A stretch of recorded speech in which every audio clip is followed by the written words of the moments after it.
conclude, I would like to share with you that to achieve our collective ambition of addressing emission while maintaining energy security and affordability, we must be open-minded, focus on emission rather than sources, and support innovation and research and development to scale up new technologies and reduce their costs. And this event, ladies and gentlemen, is a powerful opportunity for us to exchange basically best practices, raise awareness, and foster capacity building. So I would like to thank the audience and the organizers who made this symposium a reality today, as we have it today. And I wish you all success and fruitful event. Thank you very much.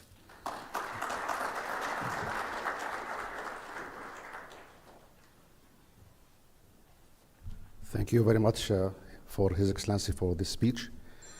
We now would like to invite His Excellency Mr. Tsuyoshi Nakai, the Chief Executive Officer of the Japan Cooperation Center of Petroleum and Sustainable Energy.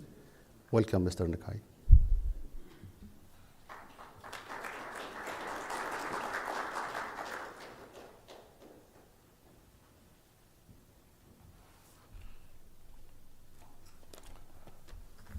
Assalamu alaikum. Good morning. Ohayou gozaimasu. Thank you very much, His Excellency Mr. Khalid Al-Mehaidi-san, the Deputy Minister of the Sustainability and Climate Change. Normally, the opening speech is very formal and short, but speech is very much substantial and important message to us. Thank you very much. And also His Excellency Engineer Jamal Al-Rohaini-san, Secretary General of the OAPEC. Thank you very much for your leadership to organize this kind of symposium with us. And His Excellency Mr.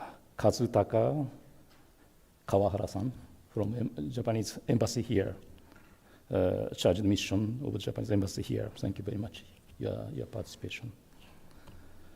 And also I like to appreciate the people of the OAPEC Secretariat and JCCP Secretariat to organize, to prepare this symposium. And of course, I should say thank you very much all speakers and participants from different countries, including from Japan. Thank you very much.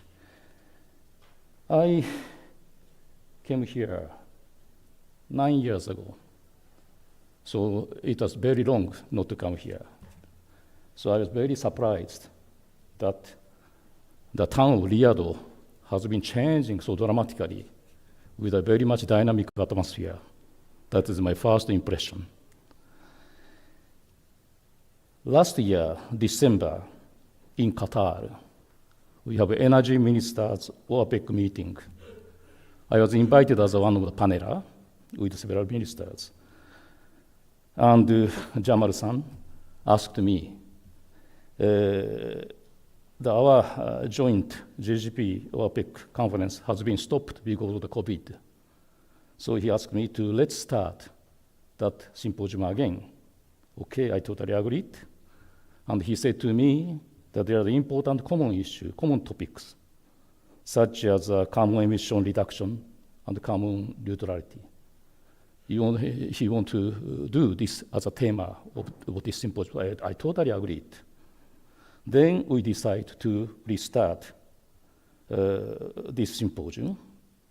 Then, after 6 months, I'm very glad that the Saudi Energy Ministry helped to organize here that symposium.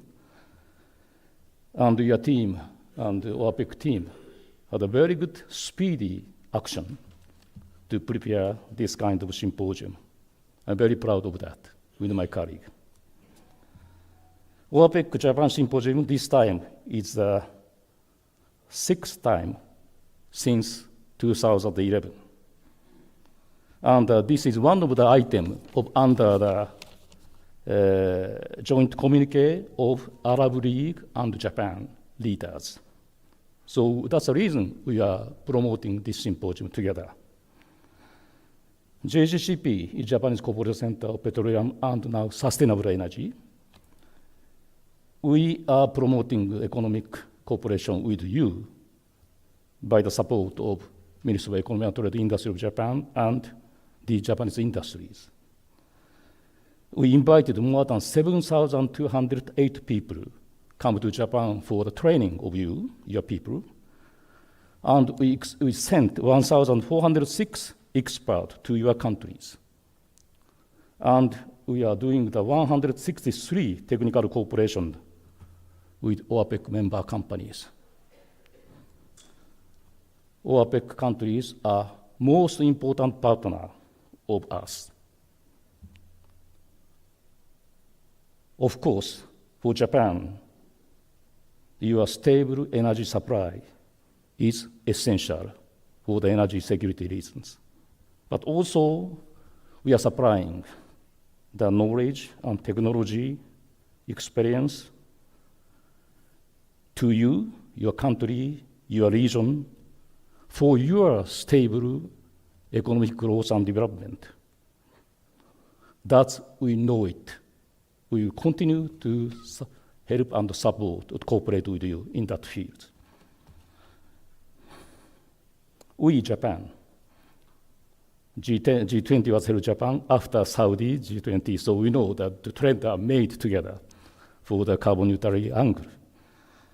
And in Japan, we just passed the new law of the hydrogen ammonia e-fuel promotion and also the CCS promotion.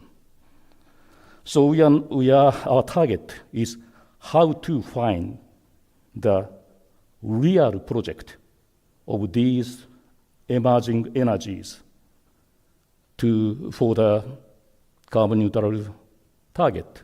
So we are going to the next stage, we should do together to find common project. And also, we are doing international cooperation as an important method to do so. Like in Asia, with ASEAN countries, we settled Asia Zero Emission Community together last year. And also, like with Saudi Arabia, we know that we are promoting Lighthouse Initiative. So JCP is now trying to become the important organization to help the research, technology, and human resource under this Lighthouse Initiative. Also, in Japan, we have many industries, steel, aluminum, and chemical. So demand side effort to decrease the energy usage, CO2 emission is also important. So we are doing technical innovation effort. But also, we know the issue is not only the technology, but also economic system and methods. How we can calculate the clean energies. It's not a green or blue or red or yellow. We have to define what is the clean energies, how we should recognize, how we can find the standard together, and how we can share calculate the decrease of the emission and try to recognize each other. Those kind of economic methods is also becoming very important, and that is the main issue under the international cooperation. I know that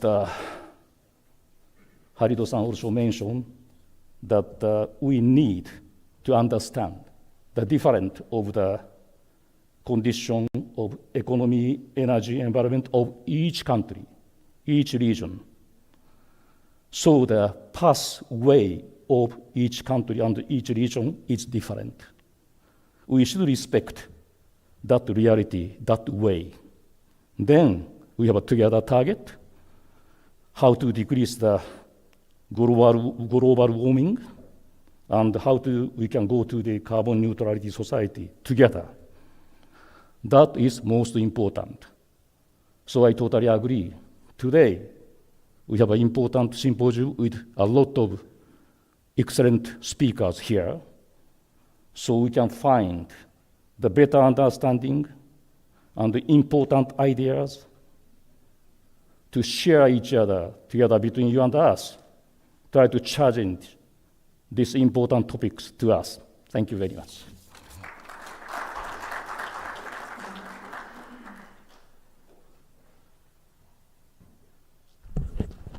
Thank you very much, Mr. Nakai, for your speech. We now welcome His Excellency Mr. Fuyomo Owaya, Ambassador of Japan of Saudi Arabia, to deliver his speech, which will be presented by His Excellency Mr. Kawazata Kawahara, Chief Affairs, Embassy of Japan to the Kingdom of Saudi Arabia. Welcome.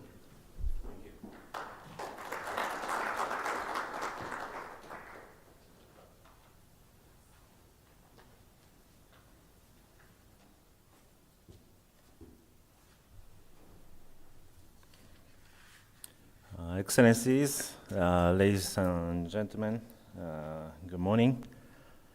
It is my great pleasure to give remarks here today. I'm Kazutaka Kawahara, Chargé d'Affaires Embassy of Japan in Kingdom of Saudi Arabia. I make these remarks on behalf of His Excellency Fumio Iwai, Japanese ambassador to Kingdom of Saudi Arabia. I'm Kazutaka Kawahara, نائب السفير سفارة اليابان لدى المملكة العربية السعودية. أنا أتكلم on behalf of Fumio Iwai, السفير الياباني لدى المملكة العربية السعودية. First of all, I'd like to congratulate oapec, Ministry of Energy, and JCCP for hosting the 6th joint symposium today. I hope this opportunity would deepen the cooperation among oapec, Ministry of Energy, and JCCP. Nowadays, the entire globe has become to have strong interests and needs in reducing carbon and its technology. Therefore, pathways to reduce carbon emissions in the petroleum downstream industries sounds like a perfect theme on this occasion for oapec and JCCP to share knowledge and discuss this topic. I would like to extend my sincere gratitude to the Saudi Ministry of Energy for hosting this year's symposium in the Kingdom of Saudi Arabia. As a Chargé Affairs of Embassy of Japan to the Kingdom of Saudi Arabia, I'd like to also mention the Saudi-Japanese bilateral relations from a diplomatic perspective. During recent years, the bilateral relations between Japan and the Kingdom have expanded to include different fields of cooperation. Specifically after the launch of the Saudi-Japan Vision 2030 in 2017, when Japan was honored to receive King Salman bin Abdulaziz Al Saud at that time. Last summer in Jeddah, His Royal Highness Prince Mohammed bin Salman bin Abdulaziz Al Saud, Crown Prince and Prime Minister, and His Excellency Mr. Fumio Kishida, Prime Minister of Japan, held a bilateral meeting where they announced and agreed to establish the KSA Japan Lighthouse Initiative for Clean Energy Cooperation. Ladies and gentlemen, the year of 2025, which is next year, will mark the 70th anniversary for establishing diplomatic relations between our two countries, Japan and Kingdom of Saudi Arabia. And it will be almost the 10th year of the Japan-Saudi Vision 2030. We look forward to working even closer with you Also that we can celebrate that memorable year together next year with further achievements. Lastly, and once again, I'd like to extend my respect to those who made efforts to arrange this event. And I also wish all the success and the best of luck to all the attendees here. Thank you.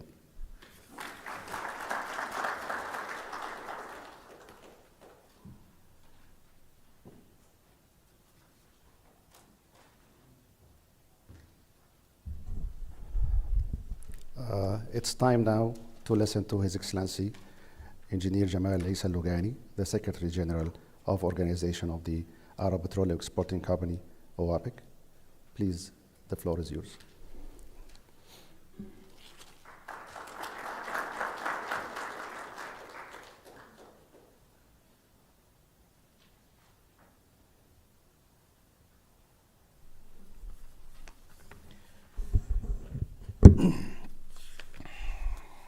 بسم الله الرحمن الرحيم.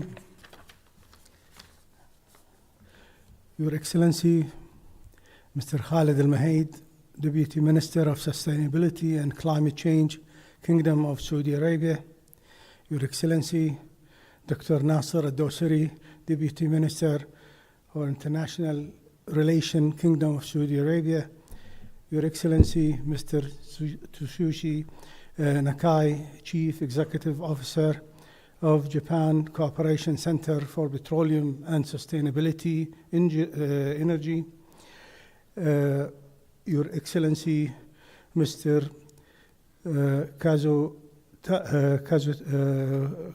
Kazutaka Kawahara, Minister, Deputy Chief of Mission, on behalf of His Excellency, Mr. Fumio Awai, Ambassador of Japan to the Kingdom of Saudi Arabia. Ladies and gentlemen, distinguished guests, good morning. It is my great pleasure and honor to welcome all of you here today. I'm delighted with my colleagues to open this symposium under the theme of Pathway to Reduce Carbon Emission to Petroleum Downstream Industries, which come as an outcome for the success of previous conferences organized jointly between the Organization of Arab Petroleum Exporting Countries and Japan Cooperation Center for Petroleum and Sustainable Energy, GCCP. I surely extend my sincerest thanks to His Royal Highness Prince Abdulaziz bin Salman bin Abdulaziz Al Saud, the esteemed Minister of Energy in the Kingdom of Saudi Arabia, for his great support to make this symposium a success. I would like to convey my thanks and appreciation to His Excellency Mr. Tsuyoshi Nakai, CEO of Japan Cooperation Center for Petroleum and Sustainable Energy, for his efforts in ensuring the success of this event. His initiative in inviting technical partners and Japanese companies specialized in technologies has been indispensable. I also express my acknowledgement to the joint committee of oapec and GCCP for their tireless efforts and hard work in organizing this symposium. Ladies and gentlemen, this symposium takes place at a key moment as the world faces the challenges of securing low carbon energy and addressing the energy and climate issue. This underscores the urgent need to meet international agreement for net zero emission by mid-century.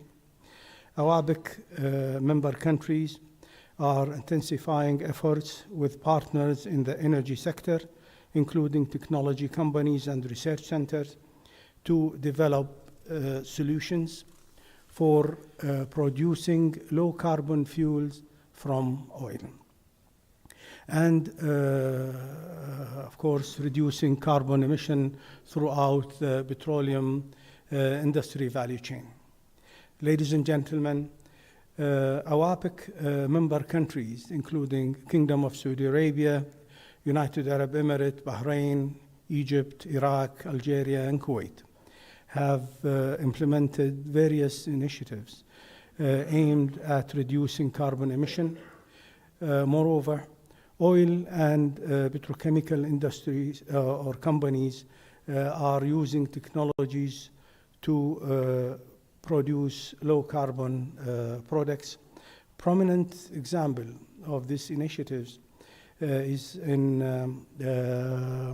for example, Ain Saleh project in Algeria, where carbon dioxide is extracted from the gas production stream at the central gas processing facilities, compressed and securely stored underground. Also in United Arab Emirates, at Abu Dhabi steel plant, it's capturing around 0.8 million ton of carbon dioxide per year. They use it for Rumaitha and also Al-Bab oil field in ADNOC to enhance the oil production there. And according to their plan, by 2030, the plant are aimed to capture around 2.3 million ton annually from Shah Sawar gas plant, and approximately 1.9 million ton annually from Habshan and Al-Bab processing plant. In Bahrain also, the Gulf Petrochemical Industry Company, GPIC, they captured around 0.6 million ton of carbon dioxide annually, and they use it for their methanol and urea production. In Kingdom of Saudi Arabia, Saudi Aramco captures around 0.8 million ton of carbon dioxide annually at Al Hoya plant, and they use it to enhance oil recovery in Al Uthmaniyah field. Also in Qatar, carbon dioxide is captured from the gas liquefaction plant in Ras Lavan. Ladies and gentlemen, all these efforts, the key objective of all these efforts from the OAPEC member countries is to maintain and secure affordable energy supplies while reducing carbon emission and combat climate change. Ladies and gentlemen, in conclusion, I would like to thank everyone involved in organizing this symposium, especially Their Highness and Excellencies, the Minister of Energy and members of the Executive Bureau of OAPEC for their continued support.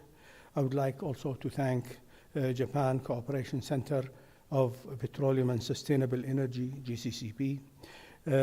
Great thanks goes to the Ministry of Energy in Saudi Arabia and their team for their unlimited support.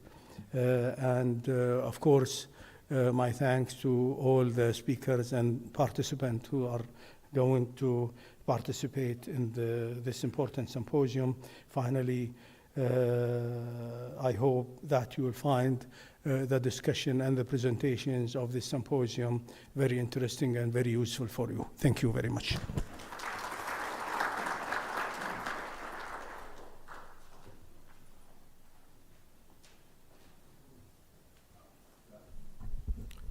Thank you, Your Excellency, for your speech. Now allow me for the gifts exchange. I invite His Excellency the Secretary General of OAPEC to exchange the gifts with the distinguished guests.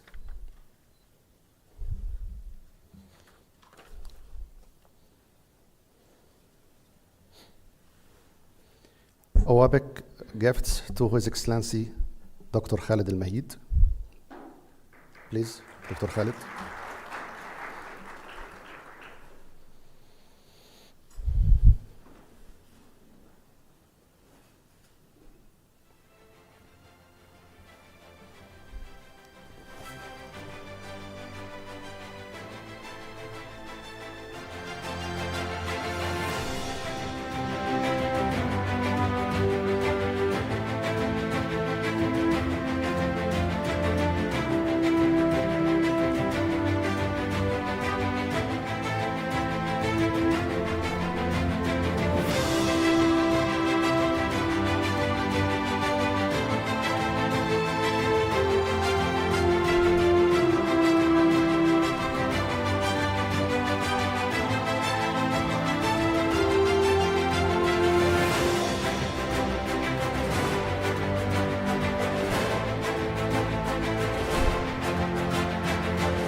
OAPEC gifts to His Excellency Dr. Nasser Al-Dosari.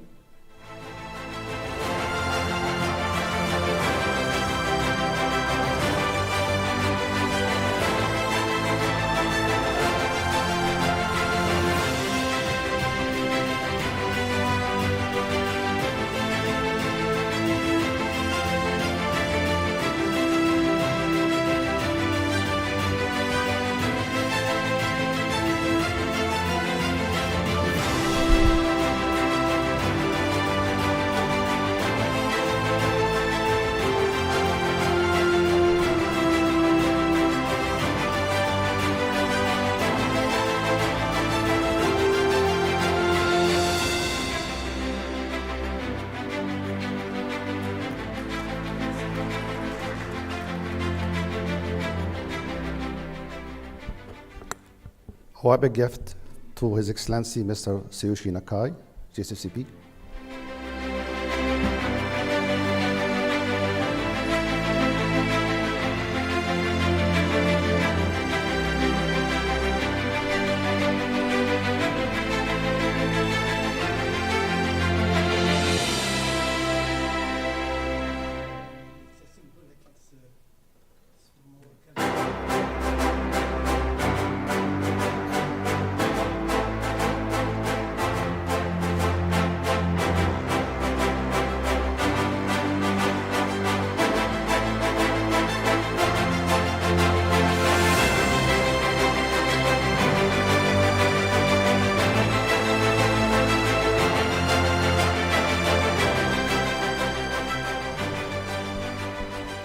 And finally, the OAPEC gifts to His Excellency Mr. Kazawata Kawahawa.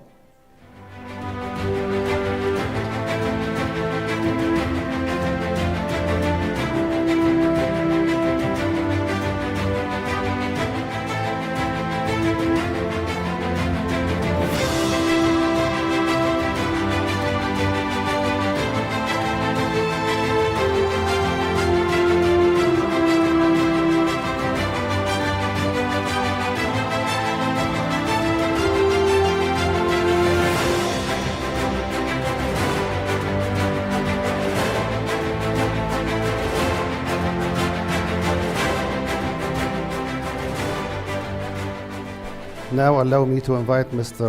Nakai, Chief Executive Officer of the JCCP, to deliver his gifts to His Excellency Engineer Gamal Lughani, Secretary General of OAPEC.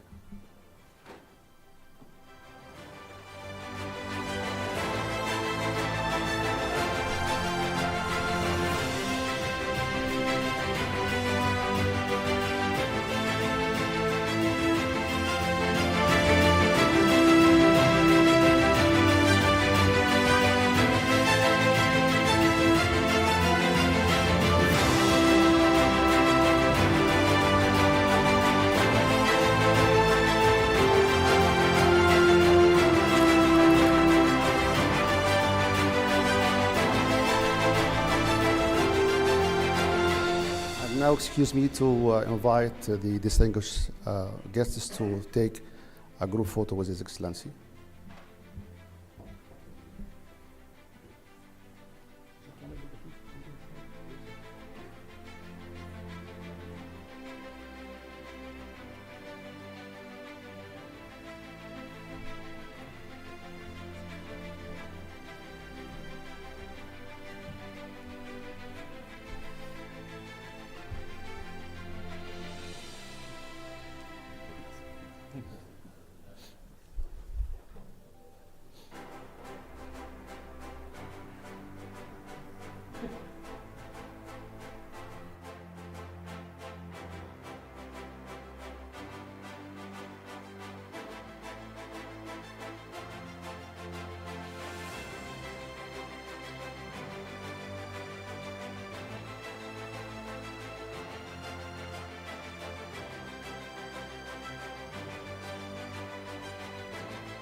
Now the gifts from GCCP to Dr. Khalid Al Muhayyid.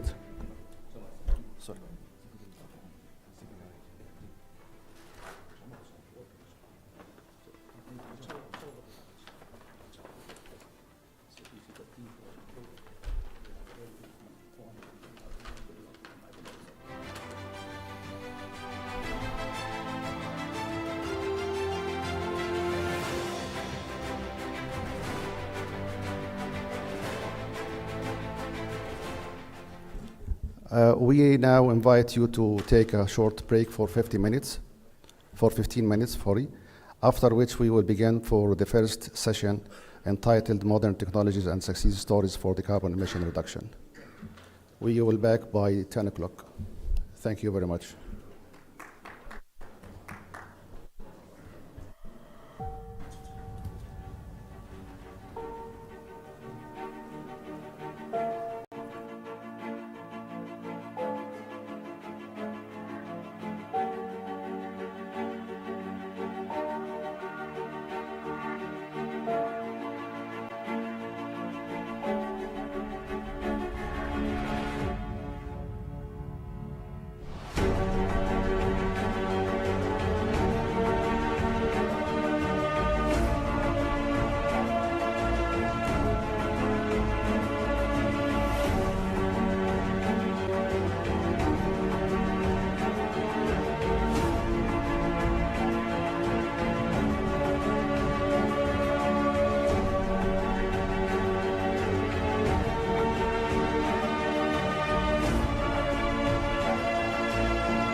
Bismillah ar-Rahman ar-Rahim.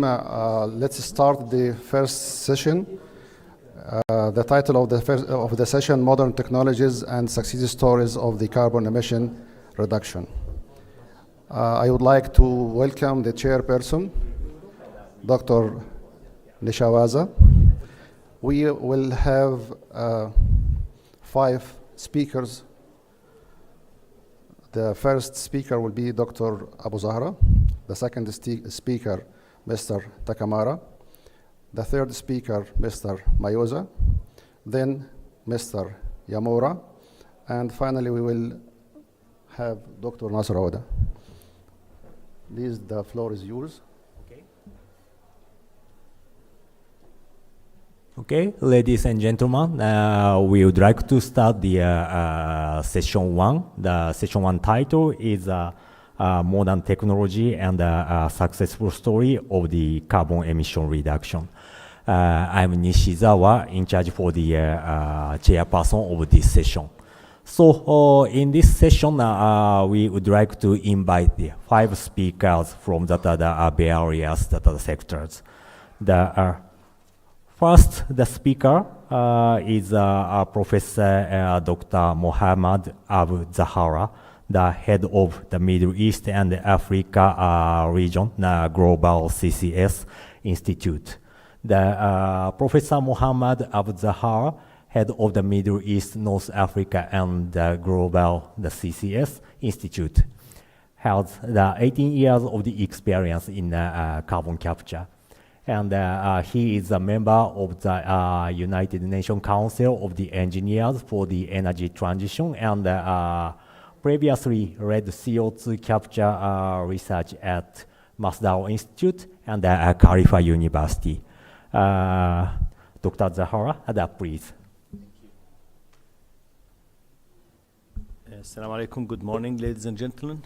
Thank you, Mr. Chairman, and thank you for the organizers for the invitation. I'll do my best to stay within the time. I have more slides than I need, so I'll be flipping some of them very quickly. So I work with the Global CCS Institute. So I'll briefly, in a minute, introduce what the Global CCS Institute is, if you are not familiar with us. So it's an international think tank focusing on climate change. Overall mission is to accelerate the deployment of CCS globally. And we do that by working with our members. So we are a member-based organization. Headquartered in Melbourne, because initially it was established by the Australian government, but we operate globally, and I manage the office in the UAE looking after the Middle East and Africa. It is a member-based organization. This is a very busy slide, shows our members. And when we talk about members, we talk about governments and corporates. So the government of Saudi Arabia is a member with the Global CCS Institute. The government of Japan is a member with the Global CCS Institute. Most, if not all, IOCs, NOCs are members with the Institute, technology developers, and so on. So the idea is really to drive the deployment of CCS by bringing these members and key stakeholders globally together. And we do that with advocating to CCS, like our discussion today. The Institute is an accredited observer with the UNFCCC, so we support and contribute into the COP negotiation, bond discussions, and other high-level international dialogue. We produce lots of reports and publications. We keep track of what's happening on CCS globally, and we have a major publication and database we call the Global Status of CCS, which we publish prior to COP every year. And today I will be presenting some of the current status of CCS based on that report. So if we start talking about CCS, why do we need CCS to start with? We all understand that we cannot get rid of fossil fuel. Dependency on fossil fuel continue for years to come, and that's proven by the climate math, energy demands, and all of the above. So we need to reduce the emissions associated with fossil fuel rather than start talking about abandoning the current conventional energy production process. So CCS offer that options where we can decarbonize fossil fuel production. As per the IPCC report, the IEA report, and others, CCS is instrumental to achieve the 1.5 degrees scenarios or well below 2, and the net zero scenarios for the different countries. There are some challenges associated with carbon capture, transport, and storage, securing geological sites in different countries and regions, make sure that we have enough capacity. Regulations specific to CCS are not fully in place, for example, long-term liability, responsibilities, and so on. Of course, in some regions, public acceptance, financing, and investment is something that needs to be dealt with, not only for CCS, but most decarbonization options. So what is carbon capture, transport, and storage? If we have any source of carbon emissions, like a power plant, oil and gas facilities, industrial plants, capture or the carbon dioxide can be removed with oxy-fuel combustion, post-combustion, or pre-combustion, transported with a pipeline or other means, and then finally will reach the final destination for geological storage or utilized for enhanced oil recovery or other applications. The technology itself captured CO2. For the climate purpose, we need to store it underground. However, part of it could be utilized, and we heard earlier in the opening remarks about the circular carbon economy, recycling, reusing the carbon dioxide. Part of the carbon dioxide being captured can be recycled and reused, but eventually, if we want to capture gigatons of carbon dioxide every year, then it needs to be stored underground. Different technologies are in place to capture the carbon dioxide. There are more than 60 technology suppliers globally who can provide technologies to capture the carbon dioxide from the power sector and the industrial sector at different routes, post-combustion, pre-combustion, oxy-fuel, or cryogenic and other techniques that can be deployed for carbon capture. Geological storage formation, depleted oil and gas field, saline, deep saline aquifers, utilization options, all of these are potential options for geological storage. Now, the idea is to make sure that the geological formation is suitable. We have the required ceiling for keeping and making sure that the carbon dioxide remains underground. Utilization options are endless. We have lots of physical and chemical utilization options. Now, I'll not talk a lot about utilization, but what's important when we consider any recycle or reuse option, life cycle assessment. We want to make sure that the carbon dioxide doesn't find its way back to the atmosphere. The scale, can it compete with the conventional technologies, and the price?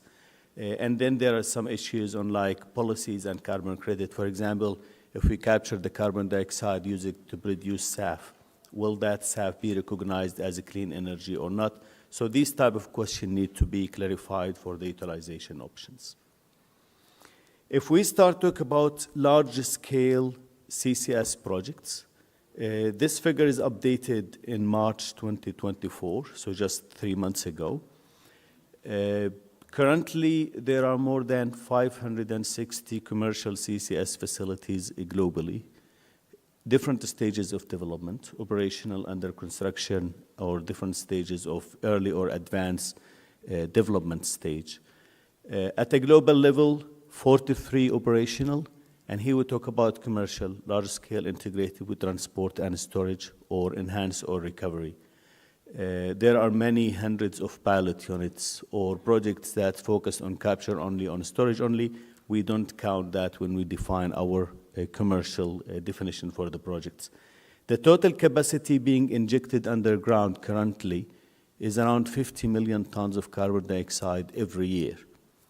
That's a good progress, but that's a very tiny number from what we aim to reach if we want to achieve net zero targets and the climate change targets. The projects in the pipeline, the 564 projects, which supposed to come online by 2030 or early 2030s, will capture and inject more than 400 million tons of carbon dioxide every year. Again, that's an amazing progress, but if we want to achieve net zero targets 2050 and 2060, then this number needs to double by 2035 to achieve our target. So we have a big task to accelerate the deployment of CCS. Even though if you look at the figure on your right-hand side, you see how over the years we had a dip, then the number of projects and capacity for CCS started going up. Where are the projects scattered globally? Lots of projects in North America, driven by incentives and policies. In Europe, few projects in the Middle East under the leadership of Saudi Arabia, UAE, Qatar, and other countries start also joining. There is some work done in Southeast Asia. And I will talk briefly about every region just to give you a flavor on what are the drivers for each one of these regions. Before we go to the regions, just a quick remark on the applications. If you look at the x-axis, that's the years. The first CCS or carbon removal projects started early in the 70s, and they were for the purpose of gas processing, ammonia, and fertilizer production. And these are what we call low-hanging fruit. Higher concentration of carbon dioxide, then the CCS project will be cheaper. But with the time, we start seeing more and more projects coming for other industries in the power sector, the cement, the steel, the oil and gas, oil refining, heat production. So all of these projects are coming and increasing. The blue dots are the operational projects, of course. The green dots are different stages of development coming online. So the concept of networks or hubs and clusters, getting multiple sources of emissions together and then to build a common pipeline or infrastructure to transport and store the carbon dioxide. This is the business model where all the industries are pushing it globally because we can benefit from economy of scale and make things easier to utilize. So for example, Al Jubail Industrial Hub in Saudi Arabia is an example under development, some evaluation for another hub in Abu Dhabi and in other parts of the world. I'll skip that. So if we look at the United States, largest number of projects currently announced in North America, in the United States, then Canada. 73 projects only added in the year 2023. This is driven mostly by the 45Q and the Inflation Reduction Act. The US put incentive, tax refund. If carbon dioxide is removed or captured, then stored or utilized, then the company can claim between $85 to $125 per ton carbon dioxide. That made the low-hanging fruits and higher concentration of carbon dioxide sources economically feasible. So companies started generating revenue if they deploy CCS in the United States. The bottleneck now is actually the permitting. EPA has a long pipeline of projects, more than 160 projects waiting for permission for injections because they have built the business case for their work. Regulatory and permitting process is well developed. However, there are still some gaps of uncertainties and delays in that. In Canada and Brazil, there is some push for support for CCS. In Canada, they have this tax credit, the investment tax credit covering mechanism, where they can cover up to 50% of the capital investment of CCS projects in Canada. Brazil, the largest CCS injection project in the world, is actually in Brazil, where they inject more than 10 million tons of carbon dioxide every year with Petrobras. In Europe, most of the new facilities and the work in Europe is driven by carbon tax and policies. Lots of acts and regulations came out in Europe, either to push and support the deployment of CCS or to force the industry to decarbonize their energy production or industrial production. More than 100 facilities now announced in Europe, multiple hubs and clusters in the North Sea, in the UK, Netherlands, Norway, and other countries leading that. Some of the measures to deploy CCS, but also to decarbonize, will affect other countries. For example, the CBAM, the Carbon Border Adjustment Mechanism, where it will force the exporters to reduce emissions as well if they want to export to Europe. If we talk about our region here in the Middle East and Africa, currently we have 3 operational projects, which were also mentioned in the morning.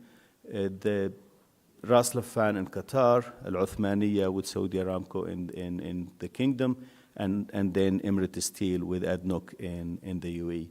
The total capacity of these 3 projects is around 3.8 million tons carbon being captured and utilized for enhanced oil recovery or re-injected in the gas fields in the 3 countries. This is around 8 to 10% of the global capacity.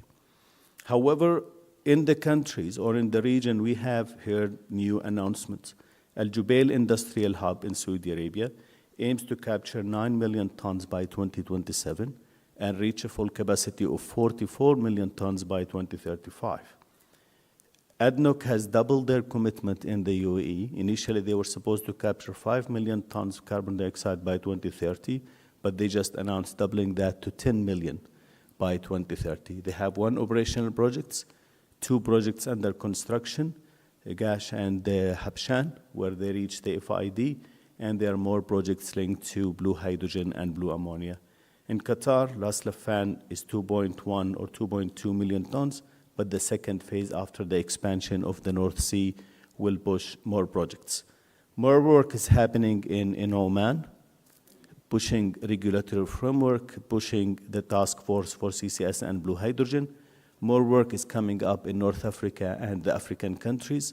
And Salah project was mentioned. It is the very first large-scale operational pilot or demonstration project in the region.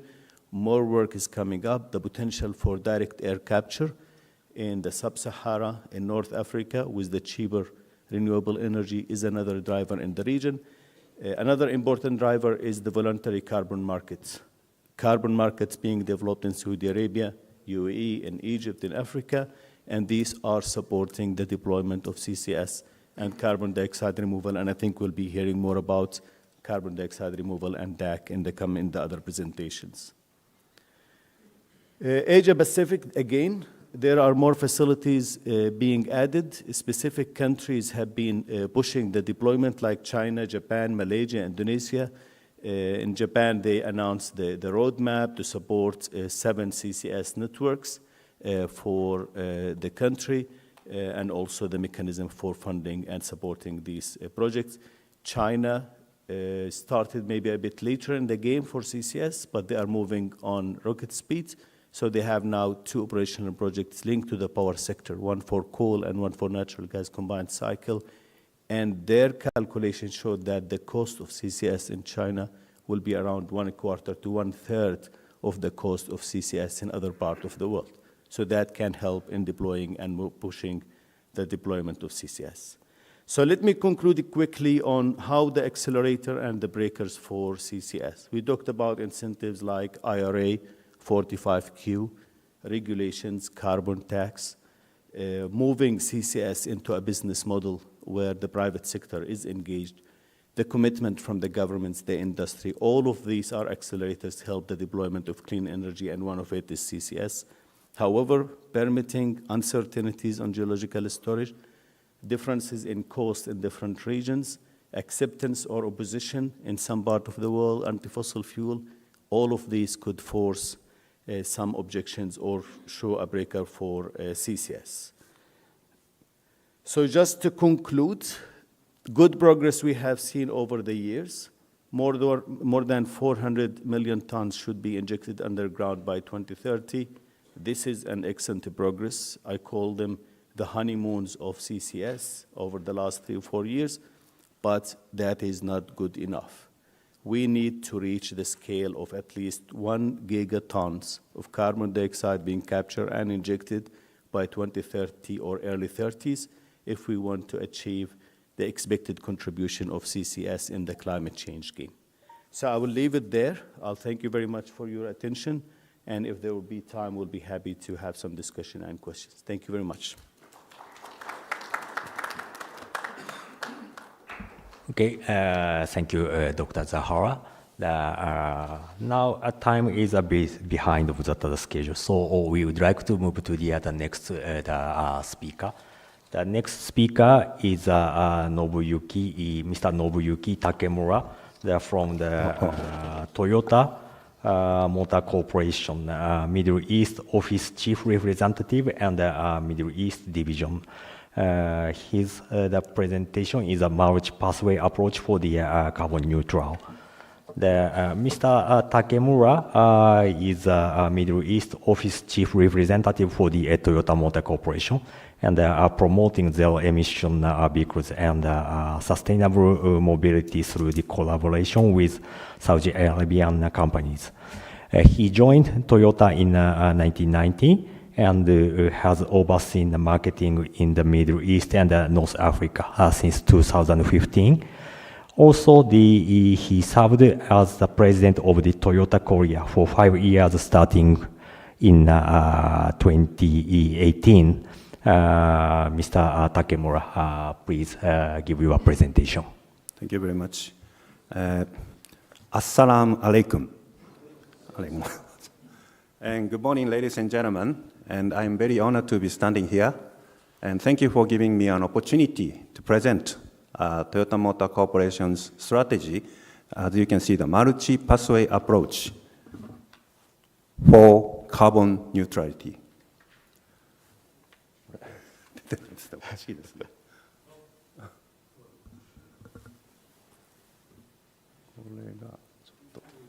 Sorry, the format is a little bit bizarre, so please wait for a minute.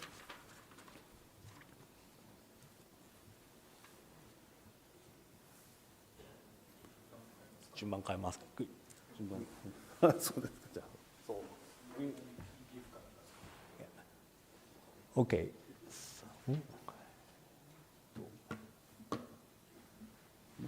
Yeah, I think it's better to change that the presenter. So, can we skip that his presentation first, and later I would like to come back.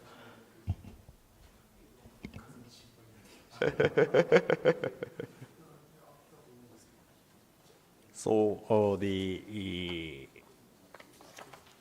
I would like to change that the order of the presentation. Is it possible to start the presentation from the Mr. Miyazoe?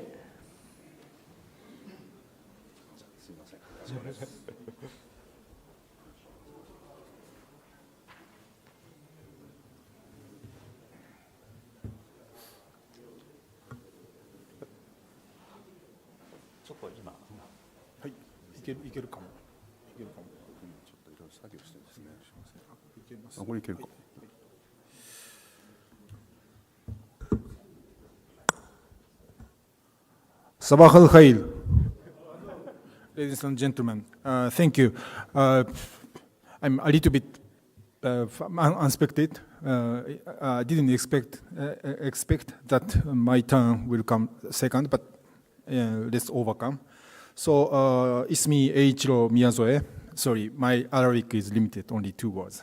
So I'm the managing director of Kawasaki Heavy Industries in Dubai office, and I'm in charge for Middle Eastern and African Central Asian markets. So welcome to the coolest presentation of Section 1, because I will tell you why we are the coolest. It's kind of joke. So let me briefly introduce our company. Today, our efforts towards decarbonization through the implementation of the international liquefied hydrogen supply chain, and our work in the Middle East with JCCP support. Okay, so this is contents. I'm so sure that I will speak more, so I will skip these contents, but just shortly. So first about the company, then I will explain why Kawasaki has chosen liquefied hydrogen as a meaning of decarbonization.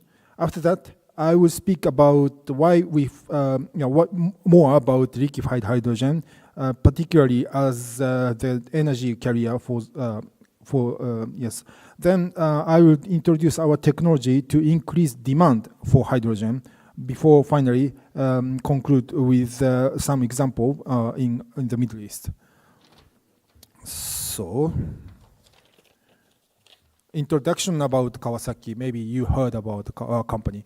Maybe Kawasaki is famous for motorcycle, but it is just a part of our company.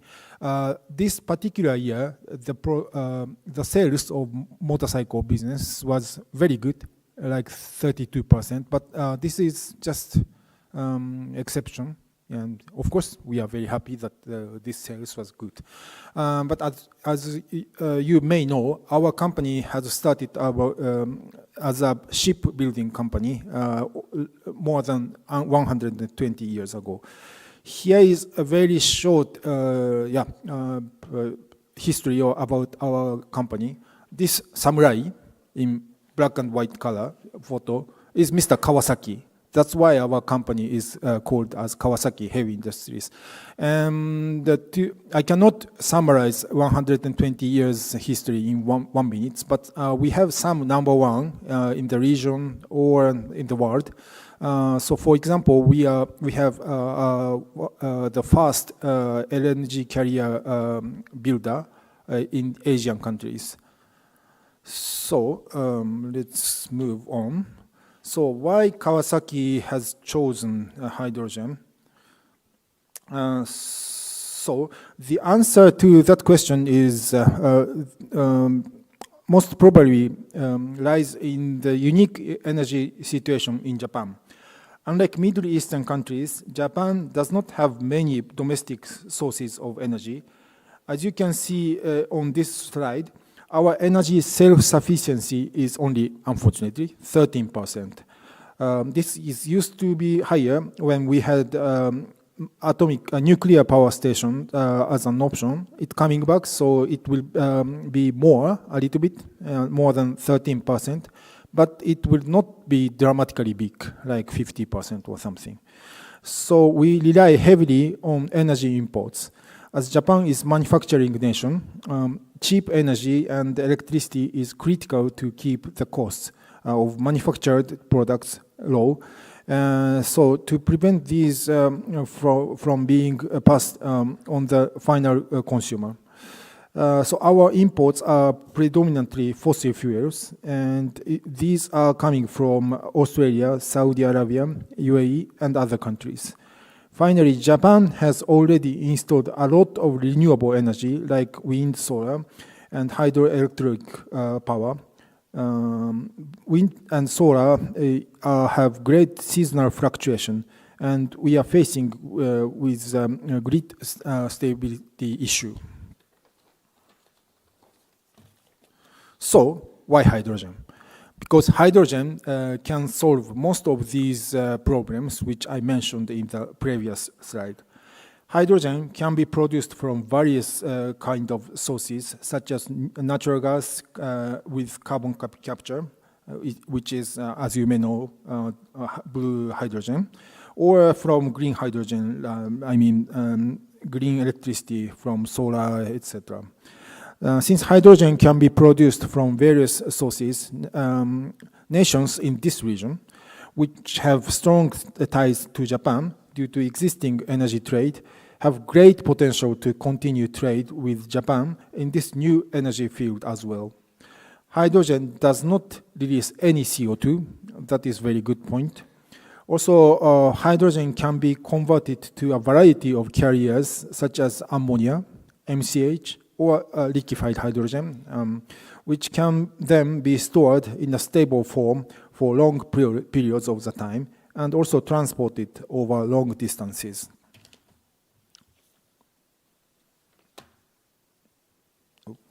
Yes.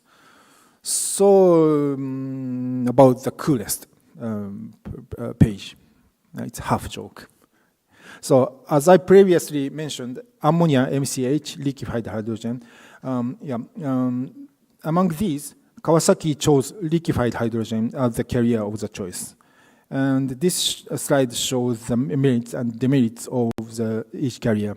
And why I insist on we are the coolest, because it's physically the coolest.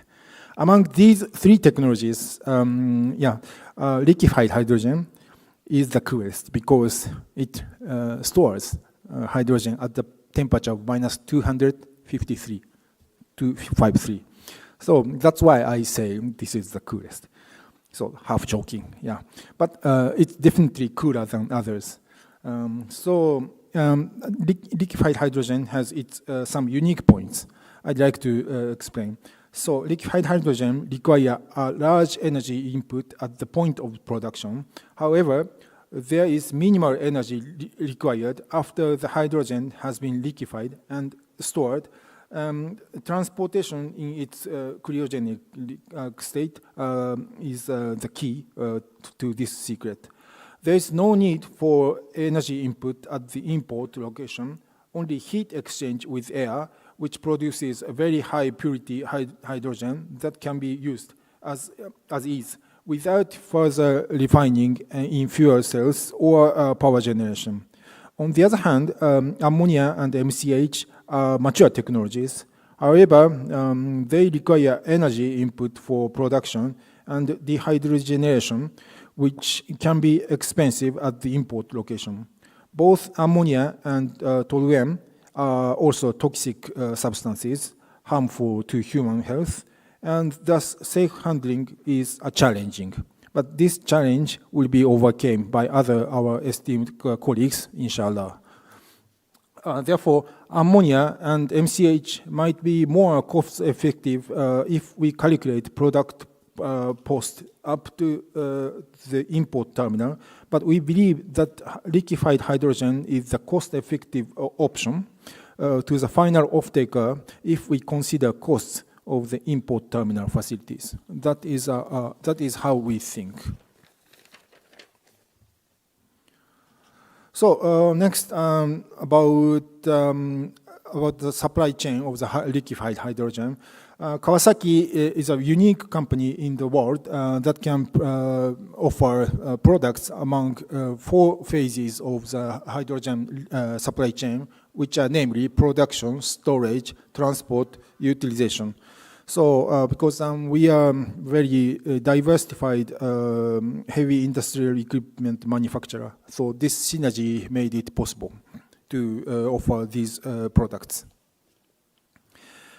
We tested our technological expertise in the field of liquefied hydrogen to create the world's first international liquefied hydrogen supply chain. We started the hydrogen energy supply chain project back in 2011 as a pre-feasibility study, which was successfully completed in 2022, when we were able to successfully transport liquefied hydrogen produced in Australia to Japan, which was the world's first attempt. The concept of this project was to produce liquefied hydrogen in Australia, where costs of energy are low, and then transport it to Japan.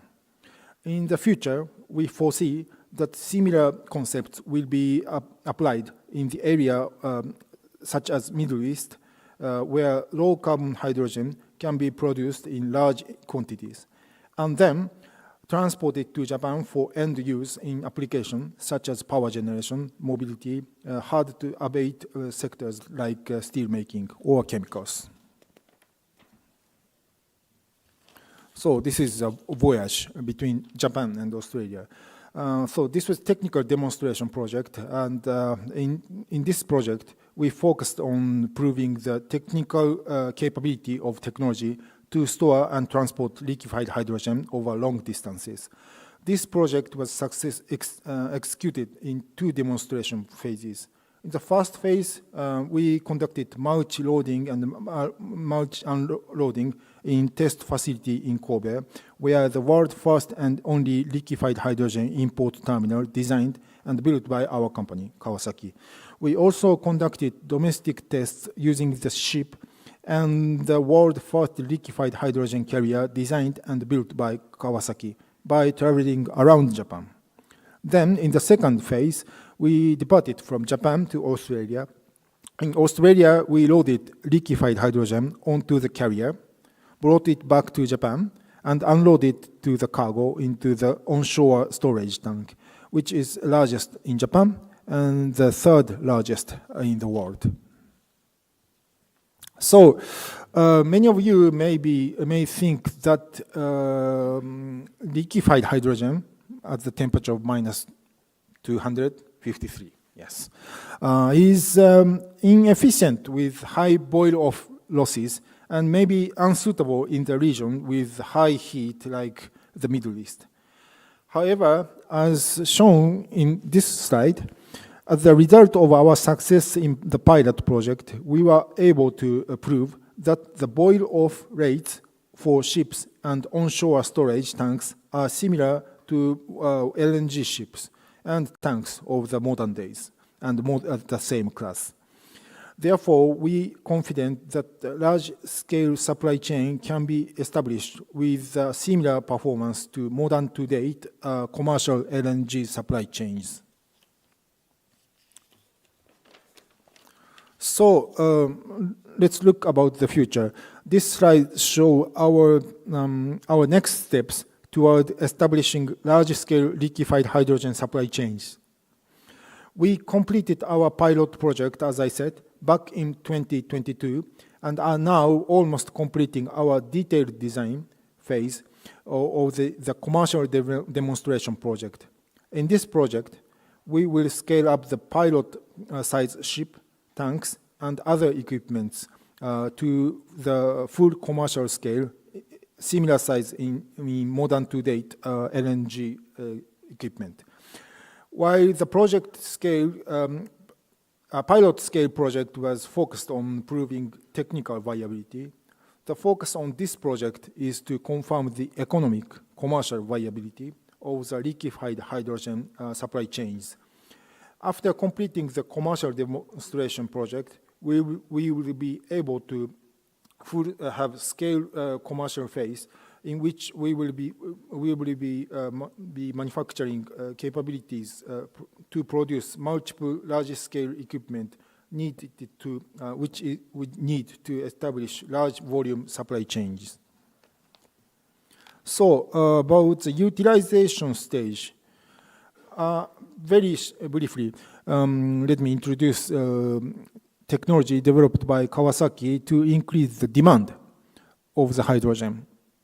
We are able to manufacture, we are manufacturer of high efficient gas turbine and gas engines, and gas turbines were delivered very much big amount, 13,000 units across the world.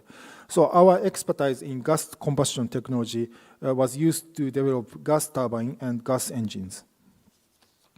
So what now we do? This is hydrogen cogeneration demonstration project in Japan. It's also world first. Using our expertises in hydrogen gas combustion, we developed the world first hydrogen cogeneration system in an urban area, in a city area, which supplies heat and power generated 100% from hydrogen. The gas turbine installed in this facility is a 1 megawatt gas turbine that is dual fuel, fully flexible from 100% natural gas to 100% hydrogen. The idea behind this development was that in order that users will most likely, the concept is maybe the users most likely still use natural gas while there is little hydrogen in the market. When users are able to produce hydrogen, they can simply mix with natural gas and combust to obtain power and heat. Thus, and in this way, they can have decarbonization option for the electricity and heat production. After successfully testing 1 megawatt gas turbine, we are now developing 30 megawatt gas turbine, which will be operational in Germany in 2026. After successful operation of this 30 megawatt turbine, we will be able to implement 100 megawatt system that can operate on hydrogen by the end of this decade. So about something which we can buy, maybe. Yeah. So we are also developing products in hydrogen mobility, such as bikes and buggies. The buggy, which you see here, this one participated in the Dakar rally in Saudi Arabia in this January. And lastly, I'd like to take some time to introduce our work in the Middle East. We believe that this region, this blessed region, it has plentiful fossil fuel and renewable energy, and the region has entity with deep expertise in energy and supply chains. Therefore, we envision that this region has immense potential to be a hub for export of renewable energy to not only to Japan, but also they can answer the demand from other centers like Europe, etc.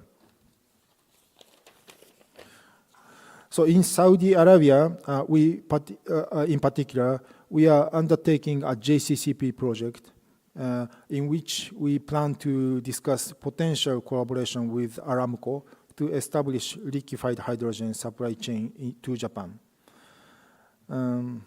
So this is our plan. And also our activity here, aligning with Japan's Prime Minister's visit to Saudi Arabia in July last year, we also brought the world first hydrogen tanker carrier to Jeddah.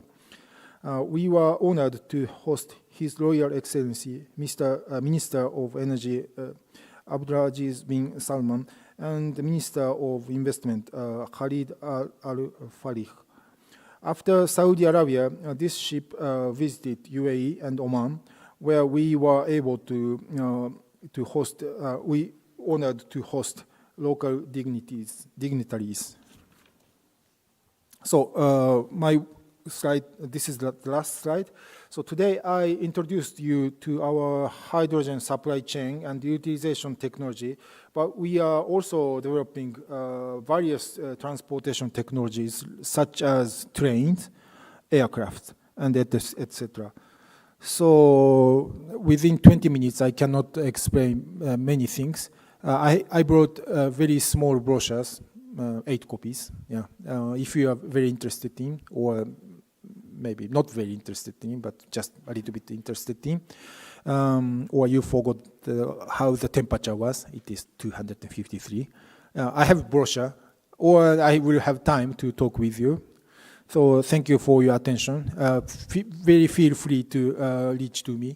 Yeah, and thank you for the organizer to have such wonderful, wonderful chance to have presentation.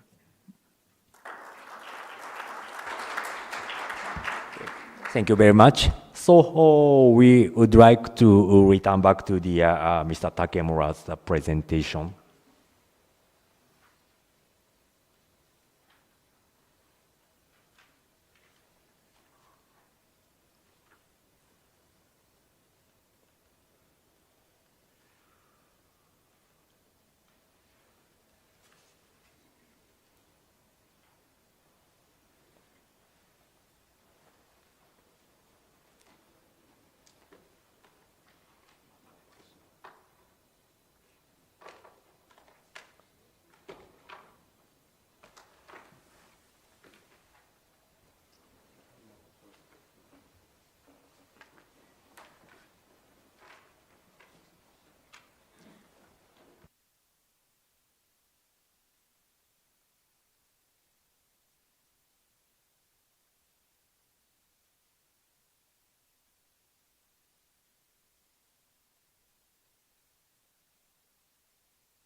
Once again, thank you very much for giving me an opportunity to present multi-pathway approach for carbon neutral.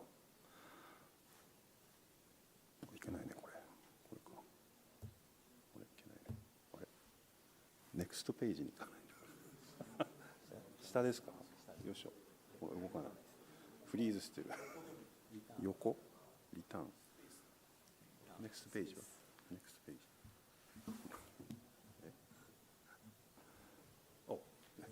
来た。おー、バックができる。あ、これでいいか。OK、sorry about that. Multi-pathway. Yeah, today the agenda consists of our thought and our approach, and followed by the overview of Middle East carbon neutrality and our challenges in Middle East. First of all, let me touch upon our thought on carbon neutrality. Carbon emission is what we've got to fight with. This is what our chairman, Akio Toyoda, always says. So we believe the perfect, suitable solution is different by country, by region, and based on, depending on the social environment or infrastructure of the supply chain, whatever. So under that perception, aim of Toyota is to innovate across a diversity of the drivetrains. And customer is the one to choose the low carbon drivetrains that suits their circumstances best. So under this perception, we are trying to develop a variety of solutions. From the left side, you can see the fuel, hydrogen, electricity, e-fuel, and biofuel. Right-hand side, powertrains, FCEV, battery EV, plug-in hybrid, and of course, the internal combustion engines. So with these solutions, we try to expand not only the vehicles, but the variety of mobilities we want to expand for the future carbon neutral.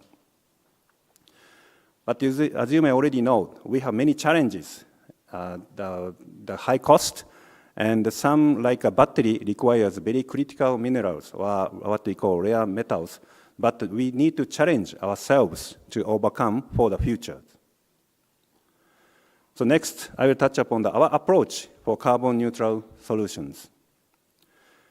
So last year in April, our president, Koji Sato, announced that our clear target of the CO2 reduction. So by 2030, we will reduce 33% of CO2 comparing with 2019. And by 2050, we will reduce the 50% of CO2 compared with 2019. So the Toyota, we believe CO2 reduction is a must for all Toyota with clear target. So this, let me refer to the, one of the presentation presented by Mr. Dr. Gilprat, Toyota Research Institute, at the last year Davos Economic Forum in January. So you can see the 100 cars on the screen. This 100 cars is ICE, internal combustion engines. We assume the lifetime CO2 to be the 253 grams per kilometer.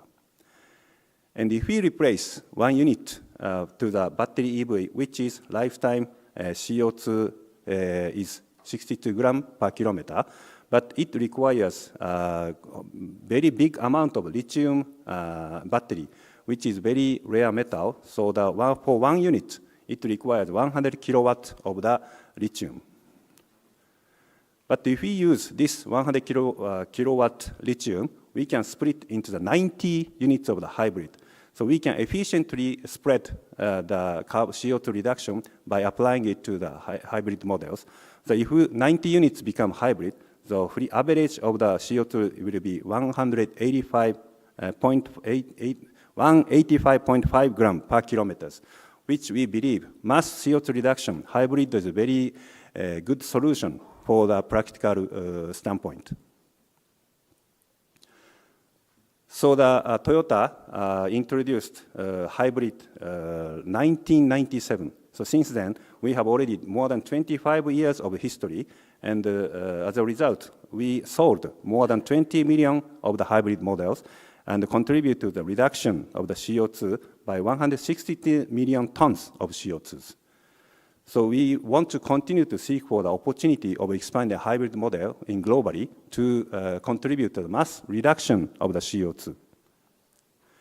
But at the same time, not only the hybrid, Toyota continue to cultivate a variety of solutions, battery EV, plug-in hybrid, FCEV, and such as future technology we are going to apply, considering the multi-pathway approach for our carbon neutrality. So that when it comes to the future technology, it still, we believe it still have a long way to go, but the Toyota's philosophy is we train the new powertrain through the motorsports. So motorsports are vital to evolution of car making and the entire auto industry. This is what founder of the Toyota, Mr. Kiichiro Toyoda, always mentioned. So with this perception, our chairman, Akio Toyoda, always said, no car lovers left behind. There should be a carbon neutral path for car lovers. Sometimes cars lovers, like motor races, are criticized. It's a kind of gas guzzler and not good for the environment, blah, blah, blah. But we have strongly believed that no car lovers left behind. With this perception in mind, we have continued to develop the new technology through the motorsports. So the concept of the motorsports with such a new powertrains, motorsports is such a severe condition. Under such a severe condition, we adopt future technology as a powertrain and continue to train such a new powertrain and continue to kaizen, improve for to make the produce ever better cars. And a practical example is, like for example, World Endurance Championship. Already we are adopting hybrid technologies, and current our mass production hybrid is based on such a motorsports condition and learnings is now reflected. And also we are doing the hydrogen engines at endurance races, we continue train the hydrogen engine for the future mass production purposes. And H2 FCEV racing concept is already on display, and WEC will officially introduce a hydrogen category for the future motorsports scenes. Now let me briefly touch upon the overview of the Middle East. I think this is very, you know very well about Saudi Arabia. Middle East has a big potential of the renewable energies, wind powers, solar system. So somehow we want to utilize this potential of renewable energy for our future mobilities. And Saudi Arabia, good thing is very similar to our multi-pathway approach. Saudi Arabia is taking a variety of approaches for the carbon neutrality, like CAFE, Corporate Average Fuel Efficiency Regulation, and battery EV production. And hydrogen also in the Giga project like NEOM or Red Sea Global already try to promote hydrogen in such a Giga project. And also the e-fuel, Aramco, Saudi Aramco and other parties trying to promote e-fuel in the region as well as for the export. And back in 2022, MOE, Ministry of Energy, signed 8 MOUs in preparation for the future hydrogen mobilities. So under the umbrellas, we are also cooperating somehow to deliver FCV or FCV bus pilot for the pilot projects in the variety of areas. And also the one thing I want to highlight is, I like the picture on the left, the Saudi Arabia is very enthusiastic about the motorsports. This is what I like, the Saudi Arabia. And this is very much in line with our philosophy to promote motorsports and try to be no car lovers left behind. So this enthusiasm in motorsports is very much important for us to tie up with Saudi Arabia. That's what we strongly believe for the carbon neutrality. And then the Toyota challenges in Middle East. So we really appreciate for Saudi Arabia customers, Toyota has been chosen by customers for almost 70 years. We commit ourselves to continue to provide the quality vehicle and very durable vehicles for the Saudi Arabia. By doing so, we want to continue to contribute to Saudi Arabia. And one of our results is battery technologies. Hybrid has more than 25 years of history, which is we are quite confident about the quality and durability and credibility of the batteries. So with this technology, we are going to expand the battery technology to the FCEV, battery EV, plug-in hybrid, and utilize for the future connected or autonomous areas as well. And also the fuel cell, Toyota Mirai was introduced back in 2014, already 10 years of history. So that this heart of the model consists of the fuel cell stack. This fuel cell stack can be utilized for the variety of mobilities or power generators or such a hydrogen future potential areas. So this is another area we want to somehow seek for the opportunity, not only the vehicle, but also in the variety of mobility areas by promoting such a fuel stack technologies. And also when it comes to the collaboration with Saudi Arabia, we are joining the Fleet Consortium founded by the KAUST, King Abdullah Universities. By joining this consortium, we are collaborating to research and development of such an e-fuel or fuel cell, also the hydrogen engines. So we continue to such a closer relation with the Saudi Arabia entities. And also since 2019, we are contributing to the MISC Foundation Global Leadership Programs by inviting the future young talent of Saudi Arabia. And we are setting up a lecture of the fuel cell technology and invite them to the fuel stack factory of Toyota headquarters in Japan. And also the Dakar, previous presentation, Kawasaki-san presented the Dakar Rally. So we also joined as a partnership of the hydrogen buggy. So this year, January, hydrogen buggy ran the whole Dakar rally by 100 kilometers by 10 days. So total 1,000 kilometers completed. So by doing such trains for the under the severe condition, we continue to seek for the opportunity of the hydrogen engine or other hydrogen potentials. So this is kind of summary. So we believe Middle East and Toyota have lots of potentials in common. Saudi Arabia has a big oil industry, and we believe strong mass reduction of the CO2 is through hybrid will be very big potential for the CO2 reduction. And e-fuel potential, so we are considering to utilize such an e-fuel for the motorsports areas. And the potential of the renewable energy, so we want to somehow collaborate with the Saudi Arabia for battery or FCV technology. And for the hydrogen potential, so our H2 modular technology will hopefully we can contribute somehow to Saudi Arabia.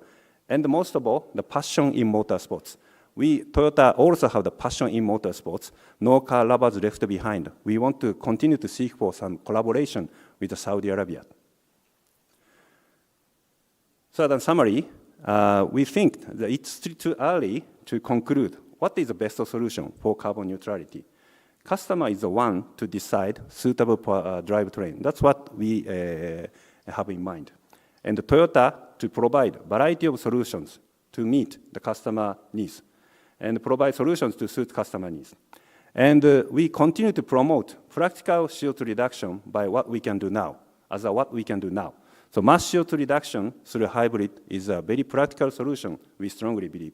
But at the same time, we challenge ourselves and cultivate variety of drivetrains for the future technology, hydrogen, battery EV, and e-fuel for variety of mobilities. So that's our multi-pathway approach for carbon neutral by Toyota. Thank you very much. Shukran jazilan. Okay, then Mr. Takemura, thank you for your presentation. So we would like to move to the next presentation. Next presentation is Mr. Kazuki Yamamura from the just a moment, from the Japan Hydrogen Association General Manager. The presentation title is JH2A Activities to Realize a Hydrogen Society. So, Mr. Yamamura is the General Manager at the Japan Hydrogen Association. He holds a master's degree from the Nagoya Institute of Technology. He has led significant projects, including the development of the fuel cell stack, the production technology for the Mirai, and the launch of the JH2A. His expertise includes product development, production line management, and hydrogen energy initiative. So, Mr. Yamamura, please, your presentation. Thank you for my introduction. Hello, nice to meet you. And some attendees, nice to see you again. I'm Kazuki Yamamura, a member of Japan Hydrogen Association, we call JH2A. Thank you for giving me the chance and opportunity. This is the first time, so I'll explain an overview of Japan's activities and the latest situations. In JH2A, there are 24 secretary staff and almost all the seconded employee. Of course, until May, I was too. Currently, I belong to Toyota Motor Corporation, and I'm involved in JH2A activities. For 18 years since joining the company, I had developed casting processes and had launched production lines and conducted TPS. For 3 years from 2019, I had participated in the launch management of Gen 2 Mirai. And since 2021, I've started JH2A work as a startup member of the General Incorporated Association. Currently, I'm mainly in charge of external relations committee as an active member of J2A. This is today's content and the latest topics number 3, 4, and 5.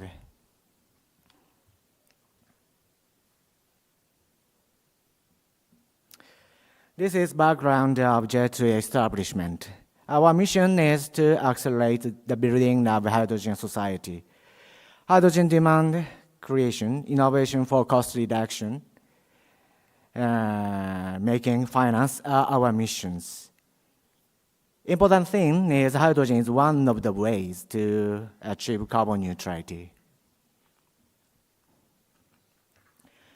There are over 400 members, not only companies, but local governments, universities, and other organizations.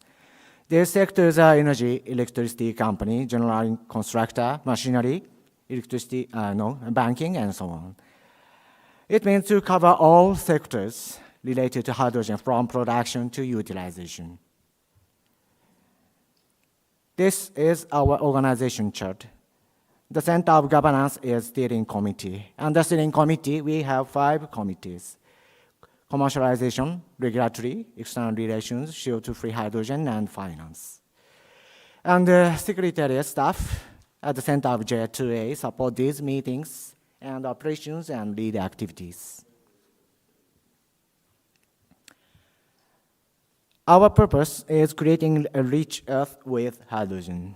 And the reason making purpose, we have to be contact point and responsible for Japan hydrogen. There are several hydrogen organizations in Japan, but one of the J2A role is to make one voice opinion of J2A members and discuss with the government. Building networks, research and dissemination and platform function.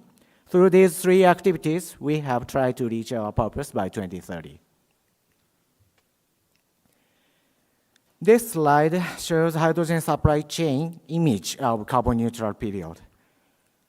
Japan has no domestic energy source, and renewable energy is not enough to fill energy demand.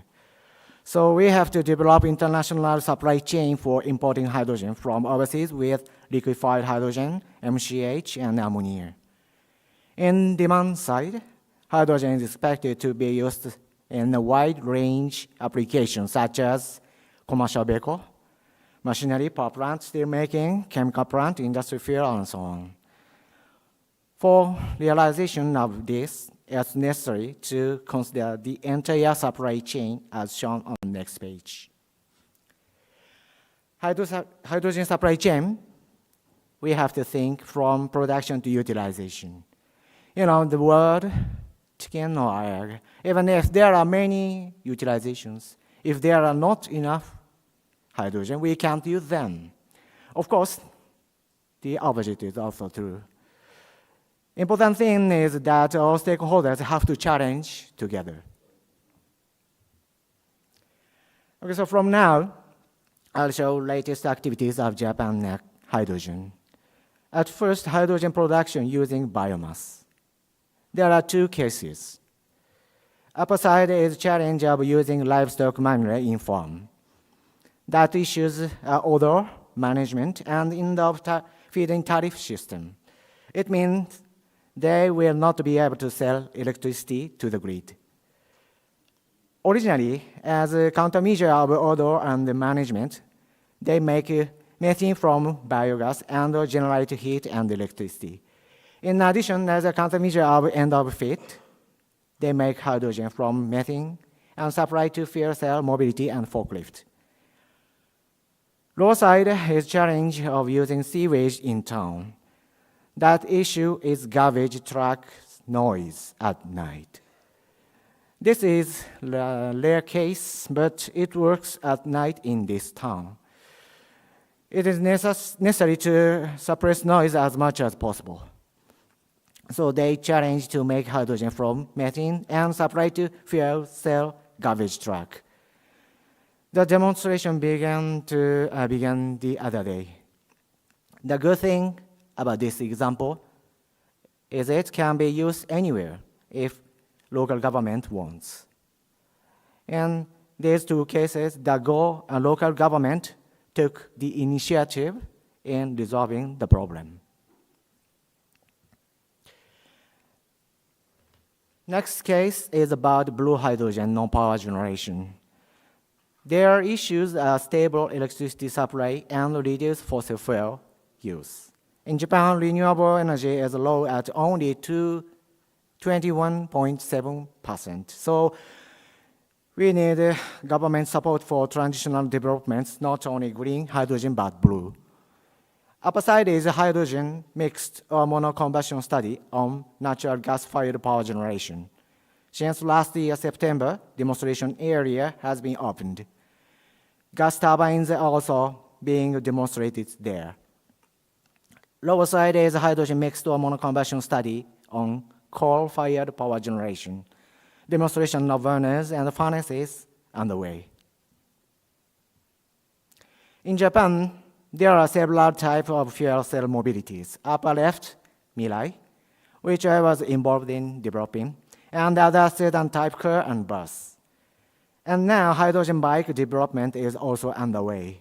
In addition, train, backhoe is for construction, tractor is for agriculture, and ship and demonstrated and developed underway. They are all using the fuel cell. But fuel cell may not be suitable for all situations. So it's necessary to consider the required output and optimization with hydrogen engines and batteries. Okay, so next is about collaboration between two companies. Both are executive board member of J2A. And this is an example of how they hit it off on J2A's steering committee. Chiyoda Corporation, which EPC company, and Toyota Motor Corporation, which FC stock manufacturer, have developed a water electrolysis plant by leveraging each other's strengths. The water electrolysis unit can use the production process of Toyota FC stocks, making it possible to achieve low prices. And the plant basic unit fits in 20-feet container size, so it's easier to transport and requires minimal on-site construction. The government has set a goal of increasing domestic and overseas water electrolysis installation 15 gigawatt by 2030, and we will work to achieve that goal. Next is collaboration in pursuit of added value. The thinking of hydrogen is good, is not enough for widespread use, because replacement is not a necessity of using hydrogen. In other words, we need added value. And this is hydrogen cooking. Burning hydrogen produces water, which works in the same way as a steam oven and makes food taste better. It's truly added value. And the athletes village at the Tokyo Olympic, just as Harumi Flag was a hydrogen city. And same as it, Oven City is built at the foot of Mount Fuji. We believe that by creating and using such an implementation field, we can not only achieve carbon neutrality, but make it a necessity. This slide is an explanation of our activities toward 2050. Left side is example of supply chain simulation result. J2A made a simulation tool and investigated the hydrogen energy flow, transportation method, and the transportation volume, and so on. Where in Japan is the best place to import or produce, transport, and use hydrogen.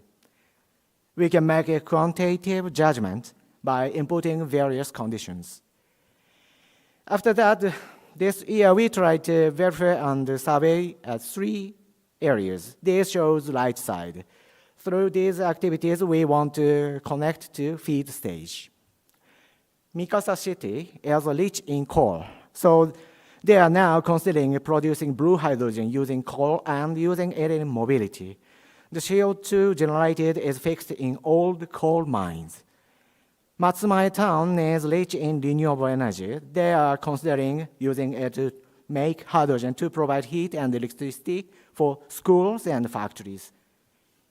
Shikaoi town is considering further utilization of the hydrogen produced from the manure I explained before page. They consider specifications not only for FC cars and FC forklifts, but for agriculture and construction machinery.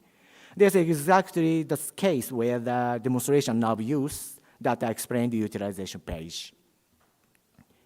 We are trying to various activities to raise awareness of hydrogen. Upper left picture, we held a special class on hydrogen at an elementary school. By making and using hydrogen themselves, they realized that hydrogen is familiar. Bottom pictures are our original event, Jet Hydrogen Forum. It had overseas cooperation seminar with speakers from embassies and presentation of local governments and networking salon with exhibition panels. In fact, it was very effective activities for collaboration among J2A members. In particular, connections between local governments have begun to accelerate. We provide domestic and international business matching and networking opportunities. Of course, we also provide information. For example, we exhibited our booth at H2 and FC Expo in Japan. We prepared to use it as an information center for Japan activities to build a hydrogen supply chain and utilize it to achieve carbon neutrality across the production to utilization. About 10,000 people visited each time. We believe that not only individual technologies, but also a bird's eye view of the overall movement will lead to widespread use. Although this is a business exhibition, but we would like to consider holding an event for the general public as well. We gave lectures and presentations on various occasions. For example, we explained our activities to members of National Diet, overseas governments, and organizations, universities, and at events like Expo. Our hydrogen promotion activities continue to expand across sectors and countries. This slide shows international cooperation. We signed MOU with 10 country organizations: New Zealand, Spain, Korea, Norway, Canada, Australia, India, Vietnam, and this month, Hydrogen Europe and H2 Global. We would like to collaborate for business matching and networking and thinking about problem solving in the industrial and financial fields of both countries with this as start. This index is our policy proposal of 2022.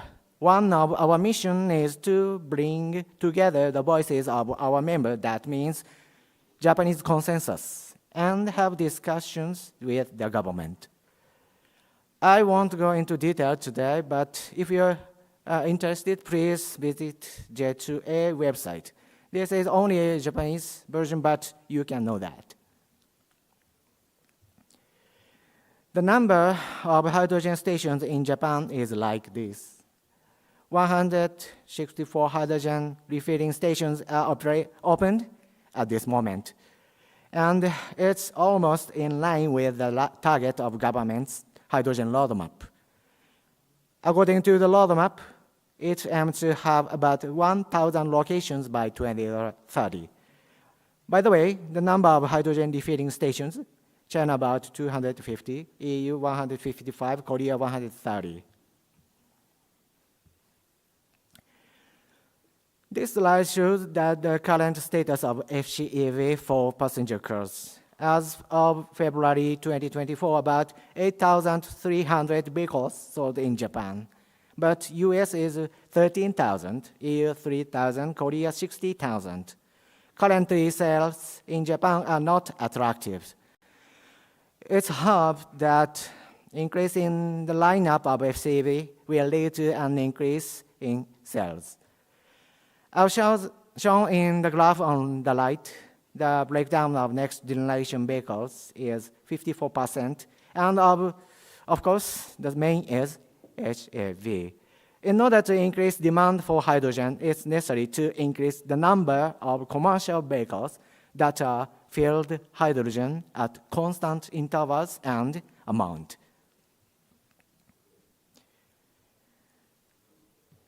This slide shows that the current status of a fuel cell. One fuel cell is NFM. It has two types. One is gas-based. Another is hydrogen-based. You know that since 2009, gas-based NFM has been on sale and is widely used in household. Produces hydrogen from city gas and obtains electricity and heat. In such as Harami flag, where hydrogen is supplied, pure hydrogen type NFM is installed. Interest in NFM is expanding not only in Japan, but overseas. Finally, today's summary has 7 key points. One, our mission is to unify Japan opinions and discuss with government. We need strong will to achieve carbon neutrality. All hydrogen supply chain sectors should work strategically. We should talk with overseas. We need benefits or added values. We should study each other and have to think quantitatively. If you have any question, please ask me with email or something. That's all my explanation. Thank you very much. Thank you very much, Mr. Yamamura. So the next presentation is the last one of this session. The last presentation of this session is Dr. Nasser Ode from the King Abdullah Petroleum Studies and Research Center. The title of his presentation is Opportunities and Challenges for Carbon Dioxide Removals in Saudi Arabia. Dr. Nasser Ode is a principal fellow at CAPSALC, leading research on carbon dioxide removals and carbon capture, utilization, and storage. Nasser holds a Bachelor in Chemical Engineering from the University of Kentucky and a PhD in Energy and Environmental Engineering from Edinburgh Napier University. He has more than 20 years of the experience in the UK in both academia and consultancy. Nasser led several industrial decarbonization projects where he supported major companies in the petrochemical, refinery, and power generation sectors in developing their net zero strategies and industrial decarbonization roadmap. And as part of his previous work, Mr. Nasser led the CCUS innovation and led the design of bio-CCUS system, community-scale the biomass, the pyrolysis-based cogeneration technologies. And the current research interests the focus on understanding the challenges and requirements for the integrating the carbon removal system within industrial process to help the offset emissions. So, Dr. Ode, please proceed your presentation. Thank you so much. This is a very long introduction, but thanks anyway. Assalamu alaikum, and good morning all. So now, I would like first to thank my colleagues for the very interesting presentations. And I think we will shift gears slightly. But first, let me tell you about CAPSARC. King Abdullah Petroleum Studies and Research Center in Riyadh is basically an advisory think tank focusing on global policy, economics, and sustainability. Our mission is to basically advance and help decarbonize the energy sector. And within the climate and sustainability team, we have been working for many years on CCUS, but recently we have launched a project on carbon dioxide removals. And so I'm very happy to be here talking to you about it today. My presentation is basically introducing a new concept, an old new concept basically, which which will help basically decarbonize the downstream oil and gas industry through CDRs, or carbon dioxide removals. We heard earlier this morning in the opening session from His Excellency, the Deputy Minister for Sustainable and Climate Change, emphasized the remove aspect of the circular carbon economy, the CCE. And this is really what my talk is about. It's about the removal of carbon dioxide from the atmosphere. So we all know now that following Paris in 2015, carbon dioxide removals or negative emission technologies have become so important. The idea of actually the need that actually there will be residual emissions. We will not be able to achieve net zero by 2050, 2060, or even 2070 through just reducing emissions, or even carbon capture, or energy efficiency, or renewables. We need to remove CO2 from the atmosphere physically. There are several technologies available, whether it is nature-based or actual engineered solutions. So this is now a fact. It's all well known. But what are CDRs? So I will be telling you about what CDRs are. Obviously, everybody, I think, whenever we talk about CDRs, people mention direct air capture. So I'll be telling you about direct air capture, and then I will introduce the opportunities and challenges, for DAC, and to some extent bioenergy CCS in the petroleum downstream industry. So there are several decarbonization options for petroleum downstream industries. Energy efficiency is obviously, it's the low-hanging fruit, basically. Everybody would be considering, okay, well, let's decarbonize through waste heat recovery from boilers, from the exhaust gas, maybe cogeneration systems, or even considering, for example, options such as, reducing steam leaks, optimizing of steam use, and so on. But obviously, energy efficiency is not enough. We need to do more. This is a short-term solution which can do some of the decarbonization or reducing of emissions. CCS is important. We heard earlier from Professor Muhammad on CCS and the development across the world. CCS is a valid option for downstream oil and gas because there are so many high concentration streams where you can actually apply CCS and just easily capture CO2, store it permanently. Renewable energy, whether it is through actually direct use or through green certificate trading, for example, renewable certificate trading. And then there are other options like, for example, biofeedstocks. We have been hearing recently about biorefineries, the use of biofeedstocks in refineries, and then alternative fuels such as hydrogen. But there is also carbon offsetting, and there are several schemes worldwide at the European Commission level. In the US, the aviation industry, for example, purchases a lot of certificates through offsetting to offset their emissions. But I think our proposal here is that the oil and gas industry can actually generate negative emissions, or CDRs, rather than just purchase them through offsetting. Our carbon dioxide removals are essential, not just at the country and sectoral level, but also at the installation or the site level. Opportunities exist in many industrial processes through the deployment of negative emission technologies using direct air capture, for example.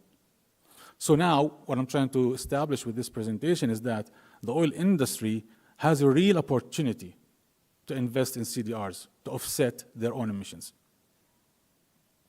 But what defines what a CDR is? This is important. In the recent state of carbon dioxide removals, which was a report which was led by Oxford University and which CAPSARC were a co-author of, there are 3 principles defined. Principle 1, 2, and 3 here.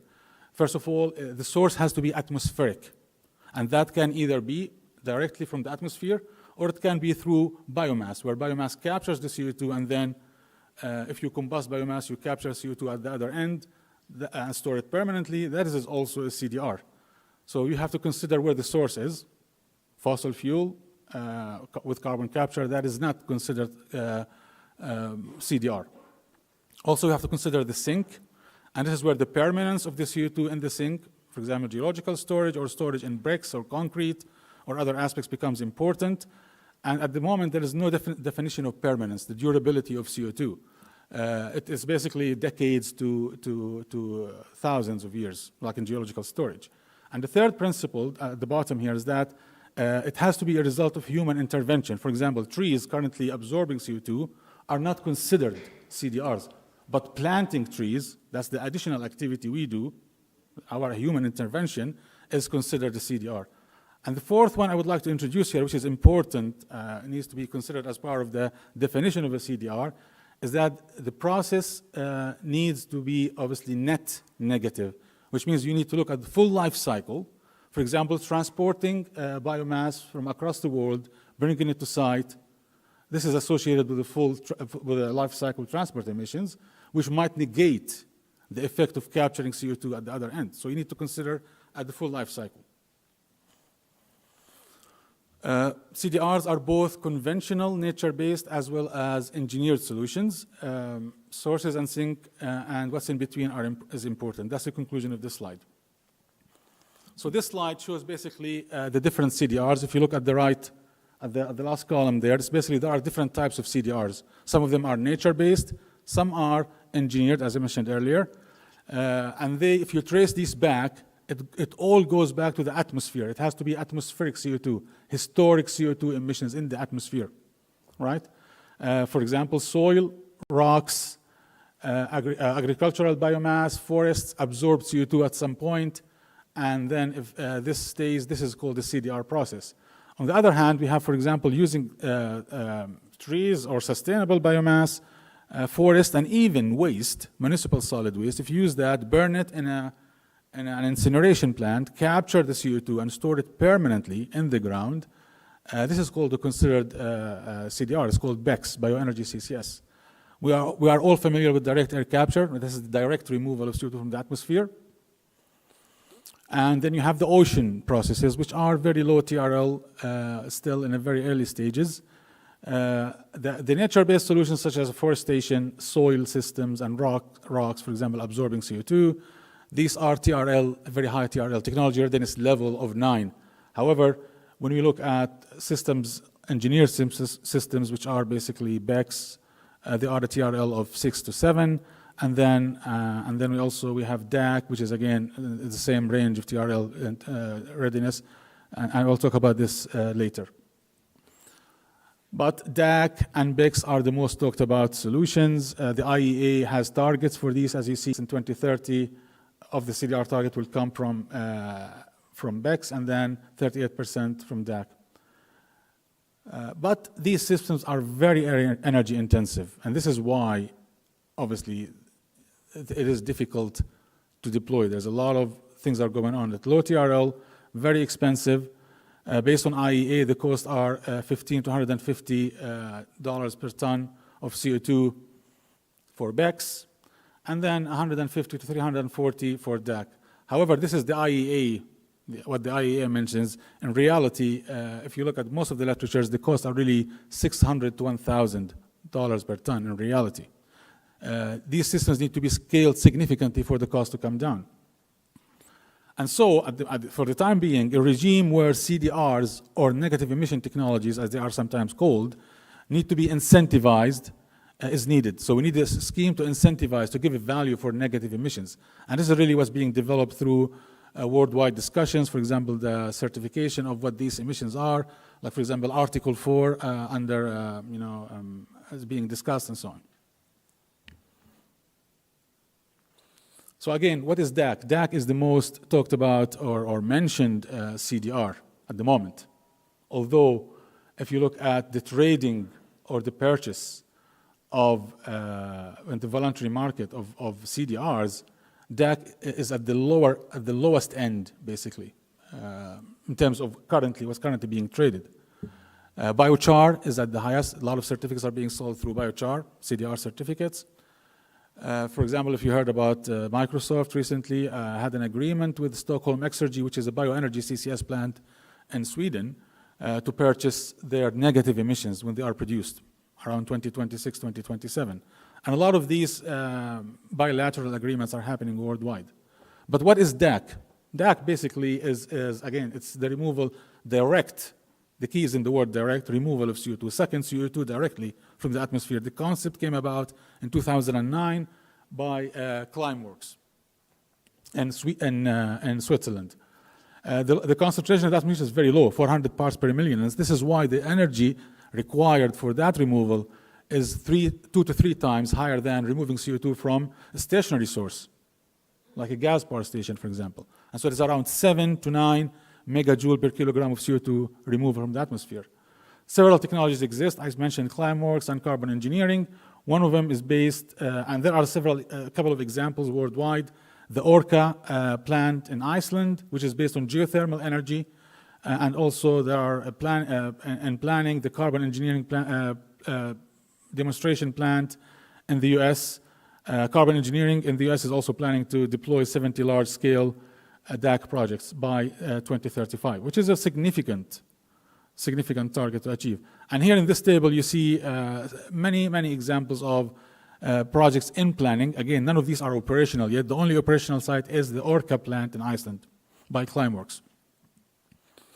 So just to go into more detail, a DAC process, I'm not going to go through the different types of, if you look at the patents in the past 10 years, hundreds of patents were filed for direct air capture. But the two most common systems are the low temperature solid-based DAC, and I would like just to emphasize the low temperature. This is a system which is basically can be deployed around 8 to 100 degrees Celsius, and it's a solid base. It's an adsorption system where a filter basically adsorbs the CO2. It's a CO2 selective filter, and then you can separate the CO2 through heating. The heating can be done at 100 degrees Celsius. PSA systems, or basically adsorption systems, are basically well established, but they are small-scale systems. While the other system is a high-temperature liquid-based system, and this is the carbon engineering systems in the US, which is based around the potassium hydroxide, which by absorbing CO2, it is transformed into soluble potassium carbonate. But then to basically precipitate the carbonate, you react that with calcium hydroxide. You produce the pellets, which is basically calcium carbonate, which is then is heated and to separate the carbon dioxide. So in summary, I just want to mention the cost for these two systems are very high. The energy is very high. However, the main difference I would like to highlight in this, and this is where CAPSARC's concept is based on, is the fact that the carbon engineering system, which is this one here, needs 800 degrees to be deployed, while the other one is 180 to 100 degrees. So really the key is in looking for waste heat around 80 to 100 degrees. If we can identify sources of waste heat, which is basically lying around, if we can upgrade that waste heat, then we might be able to demonstrate in early stages the solid-based system, which is in the previous slide, which is this one here. So I think my next discussion is based around the Climeworks system in this slide. So we have recently released a paper on this. It's basically an energy from waste with heat recovery for DAC. In Saudi Arabia and the Kingdom, there's a target now by 2030 to divert 19% of municipal solid waste from landfills to incineration plants for the simple idea of generating power, basically, just burning waste to generate power. Obviously, there's a lot of opposition worldwide for energy from waste because of environmental pollution, air pollution, rather than the fact that it is actually renewable. But obviously, for example, in 2030, there is thinking in the UK and Europe to basically include energy from waste in the emission trading. So there is some opposition. However, it's a solution for landfills, because landfills lead to methane leakage, to seepage of basically the liquor into underground water. So it's a good solution. However, our proposal is not to build energy from waste plants just for power generation. It is important to equip these plants or to recover the waste heat. Yes, in Europe mainly, there are several plants, for example, in Europe, for equipping energy from waste in Scandinavia with CCS.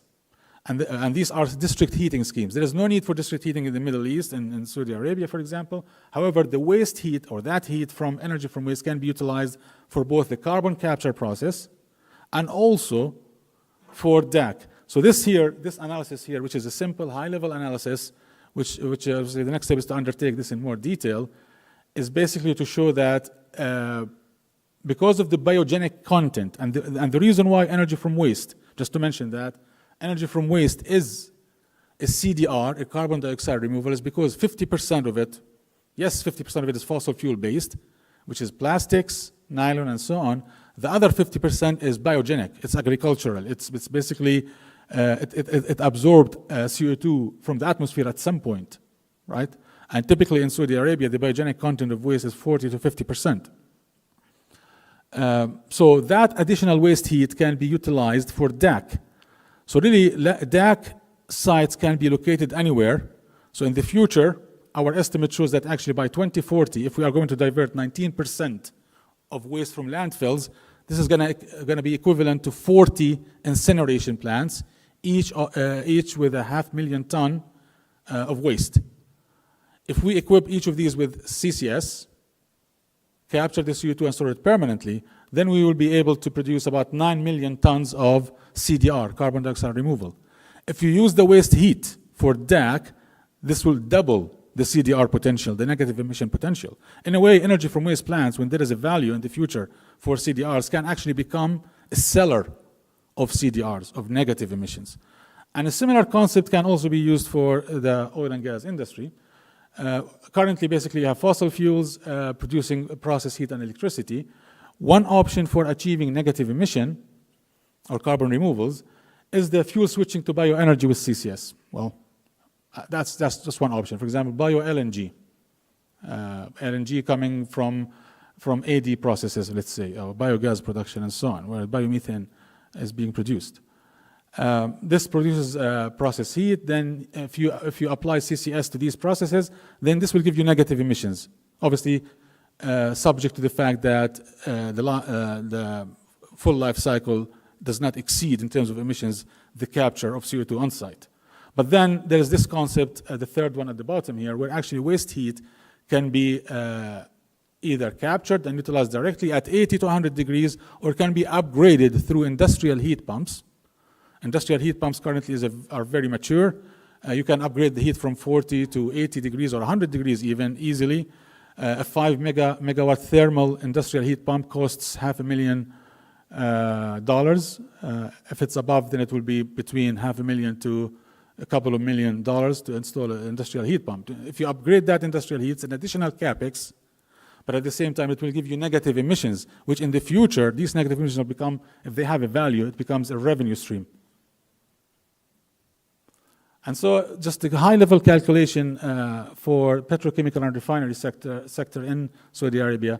This is based on basically on data available on fuel consumption, on some assumptions on the use of prime movers and cogeneration processes. The refinery sector can achieve an annual DAC potential of 7.5 million tons of removal, while the petrochemical sector can achieve 27 million tons. And again, if you use the current cost for DAC, this is around 4 billion to 15 billion. But also we expect DAC by learning and learning curves and so on to reduce in the future. So in summary, just to conclude, the oil industry can lead the way in deploying CCS, yes, and also CDRs. There's an opportunity here for utilizing and upgrading low-grade waste heat. Potential opportunity of 30 to 35 million tons of removal in Saudi Arabia and the kingdom. But the deployment of engineered CDRs, the engineered CDRs are basically bioenergy CCS, like energy from waste with CCS, DAC, as well as biochar, which is a biomass pyrolysis or waste pyrolysis system with biochar capture, faces many challenges. Some of these are technical, the high energy intensity, low TRL needs to be demonstrated, the high costs. Obviously, there's no financial incentive, there's no value for negative emissions at the moment. Obviously, you need to create the demand for these negative emissions for the market to develop. Also effective business models. Who's going to be responsible for building, for example, the CO2 transport and storage infrastructure? Who's going to be liable for the CO2 stored in the ground? And all of these things which still need to be sorted. So policy should encourage CDRs through awarding negative emissions in the future, And hopefully this will develop globally, but also in the MENA region. An immediate step could be actually to encourage the recovery and utilization of waste heat for DAC. If you incentivize systems to operate, energy from waste, for example, to incentivize systems to operate as a cogeneration system to recover the waste heat, this is the first step, because that waste heat, while in other countries it can be used for district heating, for industrial heat, whatever, here we can use it for DAC. There's an opportunity here. And so the next steps in terms of what CAPSARC are doing is basically we need to undertake a comprehensive assessment of waste heat and low carbon heat availability across the kingdom and beyond. And also we need to consider opportunities for integration between BECS and DAC. I think what this paper is trying to explain here is that actually there is an opportunity to integrate BECS with DAC. And this so far hasn't been discussed in detail at a global level. Thank you so much, and be happy to answer any questions. Yeah. Okay, Dr. Ode, thank you very much. So now that the total the five presentation of the session one is completed. So before closing the session one, I would like to provide the certification and the trophy to all the presenter.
We will have a group photo for the session, please.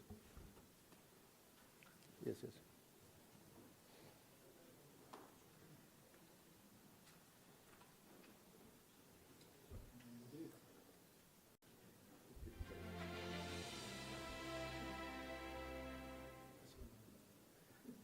Link.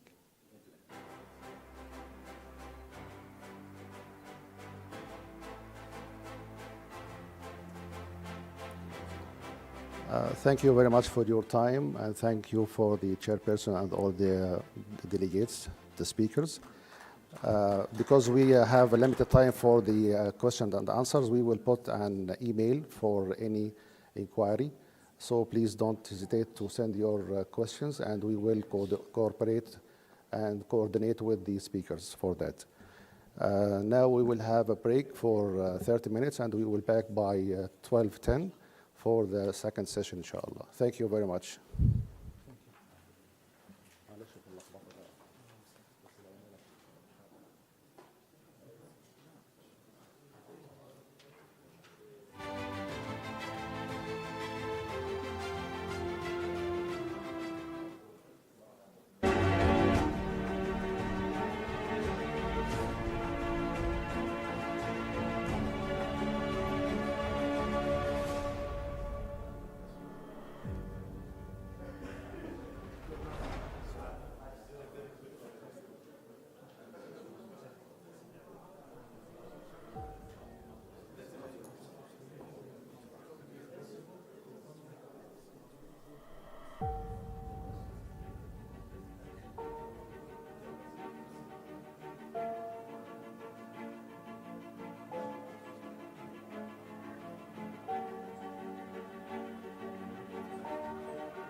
يوقف هنا ما تفهم معه.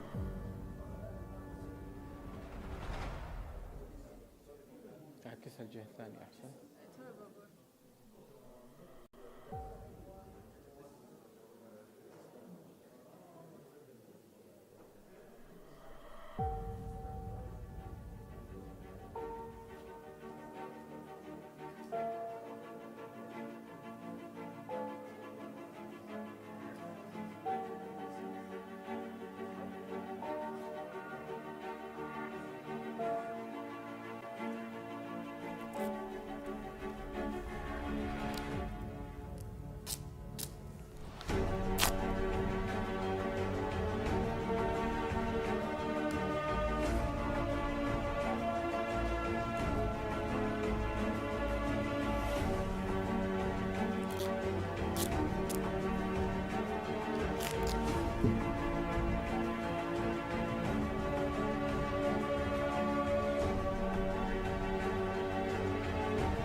كمان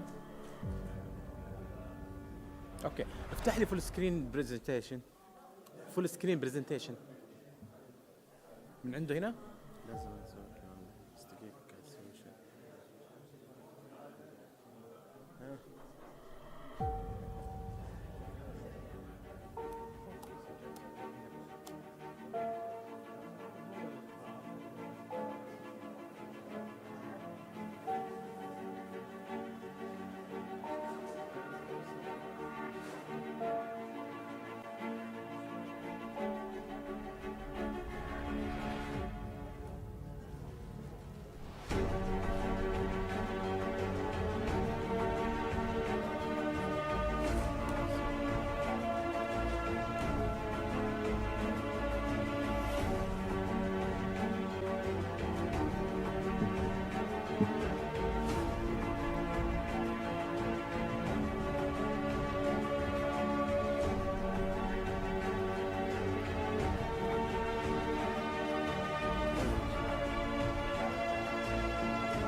ما حيشوف استاذ. كيف شكل البرزنتيشن الثاني؟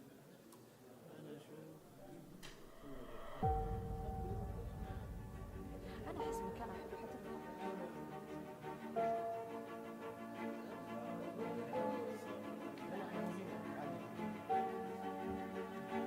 مشكلتي لما توقف انت هنا تتكلم ما حتشوف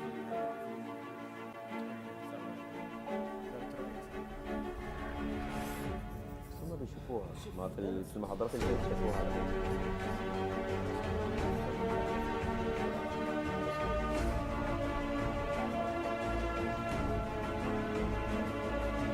أنا ممكن في المحاضرة دي أجيبها إنما شوية بس مش هفضل بقى كل محاضرة أجيبها.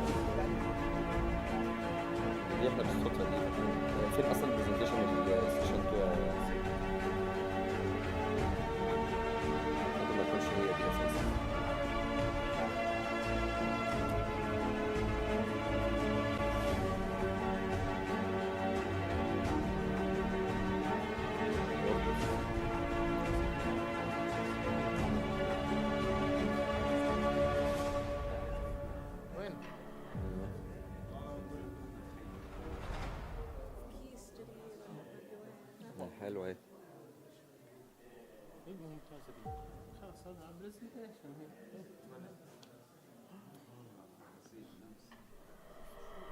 حلوة دي.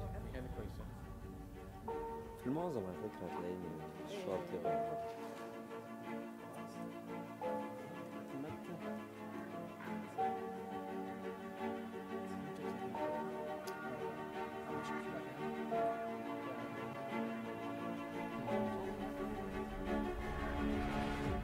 ساعة بريك كده الواحد يروح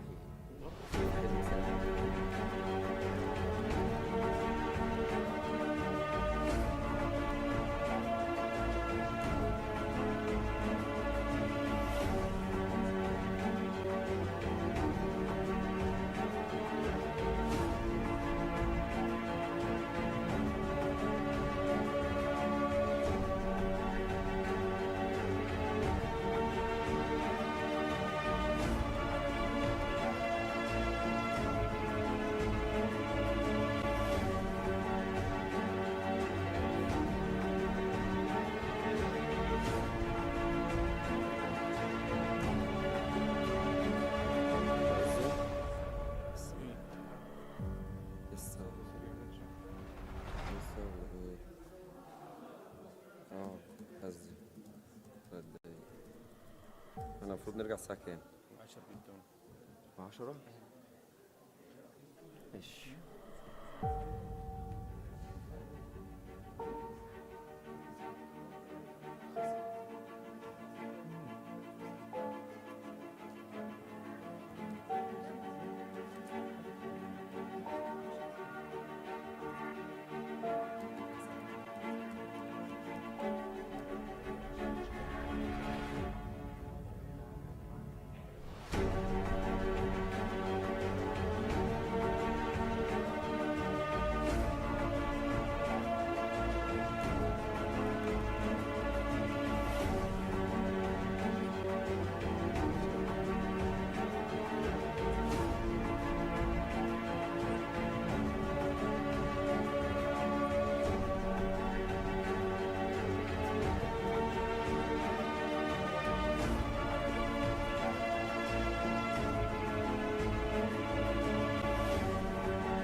Excuse me, I want to invite the speakers for the second sections to be here in the floor.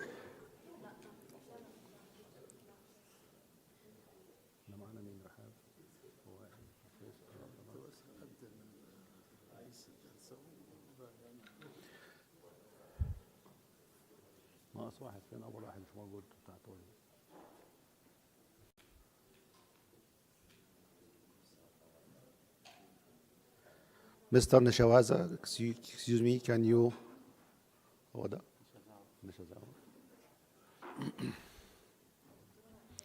Okay, it's time to start the second session. The second session will be entitled The Role of Renewable Fuel and Scientific Research in Reducing Carbon Emission in Downstream Industries. The chairperson would be Engineer Ahmad Mekki, Technical Affairs Directors. The floor is yours, Mr. Ahmed.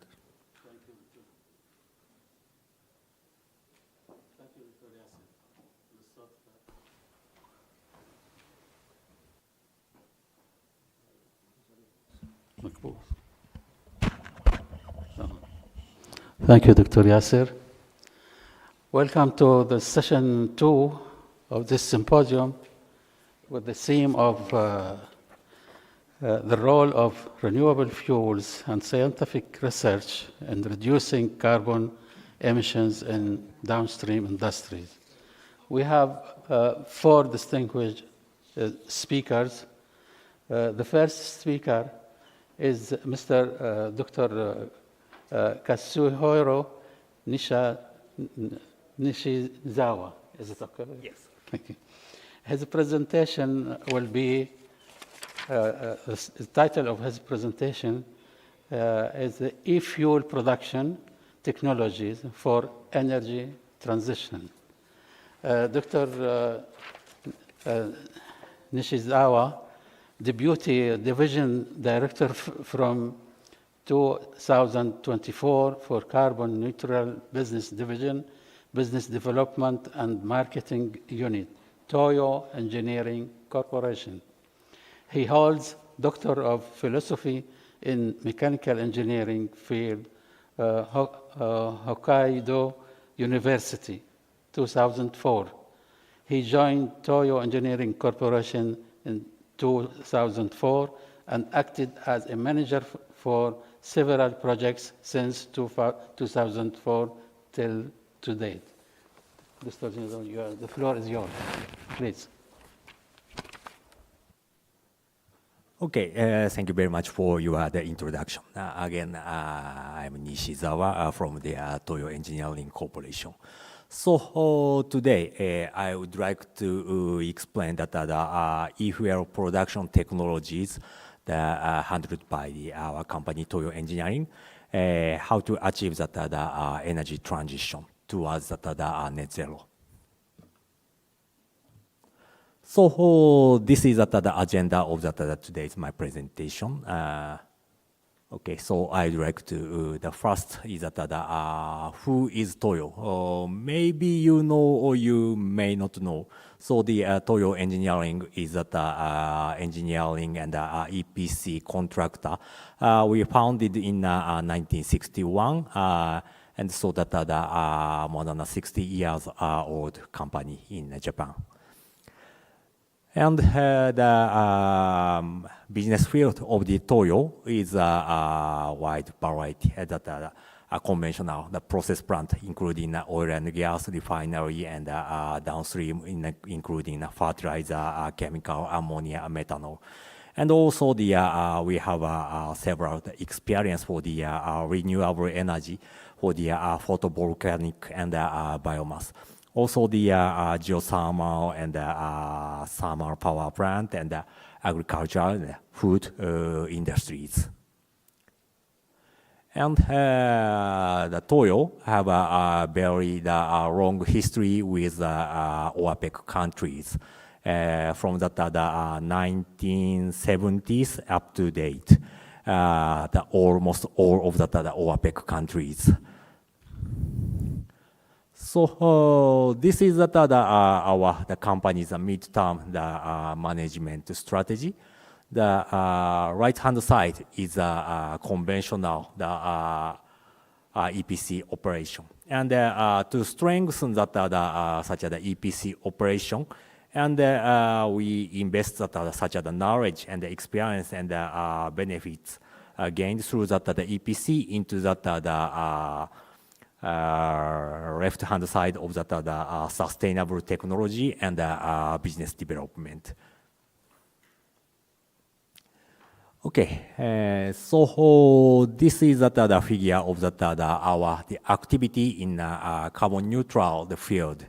Of course, so we are in concentrate for the ammonia and hydrogen, and also the today's main topic of the sustainable aviation fuel or the e-fuels, and also the green methanol.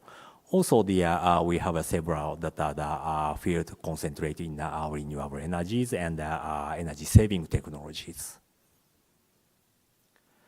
And as I explained, that the Toyo is originally and now also that EPC is the contractor, but also now we are thinking that not only that the technology provided, but also we can provide that finance solutions through that some of the investment for that the project itself. Okay, so from this slide, I would like to explain the SAF market and Toyo's activity in such a field. Of course, you well know that why that SAF is required is to achieve that goal of the net zero in aviation sectors.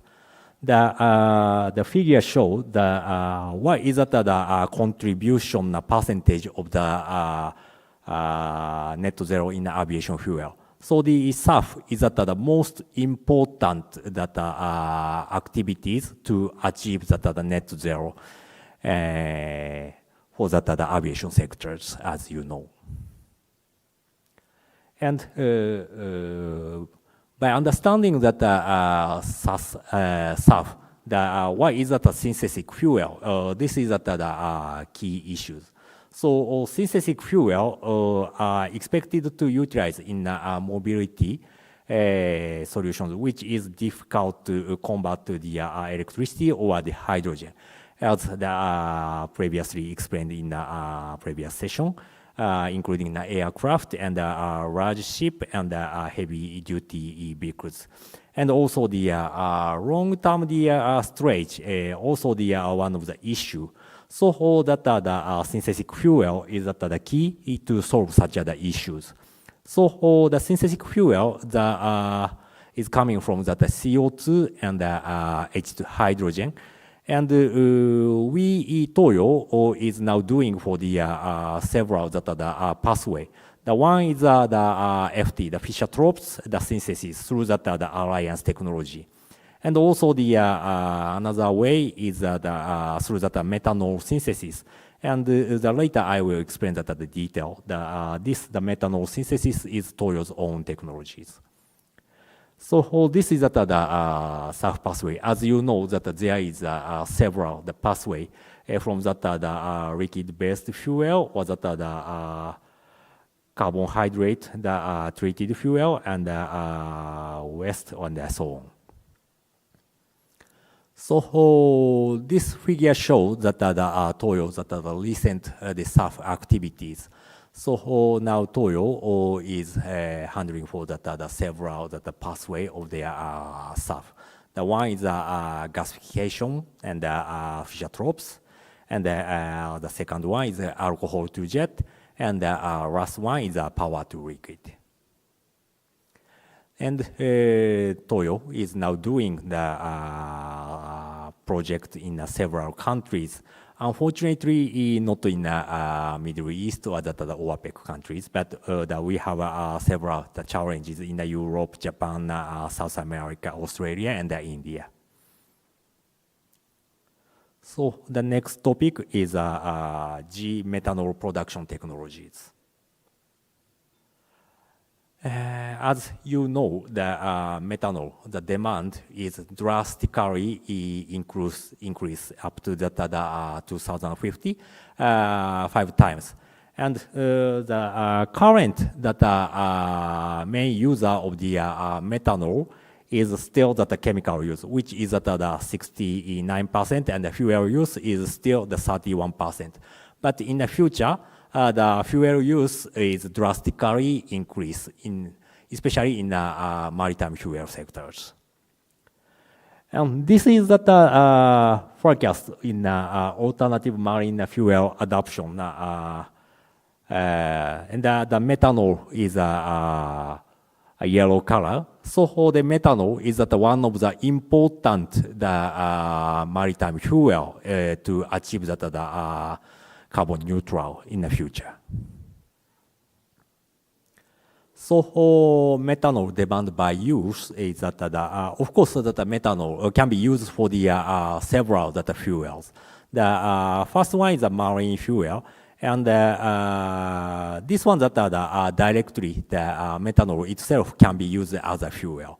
And the SAF, also the vehicle fuel, this is by utilizing methanol is a raw material of such as fuels. The SAF is through methanol to jet process, and vehicle fuel like gasoline is methanol to jet, the methanol to gasoline technology.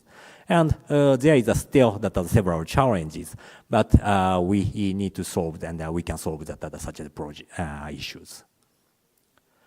So the methanol, the synthetic route, of course, the conventional, the methanol is generated from the natural gas, and by reforming, and we can get the synthetic fuel, the carbon monoxide and hydrogen, and it into the methanol synthetic the section.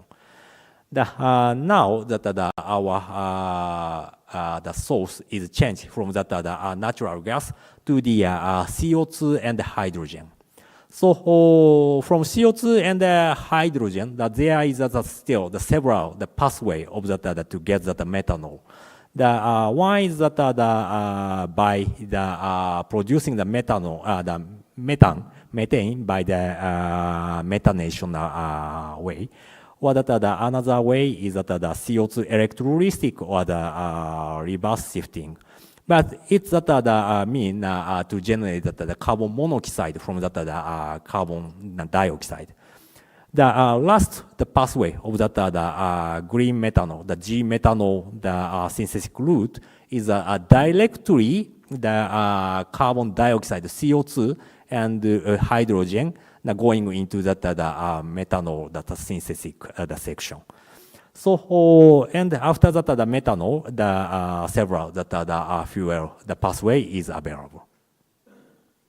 So G methanol is Toyo's directly the synthetic from the hydrogen and CO2 produced. So as mentioned here, that the CO2 and the CO2 is the synthetic gas, and by that reaction of the green methanol by the Toyo's own licensed technology of the MRFZ reactor. So the methanol synthesis from the CO2 and hydrogen is very simple. The hydrogen and CO2 is compressed up to the methanol, the synthetic pressure, and into that methanol, the synthetic reactor. This the center photo is that Toyo's own MRFZ the reactor. And once that passing through that such the reactor, you can get that the crude methanol. And some that recycling the compressor is required to return back the non-reacted part. So this is our unique feature of the MRFZ reactor. The unique point is radial flow type of the reactor. So by utilizing such a technology, that a small delta P and energy saving can be achieved, and steam raising and energy saving. Also, this reaction is crossing to the max the rate operation line, and so it means that can achieve the minimum the catalyst volume.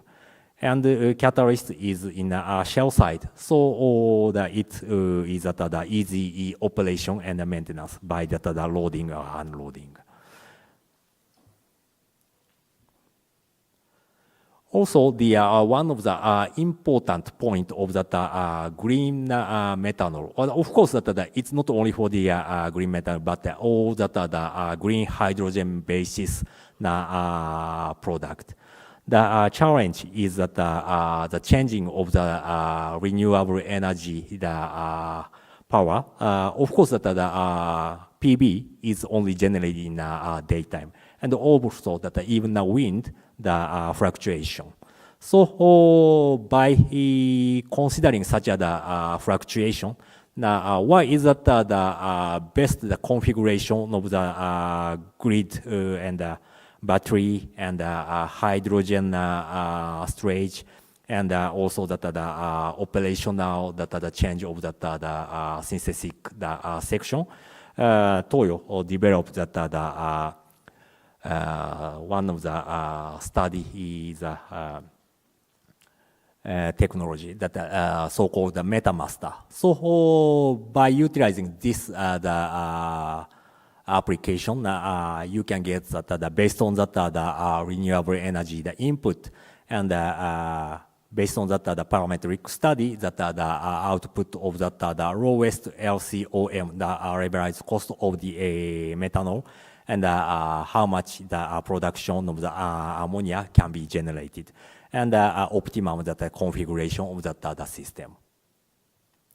And so now the Toyo is executing that one of the demonstration plant in India. The production or the project will be completed in maybe a few months later in the second quarter of this year, and start the demonstration operation in India. So Toyo is that the development that the methanol technology from that 1985, and this is that the conventional that the natural gas based start from that the 50 ton per day, and we reached to that the 3,000 ton per day of the plant in 2007. And now that our technology changed to that to achieve the carbon neutral by utilizing that the CO2 as the feedstock. So this is that one of the technology combine that green methanol and methanol to jet or the methanol to gasoline project in developed in Australia. So now this is that still under study, but that in near future it will be materialized. Okay, so now time is limited, so I would like to skip some slide. Okay, and so next is FTE synthetic technology. So such the technology, the Toyo is collaborate with the Velocis. The Velocis have that's their own technology of the microchannel type of the technology. This the right hand figure shows the microchannel reactor. So one side is that the synthetic, the gas of the carbon monoxide and hydrogen, and the other path is that the water and the boiling and to remove the heat from the synthetic gas side. And Toyo, with the several the Japanese company, including Mitsubishi Power and JERA, successfully completed the demonstration project of the FT, the process of the and gasification and from the biomass to the SAF in 2021. So this is the SAF, the produced one. This right-hand figure shows. And we already load such a SAF in commercial flight in Japan Airlines in June 2021 and successfully completed. So the approach to the commercial production and supply of the SAF. So now, such a consortium, including Toyo, is investigate the early supply of the biomass derived SAF to the market in Japan. Still, there is several challenges, and still that we studying the condition and the measures and the technological issues and the support of the Japanese the agency for the technology, the NEDO. And how to materialize such a SAF production and evaluate the feasibility after the completion of the demonstration project. So now that still several are under the innovation to achieve the commercial based FT based SAF in from last year and up to the this financial year. And also the SAF from the CO2, the using the electrolysis and FT synthesis. This is also the one of the unique approach of the Japanese companies. This figure shows the electrolysis of the CO2 to CO. So it's that the CO2 can be converted to the CO by using the electrolysis. You have 1 minute, please. Okay. Okay, and okay. So and by utilizing such a carbon monoxide and FT reaction, we can get the SAF. So the last is the summary of my presentation. So towards the energy transition, the important point is the combination of the existing technologies. So provide SAF, of course, the FT synthesis, and also the CO2 to methanol and alcohol to jet. That there is still several technology, and to combine such a technology is to achieve the carbon neutral. And also the small start to the establish a value chain. Of course, there is some limitation of the feedstock. So apply that available feed, including the biomass, CO2, and so on, and implement the pilot plant and to expand up to the commercial phase. And the last is the co-creation to contribute the energy transition is by integrity of the technology, but also the finance solution is important, and a reliable partner to collaborate is important to achieve such a target. Okay, thank you very much. Thank you, Dr. Nishad. Our next speaker is Dr. Ma'moon Halabi. He is an independent consultant with a focus on energy and its role in modern society, innovation, and economic growth. He has extensive R&D and business development experience in petrochemicals, petroleum refining, catalysts, and enhanced oil recovery. Dr. Halabi has contributed to strategic plans like the Kuwait Energy Strategy 2020 and the Kuwait Renewable Energy Strategy 2012. He has authored over 200 publications, participated in various conferences. Dr. Halabi, He has the winner of oapec prize at 2022. Dr. Mamoun, the floor is yours, please. As a start, I'd like really to thank oapec first for their, number one, their selection of CCUS as a topic for their prize a couple of years ago in 2022, which eventually ended up in 2023 in their selection of the, and we were, myself and my colleague from Kisser, we were selected as, you know, a good research effort that has been done. And then their invitation for me over here is to share with you some of the, you know, deep thoughts that you come up with. The second thing, I like to thank JCCP. I worked with JCCP in almost 10 different research projects. Mostly they were in the petroleum refining areas, sometimes as a project leader, sometimes as a main researcher. And it gave me the opportunity to look deeply into the Japanese way of approaching problems and so on, and the team effort. So with time, it became very clear to me that the pace of our technology our life in this 21st century and beyond is, you know, the main thing that you could say is that it is acceleration is very important. Every time when we ask, when do we need this? And we're approaching the stage when we needed it yesterday. So in the past, it used to be, the developments used to be 100 years, 150 years, then it came closer and closer.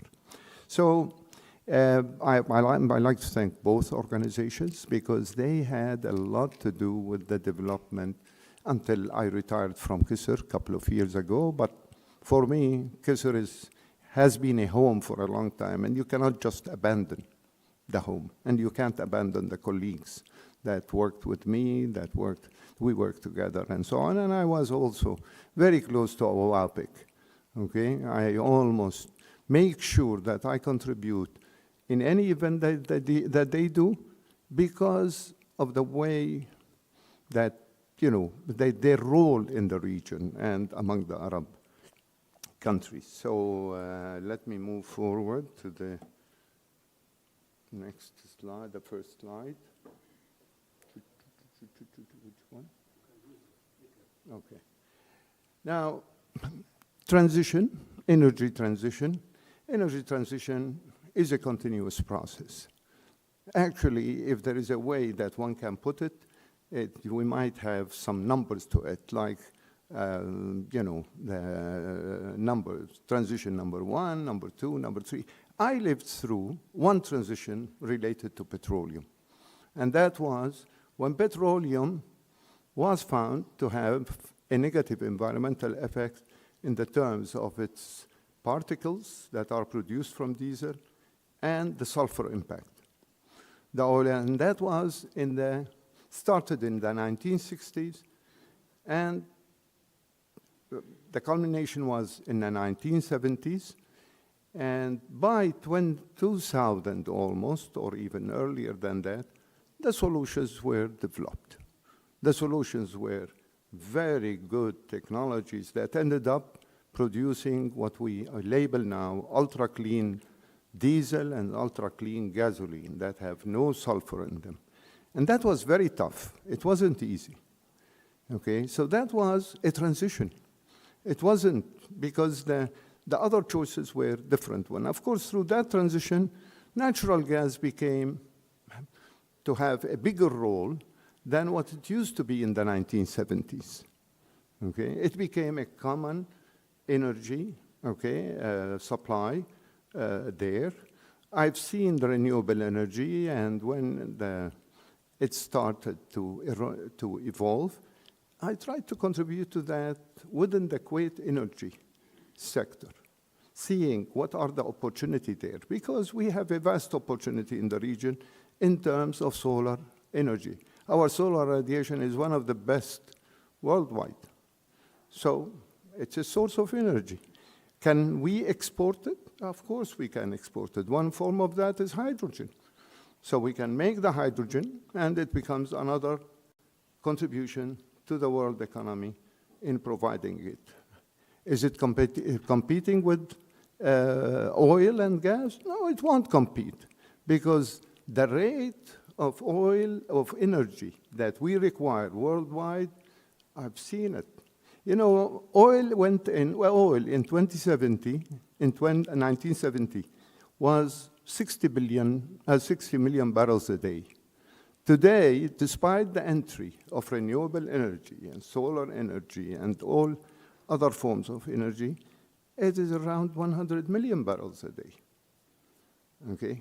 So if the source of energy is available, it's going to be utilized by humanity, and the world is hungry for energy. So I will go over some of those, but the most important one is the end. The end with collaboration is very important, and okay, so there is a continuous growth of energy demand. The key drivers are currently sustainable energy goals. I won't consider only the COP outputs, but the sustainable energy goals. The United Nations, it was a consensus that there are 17 SDGs that humanity have to look for. So that is an important one. The current transition stresses shifting toward renewable energy and so on. And then in order for the oil and gas industry to pass smoothly through the current energy transition, as I said, it's like other transitions, it has to manage, to contribute to its management. And that's not difficult. Oil and gas industry have had tremendous experience in handling complex multivariable problems and generating good solutions for them. There are a number of available options that are there, and then they can be utilized. Now, these are, I selected 5 of the 17 SDGs, and they are critical. They are important because they are connected together. The number 7, okay, is the one that's concerning energy.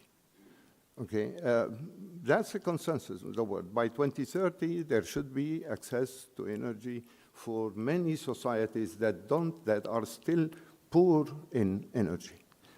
At the same time, the last one is ensuring that there is, number 13 is ensuring that we also take care of climate change and its impact. So when we look collectively into the 17 ones, we see that we are living, if we overemphasize one of them over the others, will definitely impact the others. So they have to be managed in a very wise manner in order to ensure that societies that don't have energy, that they could have energy in order to improve their future and their future generations. At the same time, we can contribute also to, we have to ensure our water resources are also intact and in good area. And amazingly, you know, in one of the papers that we published a paper on blue hydrogen. And the comments that came to us from some of the reviewers were, you know, off, but they pointed off from the mainstream of the paper, but they were pointed out to a certain issues that typically when we are too much focused on our topic as a technical topic, we don't see it.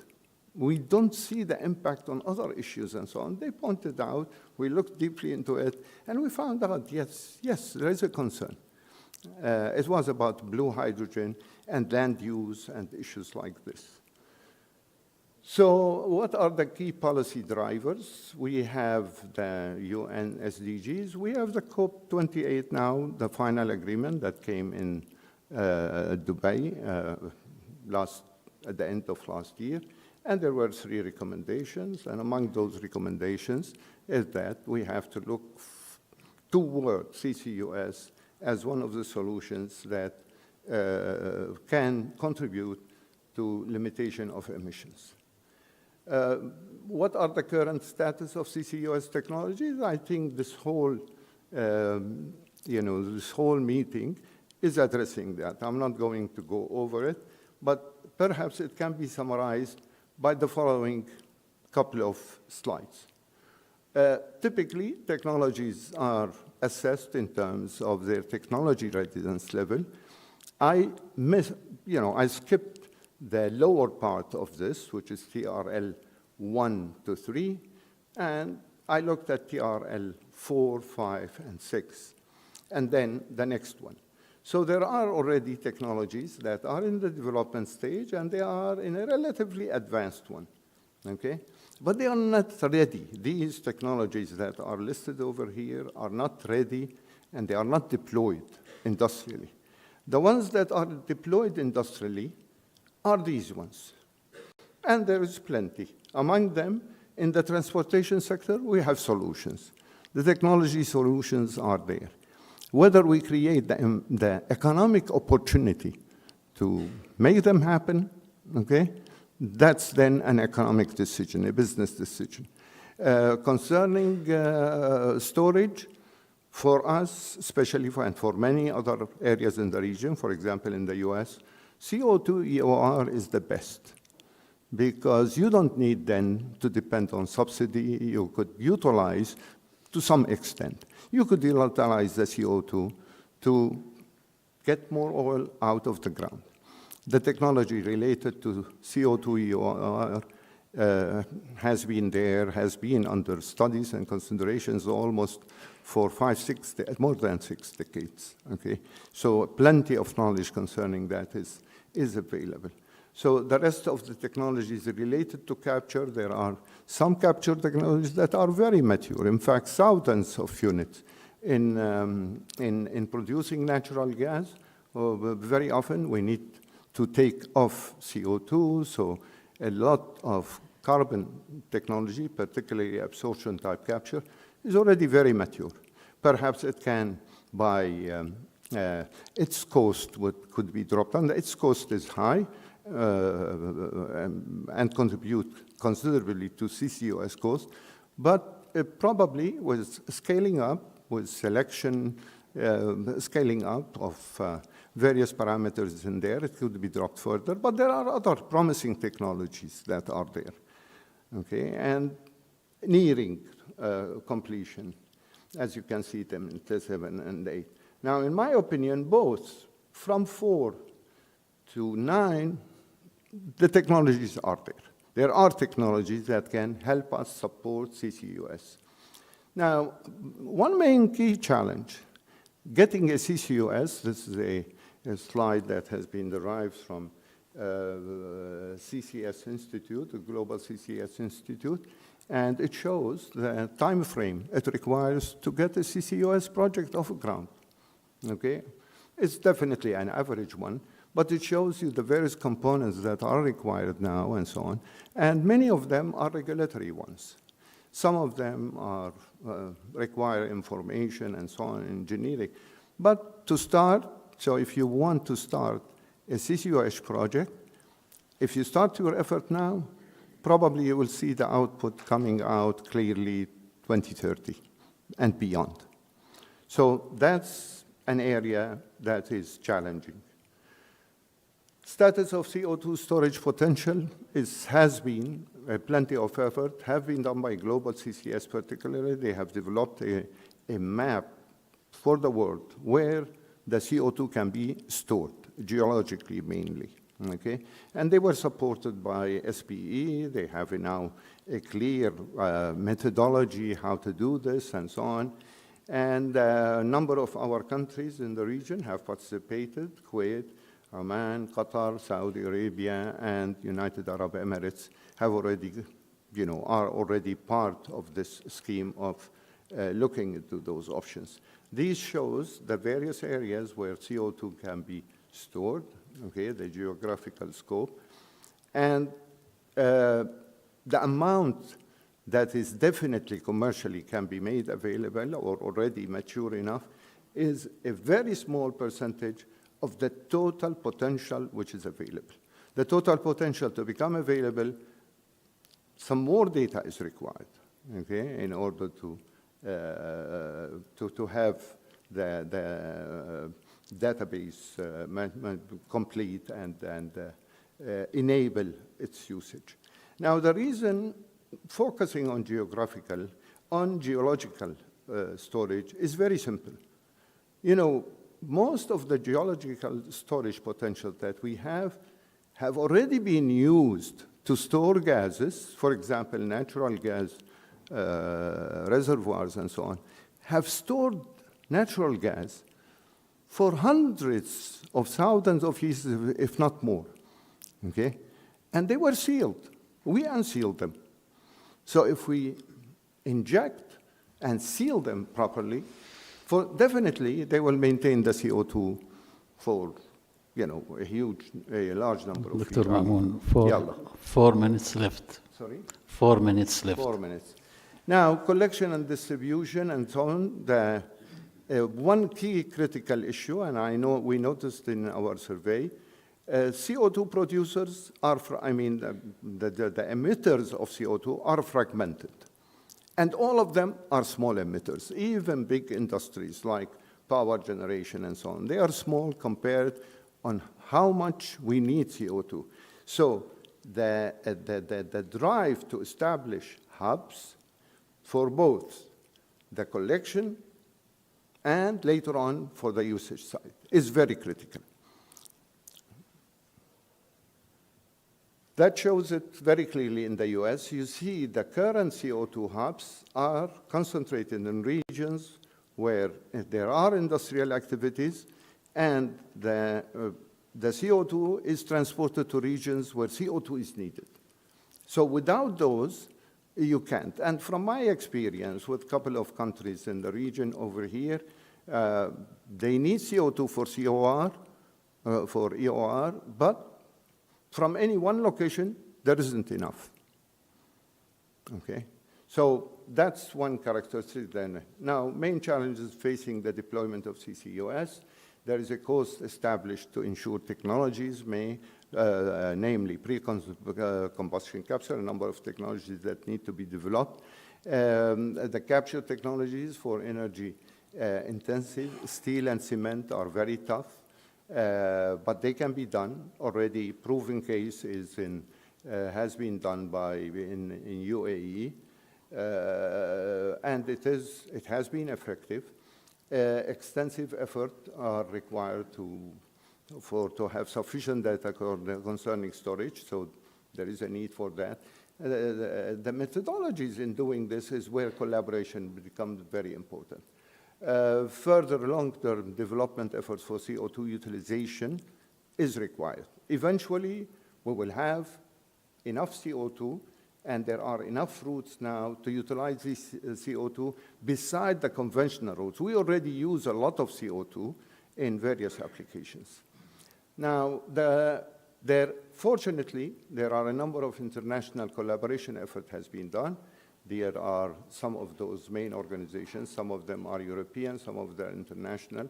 A number of Arab oil and gas countries are involved in some of those organizations and so on, which is very good because they share information and so on. The efforts to mitigate, already some of them have been listed by one of the previous speakers, the 3 ones that are in Saudi Arabia, Abu Dhabi, and Qatar. Extensive efforts are being made to promote absorption of CO2 from atmospheric through greenery plans, which I believe, I didn't see them in the reports. We have in the region a lot of effort that we are putting in greenery projects. This is greenery projects, they don't only beautify our environment, they absorb a lot of CO2. We need to capture that. We need to report it in our international reports for CO2 and so on. It costs a lot of money, it costs a lot of maintenance and so on. Now, planning, for regard to flame and methane, our region is among the lowest ones. We could do better. Maybe we'll do better in the future and eliminate it completely. Some countries still need to put more efforts, okay? Now, emissions from the region, I think I can skip that, start to go for the recommendations, which is the main issue. In my opinion, because of the pace of technology development and change that need to take place within the next 5, 6, 1 decade, 2 decades, it's very important that the region mass its effort for collaboration, sharing information, sharing experiences, and so on. The challenge that CCUS technology is facing requires cooperation between all the different shareholders, whether on the international level, like this setup that we have over here with Japan, okay? Definitely it's add up for everybody, it will add up some piece of information. Environmental regulation should be harmonized. There isn't yet very clear concerning carbon dioxide and concerning the acceptance of areas and so on. The fossil fuel industry needs to develop better plans and guidances, okay, concerning how to prioritize which technologies needed to be developed. In the region, one of the things which I noted, I was amazed with the number of regional researchers that are active in the field. Numbers were, it was striking for me. And some of them are working in our country's institutions, but others are still doing their higher studies somewhere outside, from all the countries, from Kuwait, Saudi Arabia, and so on. So the workforce which is required to contribute to these technologies is already available. It is there. It's not something that we have to plan for a long time. Dr. Mamoun, I really enjoyed your presentation, but the time has out. Yes. So there are a number of efforts. In my opinion, somebody has to spearhead this. My opinion, oapec can contribute a lot to this. Spearhead a cooperative, framework, start up with some goals, find out how those goals can do it. It did that before, okay? And it's doing it through an effort like this, so that the various parties are involved. Some of them are not costly, because I know budget is always a problem, but an award of a recognition of our scientists who are working in this area would be quite good. It's quite rewarding. I think that's it. My message is there, and I believe I can have my presentation accessed through you. This will be circulated to the Thank audiences. you very much. Thank you, everyone. Thank you. I'm sure there is a lot of questions from the floor, but unfortunately we have to commit to the time. The next speaker is the Professor Wael al-Muslimani. Wael al-Muslimani is a professor of microbiology and environmental biotechnology at the Arabian Gulf University. He has over 25 years of research experience in microbial biodegradation of hydrocarbons and petroleum biotechnology. He holds a BS in microbiology and chemistry from Ain Shams University and MS in petroleum microbiology and PhD from Freiburg University, Germany. He has collaborated with oil and gas authorities in Bahrain and Kuwait. He served as a guest associate editor for a special issue on petroleum biotechnology in many frontiers in microbiology. Dr. Wael, the floor is yours. Thank you very much, Engineer Ahmed, for the kind introduction, and I would like also to thank the organizers for the kind invitation and for the organization of this very important and timely event. I'm working at the Arabian Gulf University, and currently I am leading the environmental biotechnology program. We are an academic institution, and actually we are also a graduate. We are at a graduate college, so we don't have undergraduate students. We have only masters and PhD, so research is our main mandate.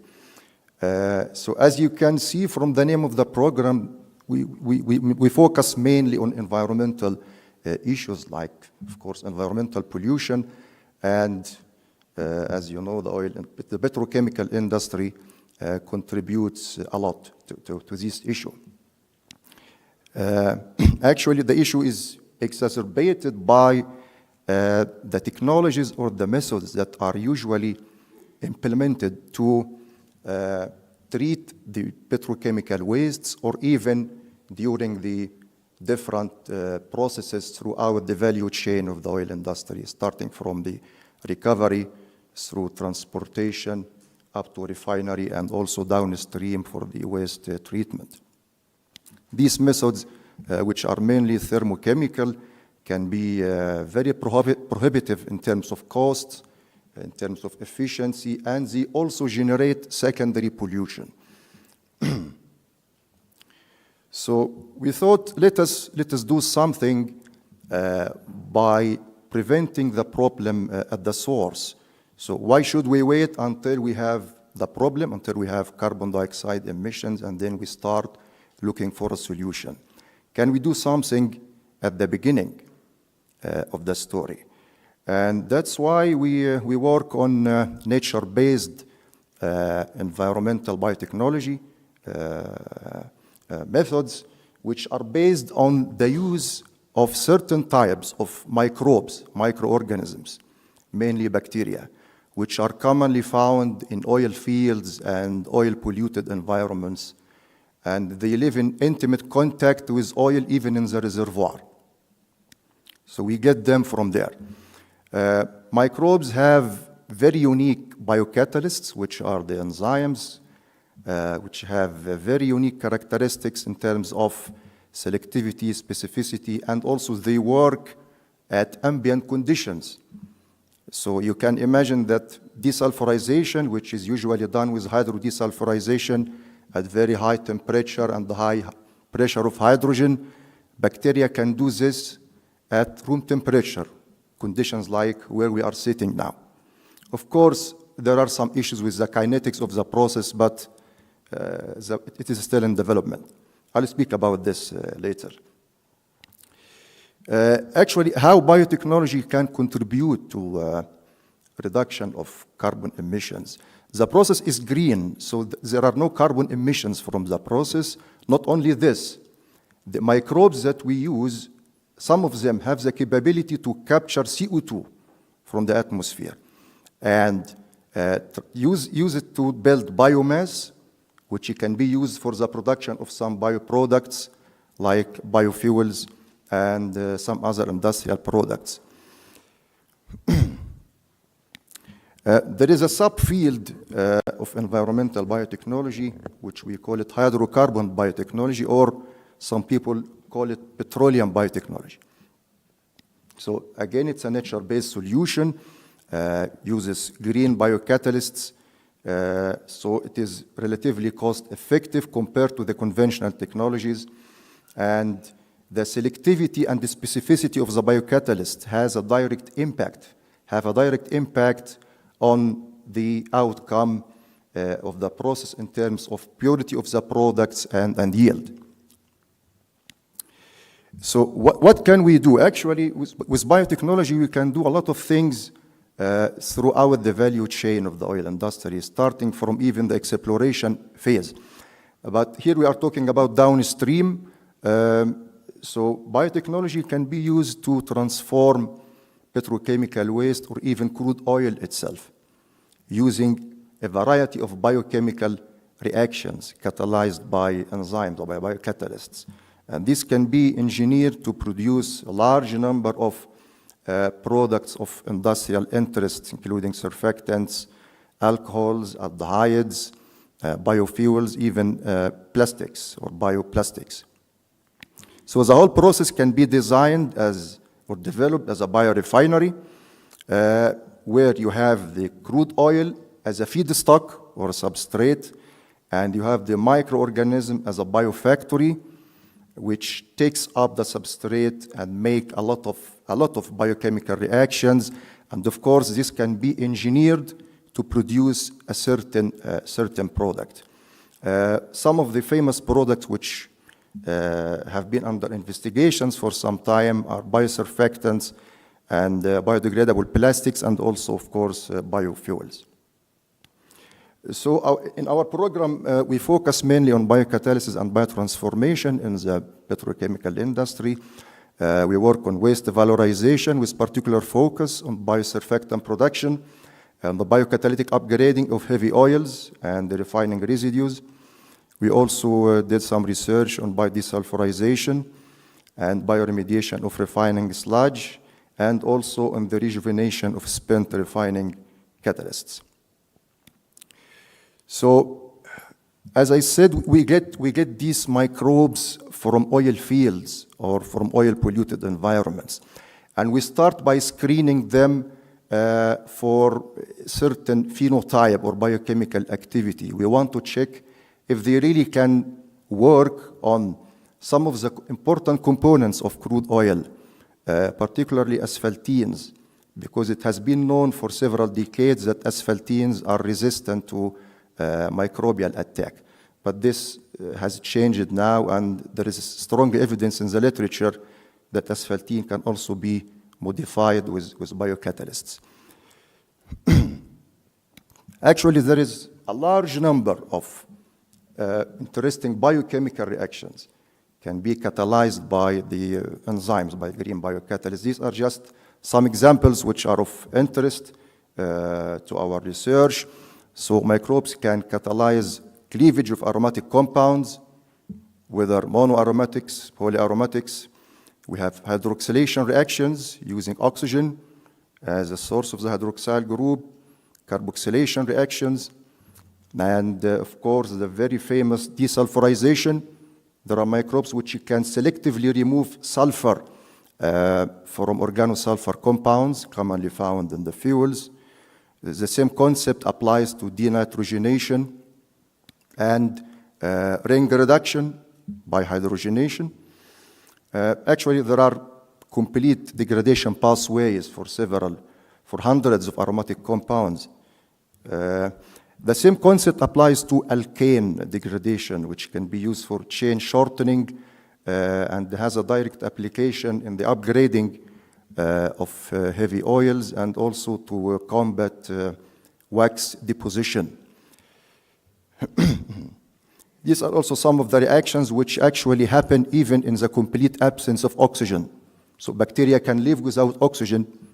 Some of them are anaerobic, and they can catalyze the same type of reactions. And this is important when we plan to apply something in anaerobic environments like oil reservoirs.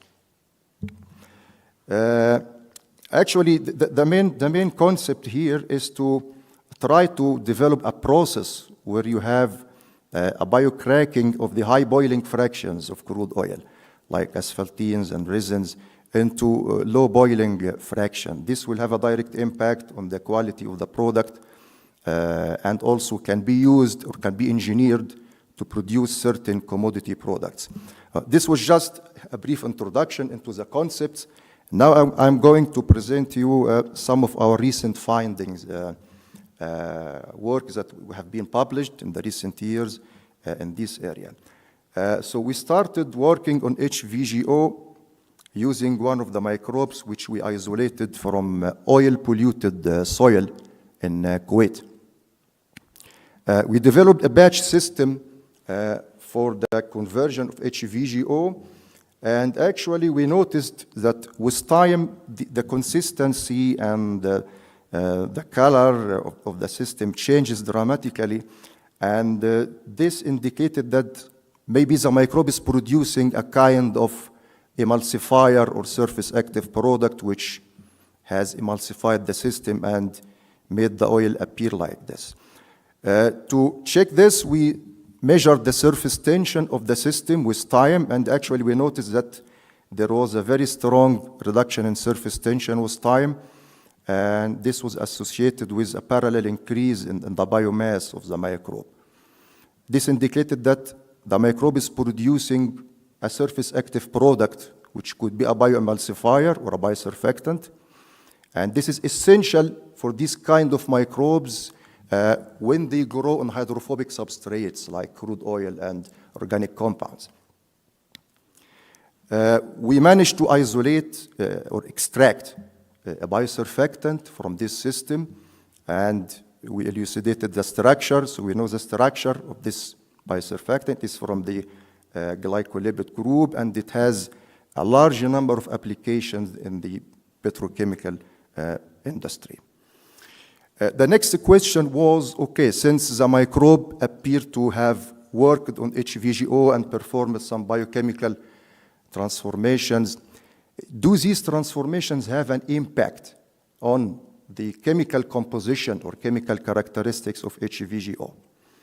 So we isolated the maltene fraction because it is easier to analyze than the asphaltene fraction, and we performed some chemical analyses which showed that after biological treatment compared to the control, of course, which was not untreated, the absolute number of aromatic species increased in the treated maltene fraction, the sulfur-containing compounds and aromatic compounds. We observed the same for the average molecular weights. The weight average and the number average molecular weights increased after biological treatment.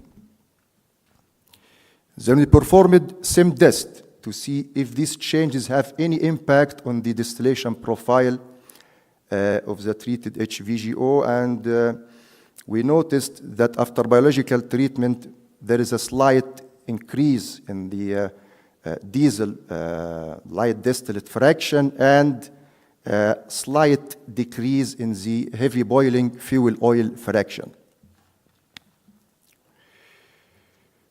Then we made further analyses using different maps, and we found that after biological treatment, there was a kind of hydrocarbon redistribution. So the aromatic compounds, in terms of number and size, changed dramatically after biological treatment.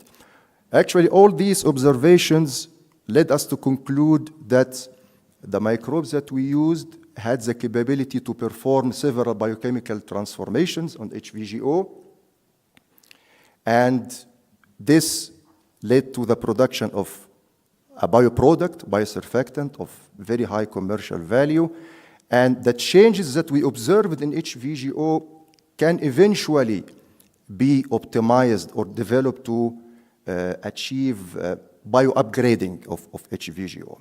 So we are still working on the system. This is what we have up till now.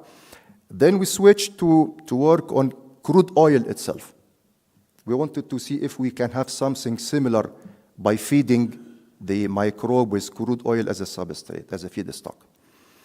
But in this case, we used different microbial consortia, mixed cultures, because crude oil is very complex in terms of structure. So it is very difficult to find a single microbe which has, the required biochemical activities.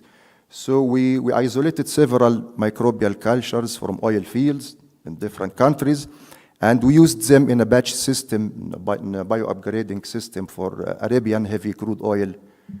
Also, we got it from Kuwait, and this was in collaboration with the Petroleum Research Center, which belongs to Kisser. We made the system, and we started by doing SARA analysis for some of our batch cultures. And in one of them, we noticed that there is a strong increase in the saturates, and this was accompanied by a strong decrease in asphaltenes. and the aromatics, but the resins fraction percentage increased, which was enigmatic at some time until we could find some interpretations. Then we performed simulated distillation to see if we have any effect on the distillation profile of the treated oil. And indeed, in one of the systems, we found that the average recovery percentage was improved after biological treatment compared to the untreated oil, of course. And this was also obvious from the boiling point curve. We are still working on the system to see if the microbes that we used could also produce some kind of bioproducts like biosurfactants, bioplastics, or biofuels using crude oil itself as a feedstock. Dr. Wael, 4 minutes. Yes, finalizing. Biodesulfurization, very briefly, this is still in the development phase. So as I said, there are some microbes which can extract the sulfur atom from organosulfur compounds, particularly thiophene, which, as you know, these are the most resistant to hydrodesulfurization. So they can work selectively on this. There is a biochemical mechanism very well established and very well characterized for biodesulfurization of diesel. But what we are trying to do, we are trying to adopt the system for the production of bioproducts, not for biodesulfurization per se. So you can use that biodesulfurization biocatalysts to work on waste streams rich in organosulfur compounds. And this can produce sulfoxides, sulfones, sulfonates, etc., which can be used for further chemical derivatization to produce specialty products. So the process is still in the development phase, and we still need to do a lot of work to understand the science behind the process, because the better we understand the process, the better we can, of course, engineer it, design it, and optimize it for a specific purpose. But this requires strong collaboration, large-scale collaboration between the academia and industry, which is currently lacking, and it requires also development of mega project, joint projects on specific problems, and of course this requires multidisciplinary research and development team, because the field is multidisciplinary. You need a chemist, you need a microbiologist, you need a petroleum engineer, a chemical engineer, and so on. At the end, I would like to thank, of course, we are not working alone, we collaborate with the oil and gas sector in the GCC area, particularly in Kuwait and in Bahrain, and we also work with Aramco for the HVGO project. And if you would like to read more about the topic, we have a special issue published a couple of years ago on the topic, and also we published recently a co-edited book on hydrocarbon biotechnology. I strongly recommend if you would like to know more about the subject. And thank you very much. Thank you. On time.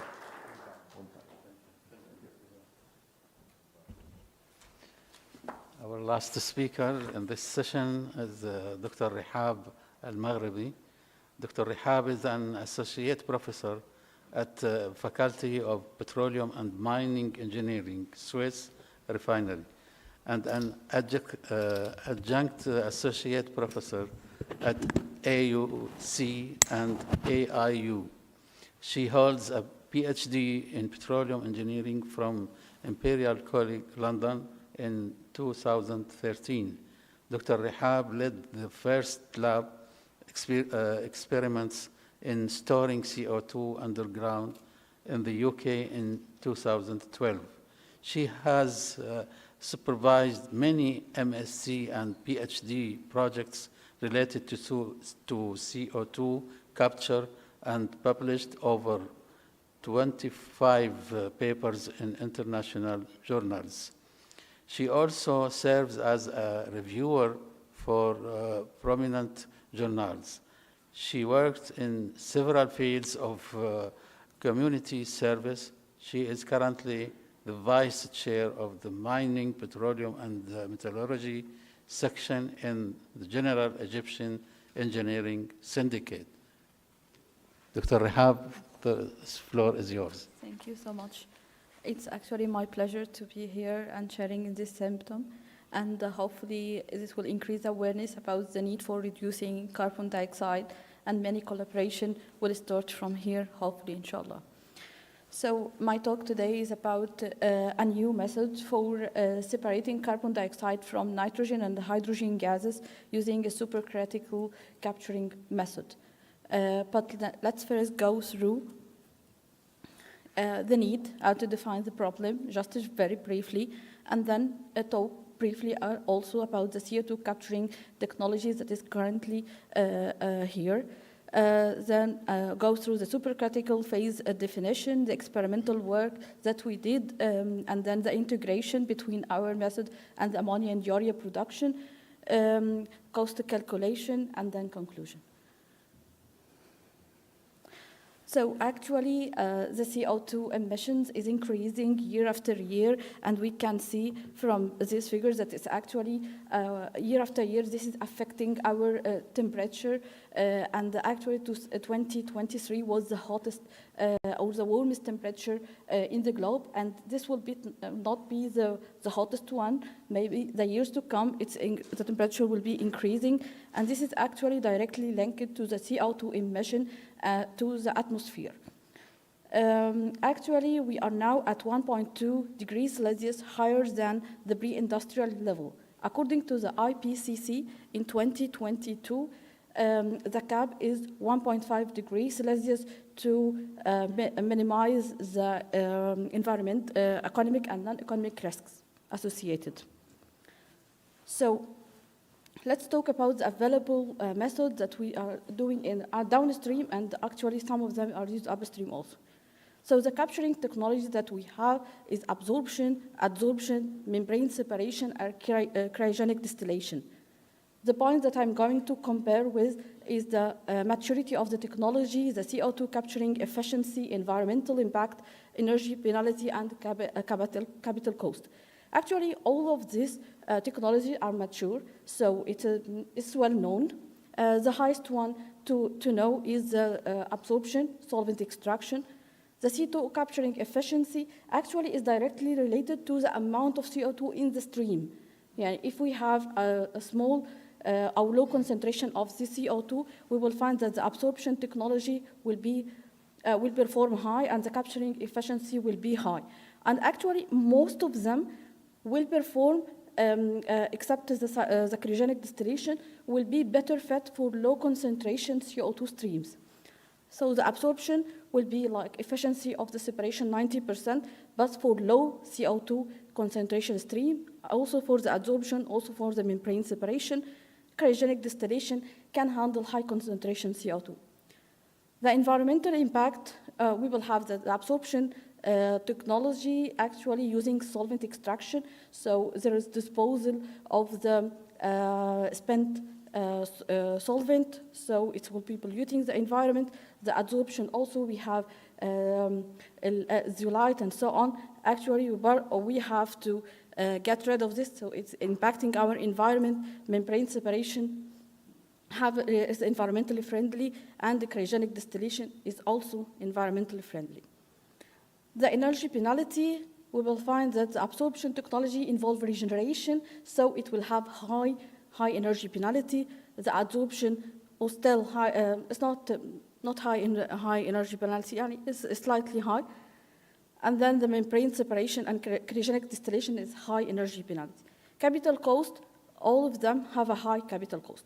So to sum up, what I want to point out, that most of this technology just work for low concentration CO2. If the concentration of the stream is lower than 20%, none of them can handle high pressure stream. And the purity of the CO2 that we need for utilizing the CO2 has to be like higher than 95 or 98% in order to be able to capture the CO2 and to able to utilize and store the CO2. So here comes this supercritical. So let's define first what is meant by supercritical CO2. It is like behaving like a gas, the CO2, but it is dense like a liquid. So if you compare the CO2 according to the tables that we have, the density for carbon dioxide, nitrogen, and hydrogen, we'll find that at the temperature of 38 degrees Celsius and the pressure of 200 bar, we will have the carbon dioxide density of 850, so the last row that we have. So, and then the nitrogen 200, and then the hydrogen 13. So there is a great difference in the density, which will allow us to separate according to, so this is a physical separation, which means that it is environmental friendly. To test this concept, we did an experimental work. It's not a tiny experimental work, like a 1 liter reactor. So we introduced different concentration of CO2, 20% CO2, 80% nitrogen, and one more time, 80% hydrogen. And then we test this, we mixed them, we increase the pressure, and then we mix them, we leave them for some time, and then we analyzed using gas chromatograph. Then we did another experiment with 70% CO2 concentration and 30% hydrogen and nitrogen. So we separated it to 2 streams. The top stream is the lighter one, the hydrogen, and nitrogen is separated from the top. And the bottom stream is the carbon dioxide because it is heavy, so it will be separated from the bottom. So for the first run, we did 2 runs. The first run, we get a concentration of CO2 in the bottom stream of nearly 70% CO2. So we did another round of CO2 separation with 70% CO2 and 30% hydrogen. And then we reached to 98.8% CO2 at the bottom, which means that from 20%, we was able to reach to 99% CO2 purity. And also the hydrogen and nitrogen that was separated from the top was of high purity, like 96% or 97%. To apply this, so we need to apply this using high pressure. So the best fit is for high pressure application. If we look at the ammonia production, we will find that we have high energy intensity, high polluting, and also it is utilizing hydrogen and nitrogen at high pressure and producing many CO2 emissions. For the urea production as well, it's also we have high market for CO2. We need many high size of the market of urea with 191 million ton of urea is sold around the world. The urea, to produce urea, we need CO2 at high pressure, 180 bar or 140 bar. So we have nitrogen and hydrogen at high pressure needed for the ammonia. We have CO2 needed for the urea. So our supercritical process can be fed in this, can be used to integrate both of them. So in traditional ammonia production process, we have this one is the traditional solvent extraction ammonia production process. For the one, it is the solvent extraction with including the absorption and the regeneration tower. And then after, so we have 20% CO2 and we have a mixture of hydrogen and nitrogen. From the top, we will get the hydrogen and nitrogen and it will be compressed. So we are working at atmospheric pressure or 30 bar pressure. And so we have to compress it to be utilized in 3, which is ammonia. So we have to increase the pressure of hydrogen and nitrogen to 180 bar. So we are ready for we are using compressor to increase the pressure.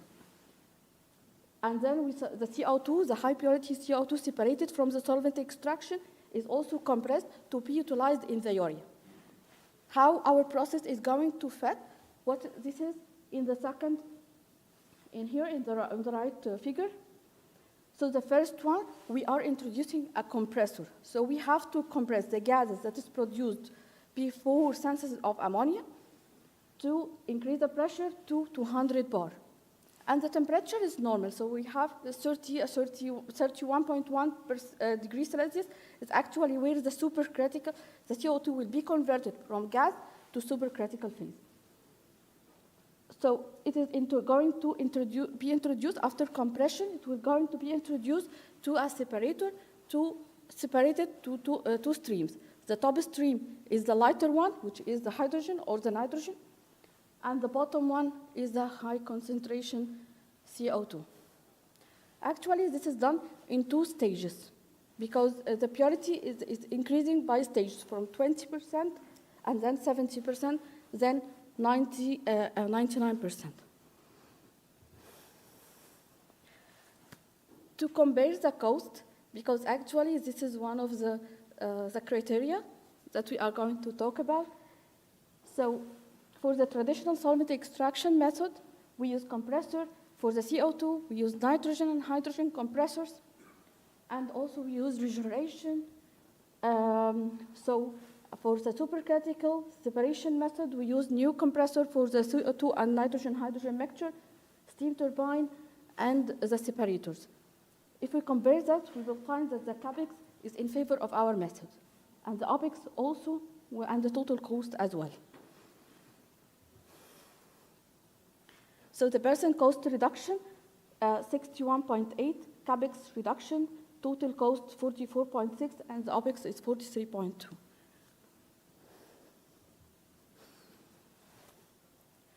So let's compare between the solvent extraction process and the supercritical phase.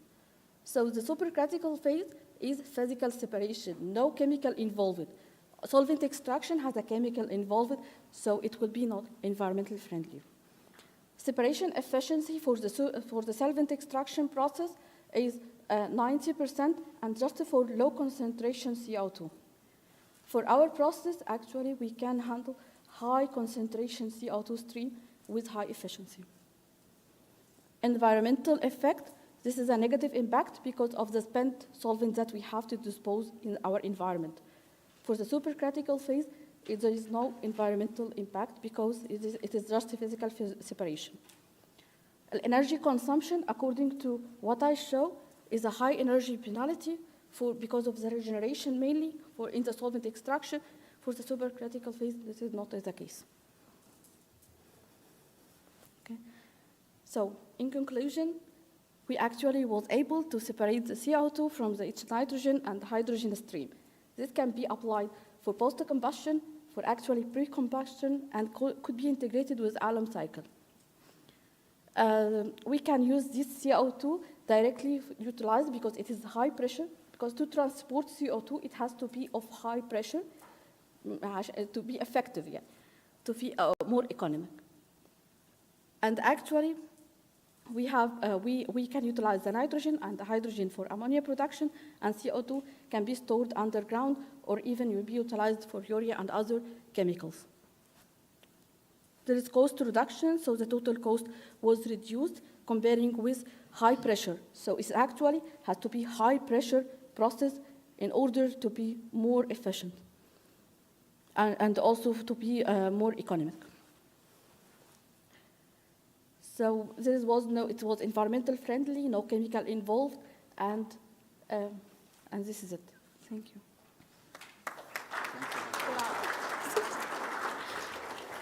Thank you for giving us 5 minutes from her presentation. We can open the floor for questions. If anyone has a question for all the speakers, as we have spare time. The questions can be sent to our website.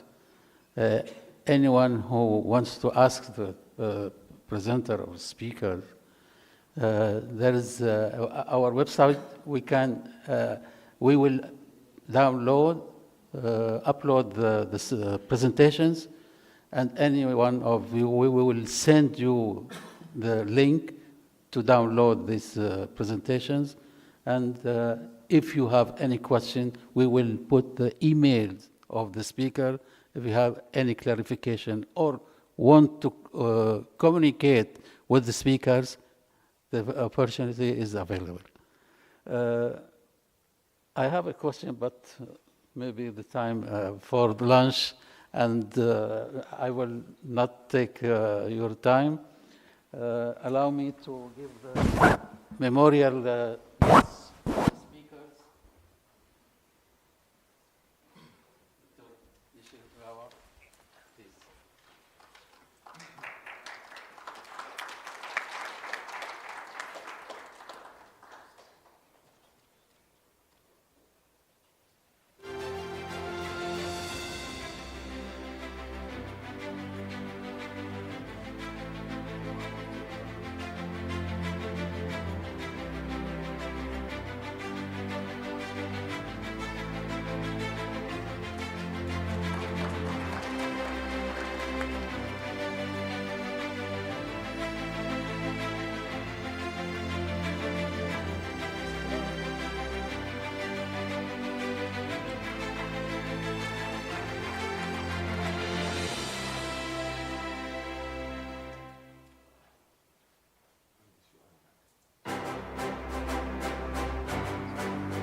Dr. Yasser has an announcement for the lunch.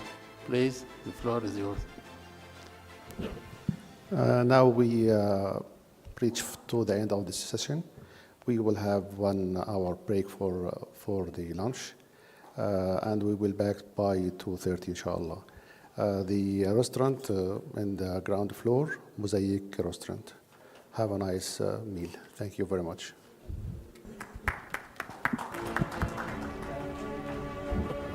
We have a group photo.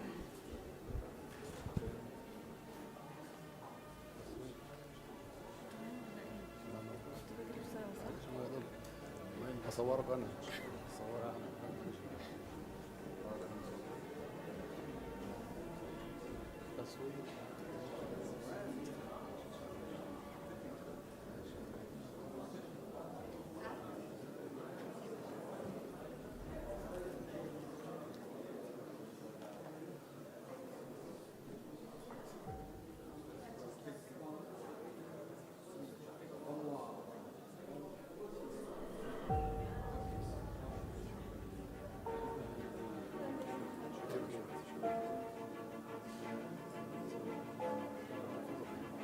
عفوا دكتور ياسر.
برضه يا ابو عمر، مش هتفتح لي يا ابو عمر؟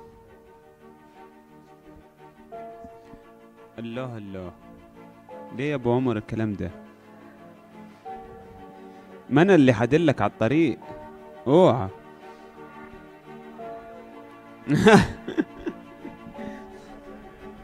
يلا يلا توكلوا على الله، روحوا.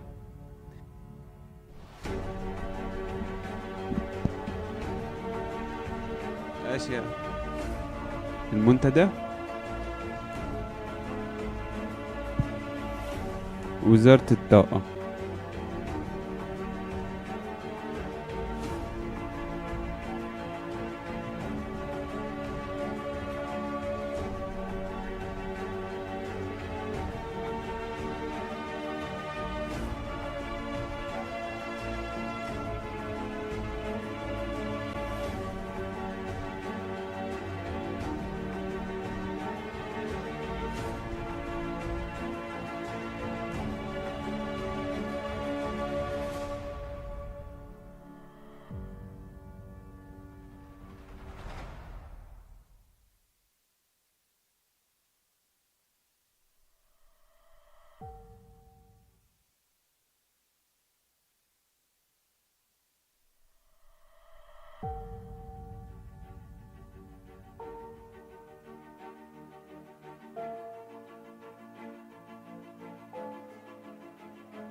much.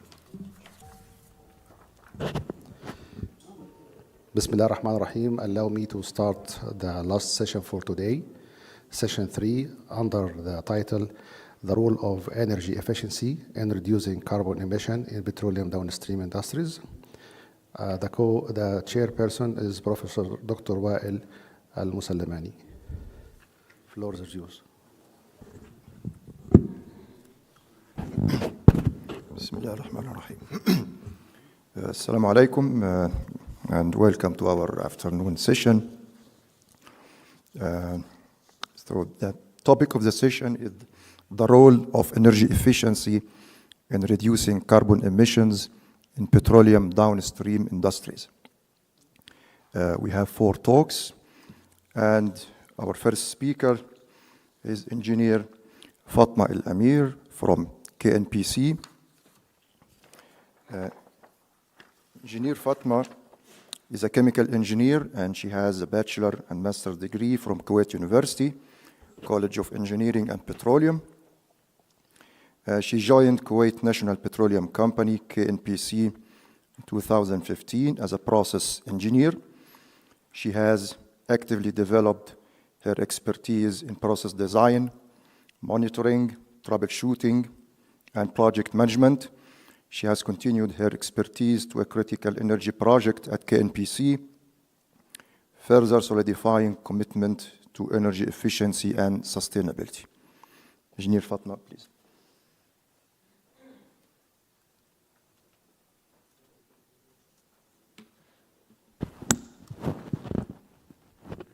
Good afternoon. My name is Fatma El Amir. I'm a process engineer in Kuwait National Petroleum Company, especially in Mina Abdallah Refinery.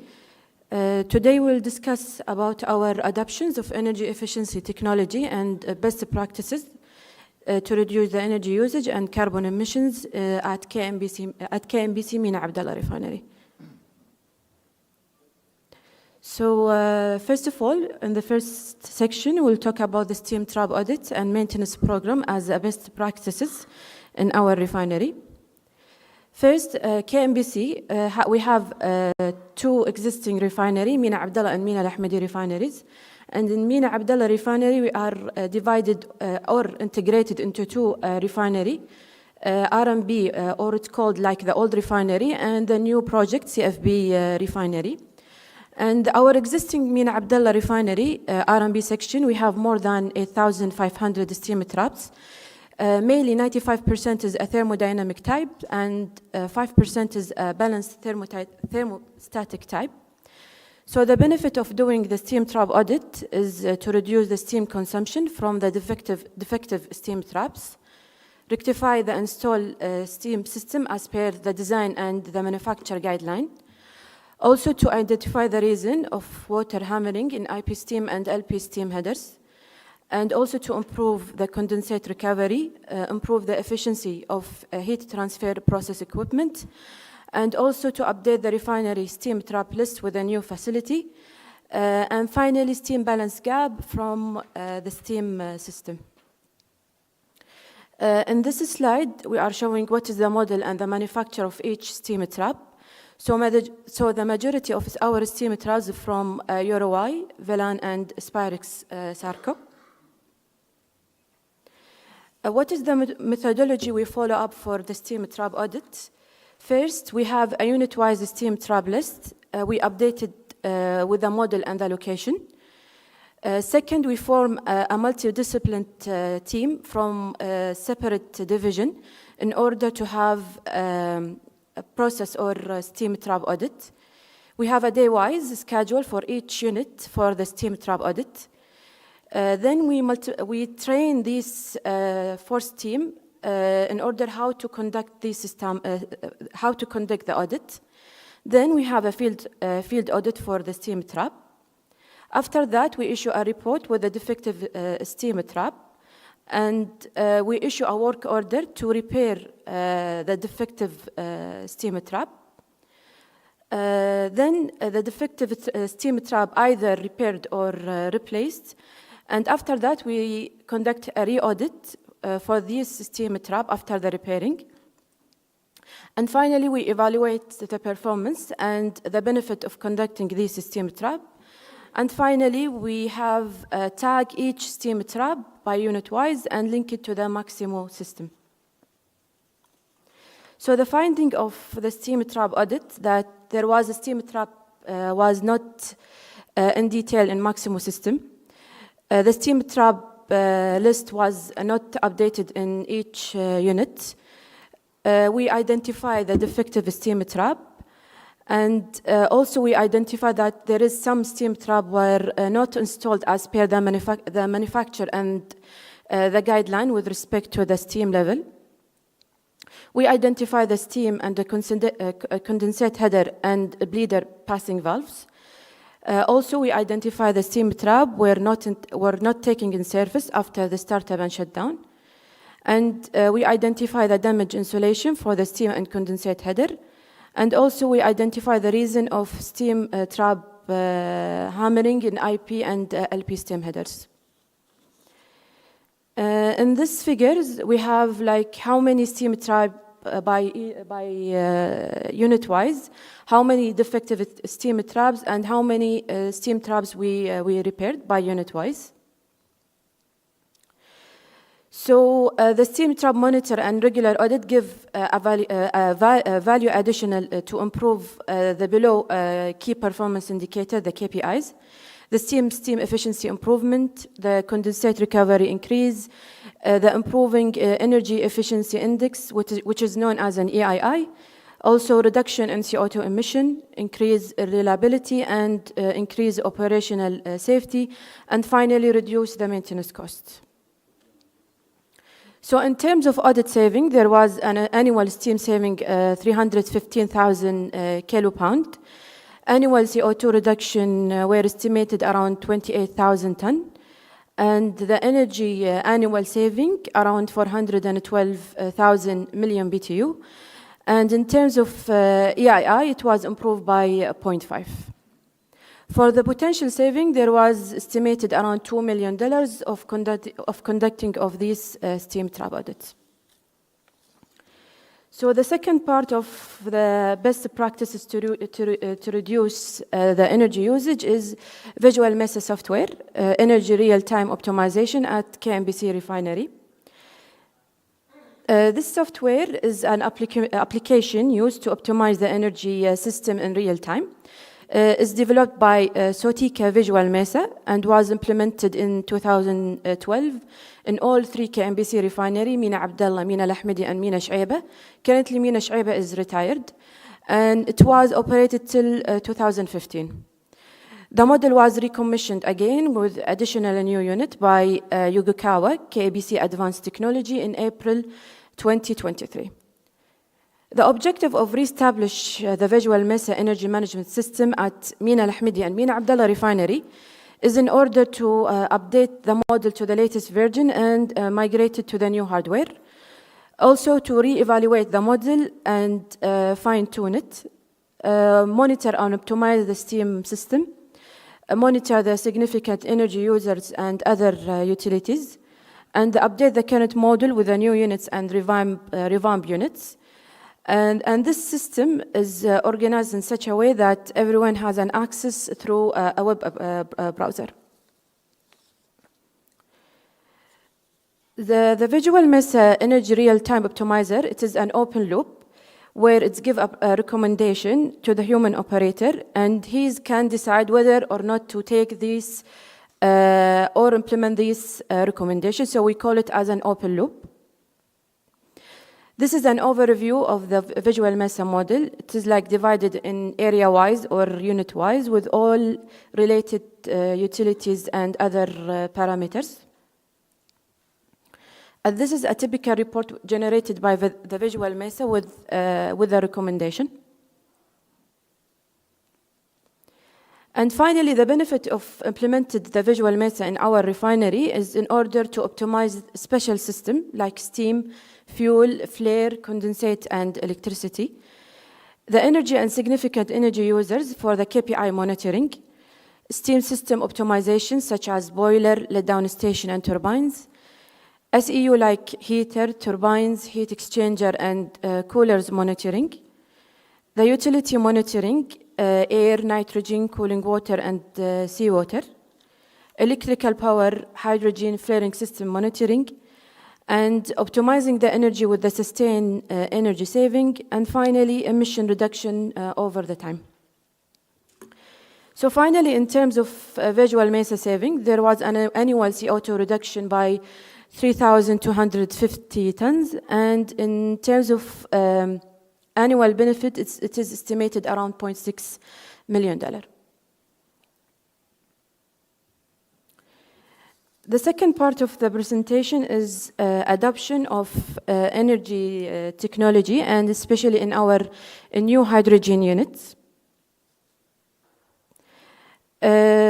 I will just take in a brief about our new project. It is called CFB project, Clean Fuel Project, and it is one of the strategic initiative project of Kuwait National Petroleum Company.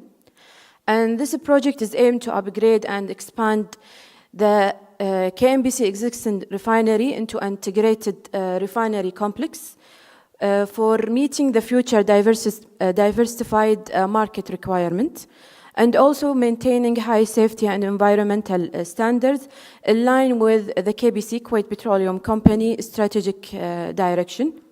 This project was successfully completed in 2021. And one of our biggest challenges that we start commissioning the new project during COVID-19 without the presence of the unit licensors. So one of our biggest hydrogen plant in the world, it is in the new CFB project, hydrogen plant. And in this new plant, we adopt new technologies for enhanced product quality, follow environment regulation, and improve the energy efficiency. I will just give a brief, the comparison between our old RMB hydrogen and the CFB hydrogen plant. In terms of capacity, in RMB it's around 158 million SCF per day, while in CFB it's around 713 million SCF per day. The product purity around 96% in RMB, and in CFB it's around 99.8%. For the product purification, in RMB is used as a benefied CO2 removal, while in CFB is integrated PSA, pressure swing absorber system. The primary reformer fuel in RMB is refinery fuel gas, while in CFB is a PSA off gas. So this is the hydrogen plant in our refinery. The configuration is include pre-reformer, reformer, HTER, as called Al-Holder Topsoil Exchanger Reformer, shift reactor, and finally the PSA system. As I mentioned, the configuration include pre-reformer, reformer, HTER, MTS, and PSA. The HTER and pre-reformer technology was used to reduce the reformer size and minimum the steam production by effective use of waste heat for improved hydrogen production. In HTER system configuration for larger scale hydrogen production, with improved energy efficiency, the effective use of waste heat mainly for hydrogen production and minimum steam production. And the integrated PSA of gas system was used as a reformer primary fuel. And this technology as well used for enhancing the capacity of hydrogen generation. Also, it's reduced the required for reformer capacity around 15% in our case. We use the hot reformer gas for the reformer to provide the heat for the reforming reaction to optimize the plant operation. The HTER system configuration is used for larger scale or larger hydrogen production with improved energy efficiency, the effective use waste heat mainly for hydrogen production and minimum steam production. And in terms of energy saving, it was around 10 to 15% of the convectional hydrogen reformer units. And that's all.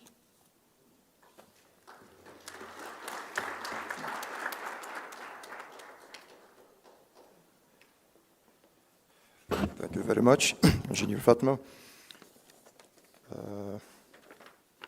think we have time for a couple of questions, or? Yeah, I think we have some couple of minutes for questions.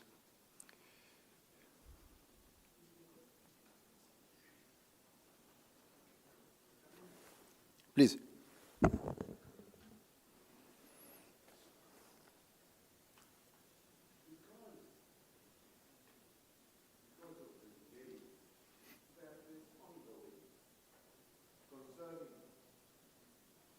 Because of the debate that's ongoing concerning CO2, are you trying, did you try, and I know that CO2 is needed in Kuwait, okay?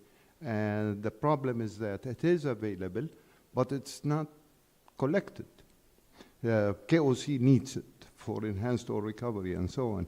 Because a couple of studies have been done on the subject, and there wasn't the output of those studies that not enough CO2 is there.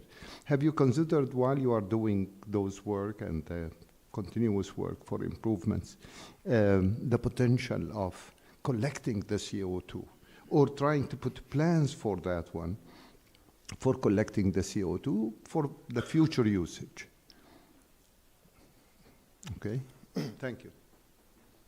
So your question is related to the KOC. Okay. The hydrogen plant and the burners. Okay. The boilers are the main CO2 producer. They are focused, they are concentrated. Okay, there is plenty of CO2 that's emitted from there, and that's an advantage, okay, as compared with our cars moving in the streets and so on. So is there any consideration that is being put, or is in mind at least at the planning phases now, what if we, introduce a collection unit, capturing unit for CO2, and leading it to some usage, which is in a nearby facility? KOC facilities are all very close to your operations in Mina Abdullah and Mina Al-Ahmadi and Zur. Currently, we don't have any some CO2 capture related to the KOC, but we will take into consideration. As we are working in KMBC side, we'll just check and follow up with the KOC concerns related to the CO2 capture. Thank you. So no more. Yes, please. I have a unique question. Now the head of the KMBC is a lady, and it's very exciting. But you're also the lady. How do you think the active role of the woman? Active role of the woman in the company. How do you find the change of the management of KNPC by the woman leadership? It's a different question. I know, but I don't know if you're aware that our CEO in KNPC is a woman. And also we have a lot of our managers, and it is in a women's side. So the KNPC have a huge role for the women in order to enhance and improve the petroleum section, especially in Kuwait. So now, we have a big role as a woman in our petroleum refinery. You don't find you can really find the big change of the management Yeah, style? we find a big change. I think in the last 10 years or 20 years, there is a big role now for a woman in the KMBC especially. Many leaders of Kuwait Exactly. studied in the JCCP. Sure. So we are very glad Sure. they are becoming the top of the companies. Thank you. Sure. Thank you. Sure, please. Actually, as a Kuwaiti, and coming from the oil sector from Kuwait, actually the appointment of the CEO in KMPC is not the first, by the way, experience. We had two ladies, that was much earlier, actually. Late Sheikha Saad Al-Abdallah. She was the managing director of international marketing in KPC. That was actually in the mid-90s. And after that, also the appointment of Badr Turkate, her first name? Maha Turkate. She is also the CEO of Kuwait Petrochemical Company. So actually the culture in Kuwait, actually, from many years ago, I say actually hundreds of years ago, because of the culture of Kuwait, men always travel and sail away from Kuwait for either diving for pearls or actually doing business and commercial business with India and Africa. Ladies in Kuwait, they used to really take the leadership at home and in the society. That's why you find a lot of, actually, this is only on the oil sector. If you see, we have actually CEOs of banks and a lot of organizations in Kuwait, actually headed by ladies. We are very proud of that, actually, as Kuwaitis. Yes, thank you. Sorry for this interruption. Thank you. Thanks. So we move to our next speaker, Engineer Osman Al-Dahrani from SABIC. He will be speaking about energy efficiency efforts undertaken by SABIC. Engineer Osman is an experienced professional with over 22 years of experience in the petrochemical industry. He joined SABIC in 2001 as a process engineer, and he's currently a senior manager in carbon neutrality strategy. His work extends beyond SABIC, including participation in KSA G20 presidency activities and advising the Saudi Ministry of Energy on sustainability issues. He has also played a significant role in supporting the KSA CCE national program development and co-led the technical team for KSA CCUS strategy development, contributing to both program development and the implementation of ongoing initiatives. Engineer Osman, please.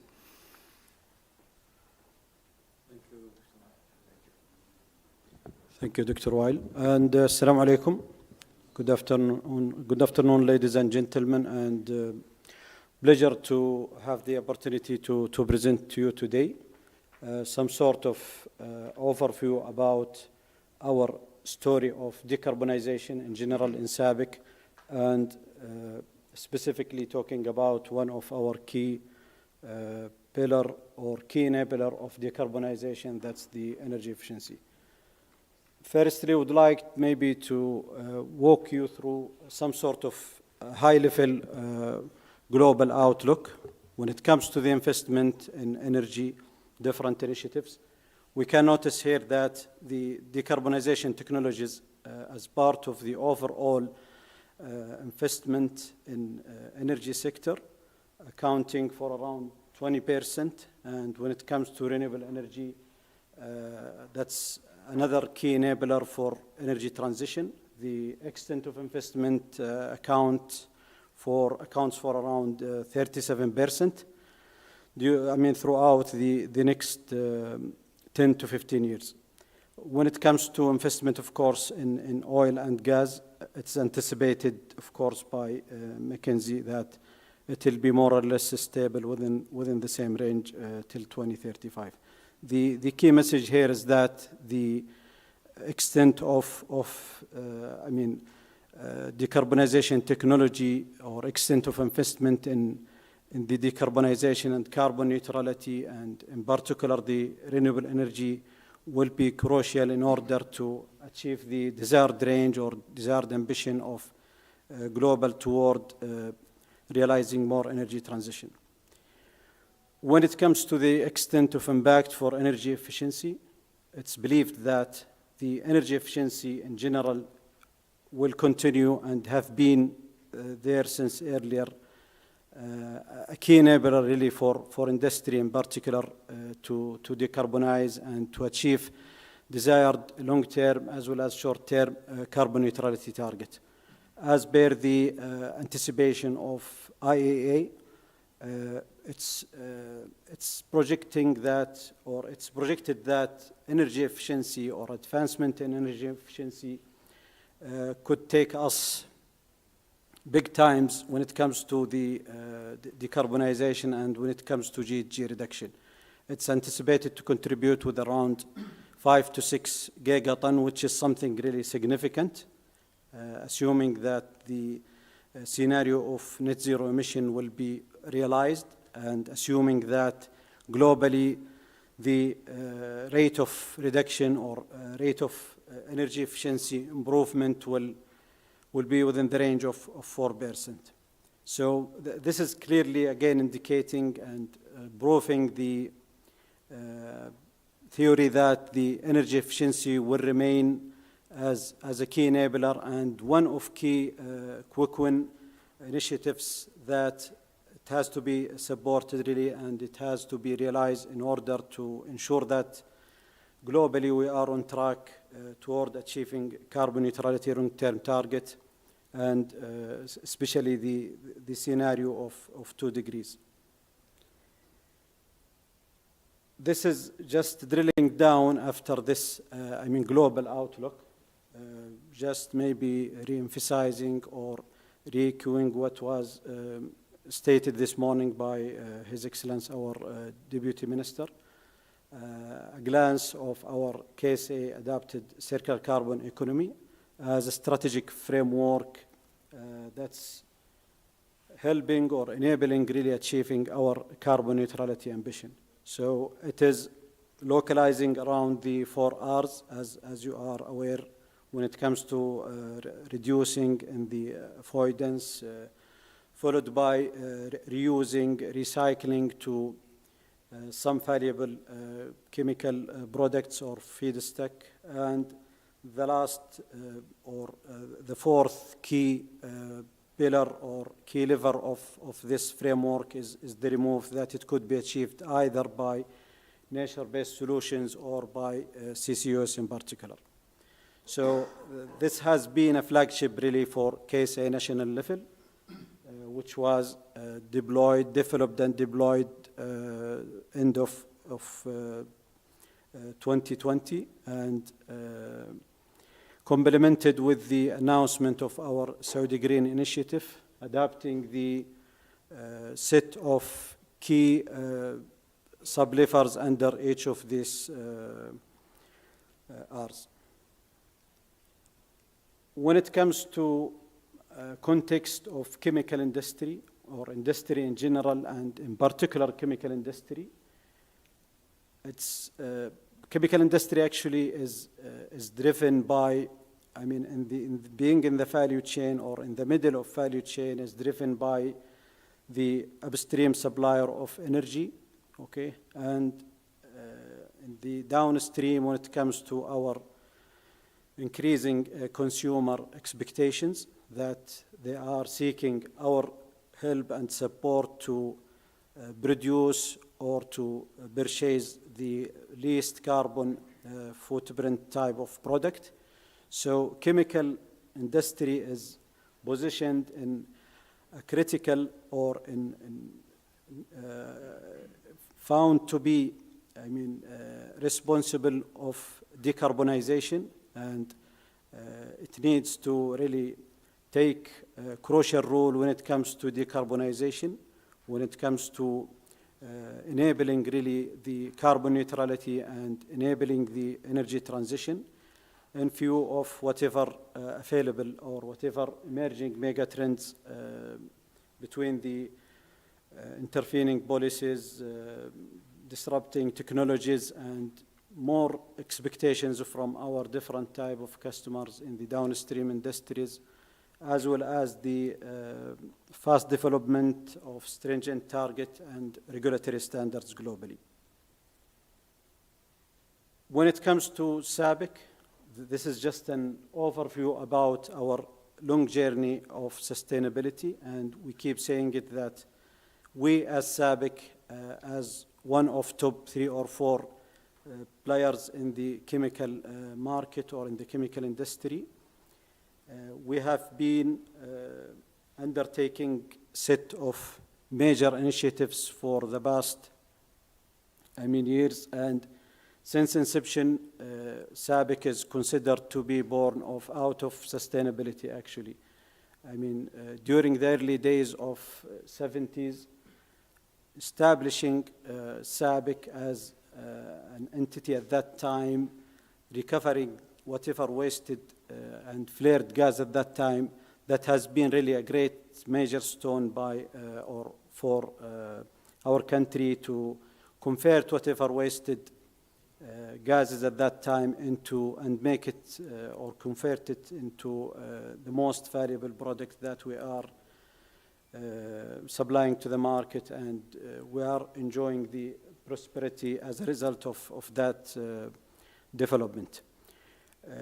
We have launched our Sustainability Integrated program back in 2009, and throughout past, let's say, decade, we have gone through different experience. We have achieved a set of success stories. I can pick up, for example, the establishment and startup of our largest carbon capture plant that's currently operated with capacity of 0.5 million ton, at which most of that recovered, captured and recovered CO2 is diverted into valuable feedstock to our methanol and our urea products. Besides launching our flagship of circular economy platform or program of True Circle, offering different type of support to our and type of solutions to our customers.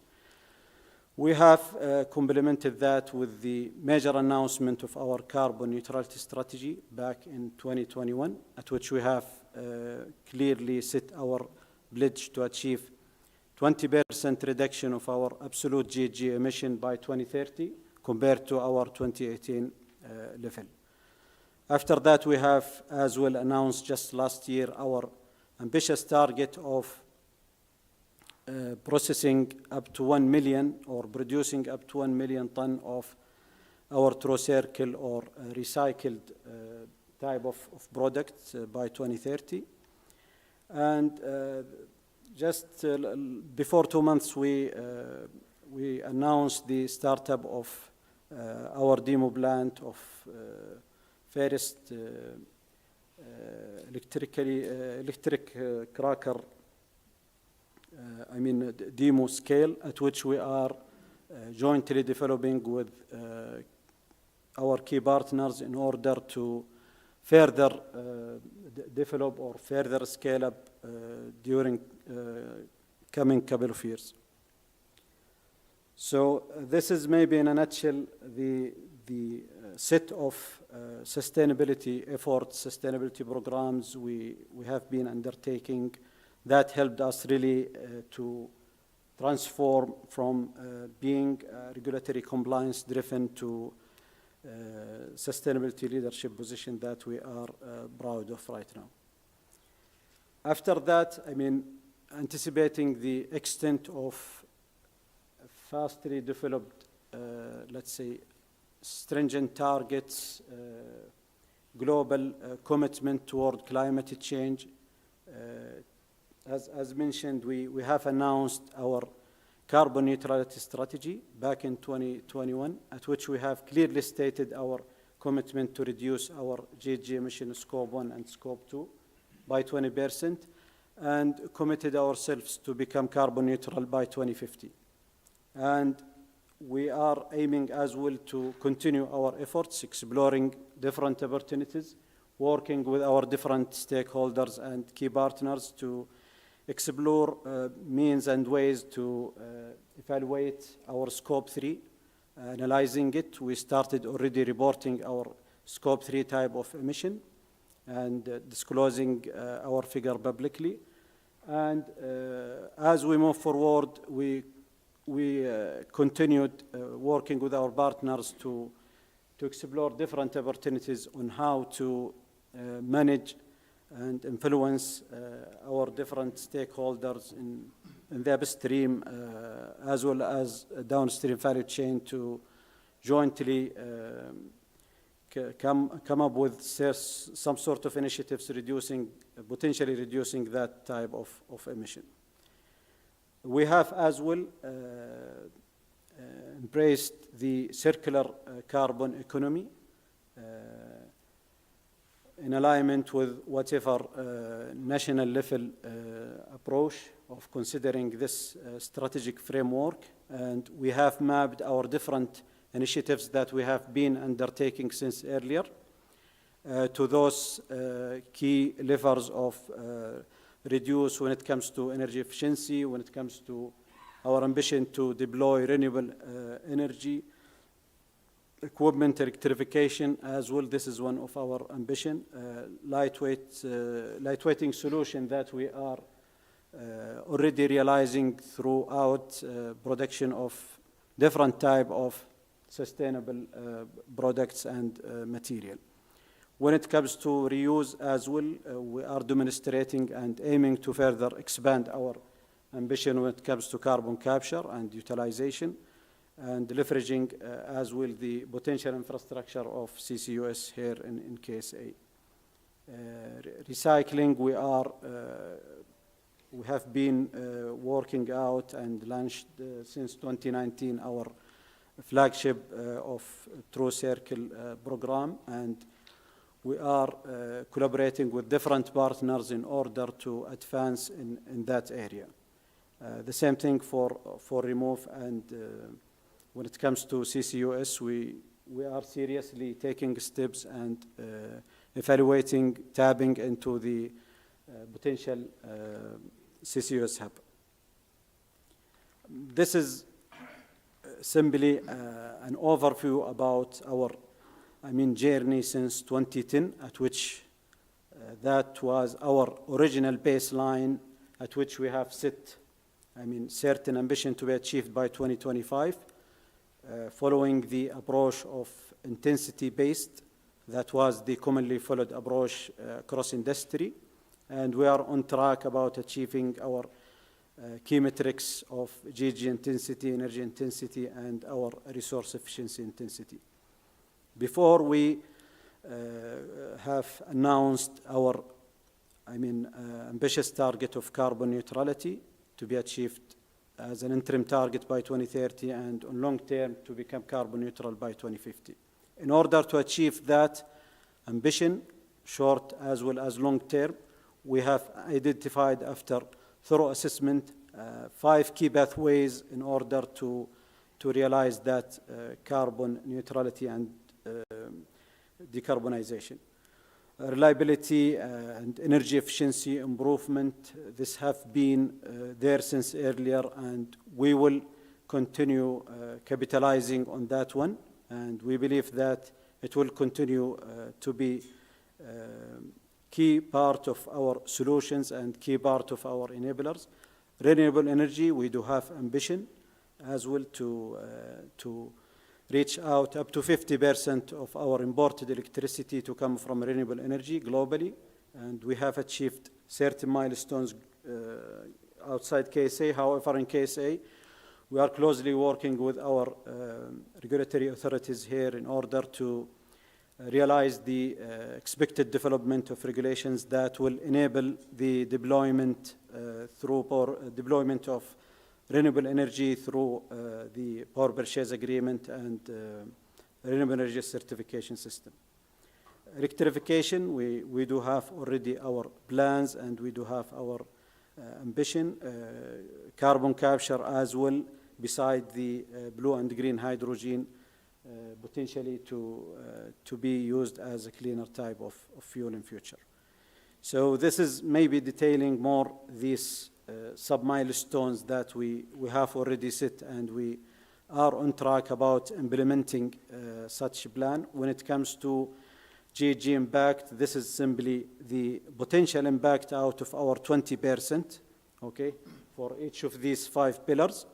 We are capitalizing a lot on reliability and energy efficiency and improvement. That's expected to contribute up to 40%. The same thing for renewable energy. This is during the time frame of 2030 or up to 2030 time frame. However, when it comes to maybe electrification and hydrogen combustion, we believe that the technology is still evolving, and we are trying to be part of that development, trying to be part of demonstrating such type of technologies. When it comes to carbon capture, we are seriously exploring and working with our partner, national level, Saudi Aramco, as well as Ministry of Energy, to be entitled with capacity of around 2 million before 2030. And we are in advanced stage of assessing our internal carbon capture expansion plan, as well as finalizing our agreement with our partner. The same thing we do have when it comes to electrification, we have launched our joint collaboration before 2 years with our key partner of PSF and Linde, for the sake of developing the electrical steam cracker that's expected to be first of its kind. And we just have achieved the milestone of demo plant that's currently operating in Germany. And we aspire to further really scale it up to commercial level, hopefully toward 2029, 2030 time frame. When it comes to hydrogen, blue hydrogen, sorry, I'll try my best to move faster. This is maybe just for the sake of time, this is just a resultant of whatever we have achieved as an outcome of whatever efforts we have been undertaking since earlier. We have been collaborating with our Saudi Energy Efficiency Center, that's said to be a regulatory standard authority, at which we are mandated to reduce certain level of energy efficiency. And so far, since 2010, we could achieve reduction up to 17% in our energy intensity. And when it comes, accordingly, our greenhouse gases intensity reduced up to 25%, so we are already achieving our 2025 target. And when it comes to our absolute reduction of GHG emissions since our set baseline of 2018, we have achieved around 6 million ton of GHG. That's equivalent to 12.5 out of our set target of 20% to be achieved by 2030.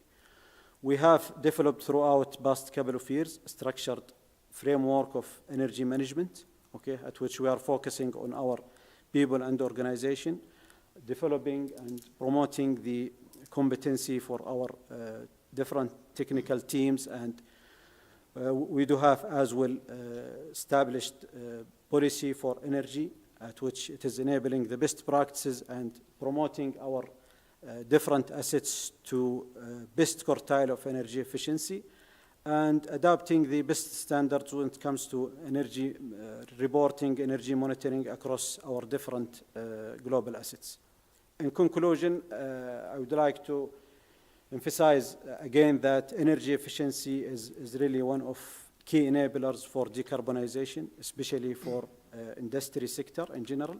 The technology advancement and cost-effectiveness solutions really required for making a step change in that area. Regulator support definitely, including different type of enablers, different type of incentive and infrastructure provision is another crucial part for us.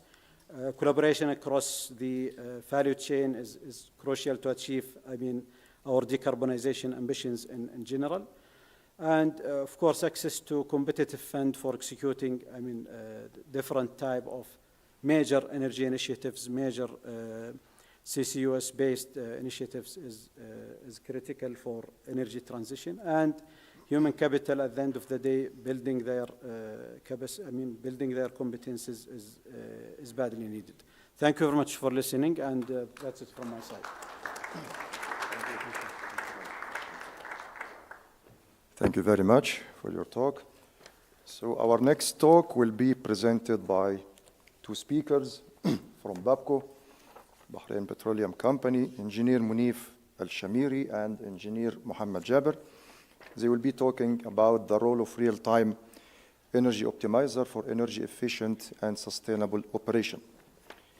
Engineer Munif has a bachelor degree from the University of Bahrain in process control, and he currently leads the Energy Technical Committee at GDA.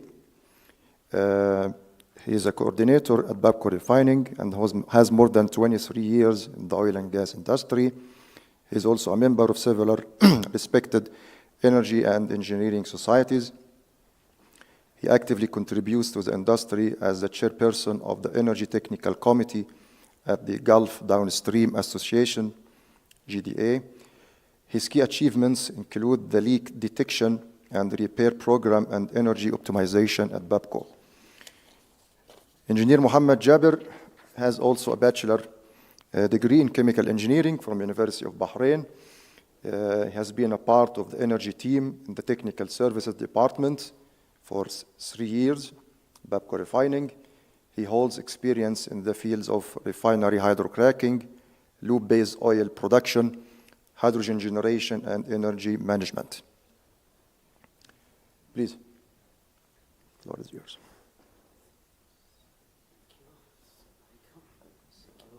Thank you for the kind introduction. Assalamu alaikum.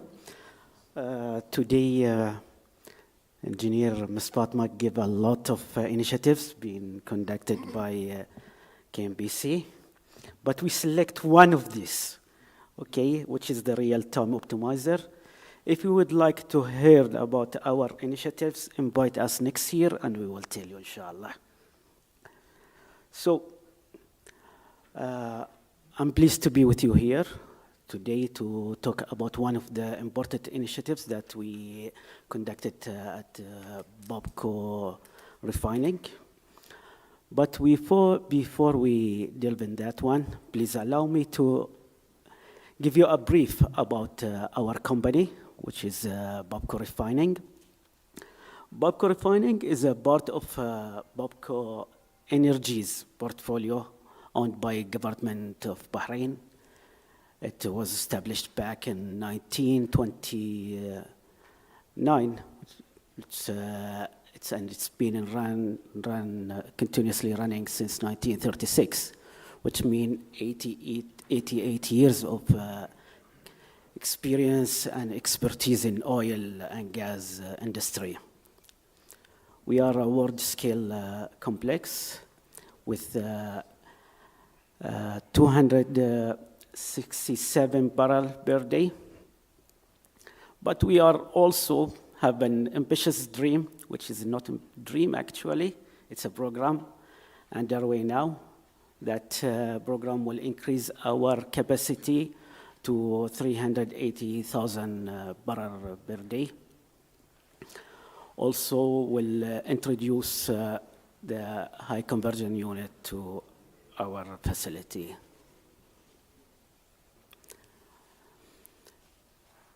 As I highlighted at the beginning of the day, we are going to talk about our real energy optimizer. Before that one, we have an in-house power monitoring system, but because the refinery developed with the years, we recognize that the existing one, it's not meet our energy management system requirement. For that reason, we keep looking for one more comprehensive solution. That solution should give optimized data optimization for the energy management system to achieve the minimum operating cost and provide an energy optimization improvement, as well as we are looking to enhance the awareness within the company and give empowerment to our people and operators when they are taking the decision of change. There is something strong evidence. This software is focusing in 3 main pillars, which is monitoring, optimizing, and auditing. So calculating the operating cost emission factors, generate reports, okay, that can be implemented, as well as we are going to review this reports being generated. All this, once it's being calculated, the energy optimization, it gives us a potential saving that can be generated in cooperation between the recommended action item. This software has facilities of what if scenario to give, it can be utilized for case studies or any future modernization. Now, let's tell you how we developed that one. It's take us a journey. The most critical one, and really, I believe, okay, it's a people factor that we should, and what we did, we select a multidisciplinary team with multifunction to define the scope and the boundaries of this. And one of the action that we did, we visit KNBC to see their experience with this software. This team gathered the data as well as the information set with the model developer. Once we made the model and everything was ready, we conduct more than 20 trainings from level of area operator to process engineer, going through the control operator and supervisors, to buy them with us to be in the same pool, so any action can be generated by this model we will have the same understanding.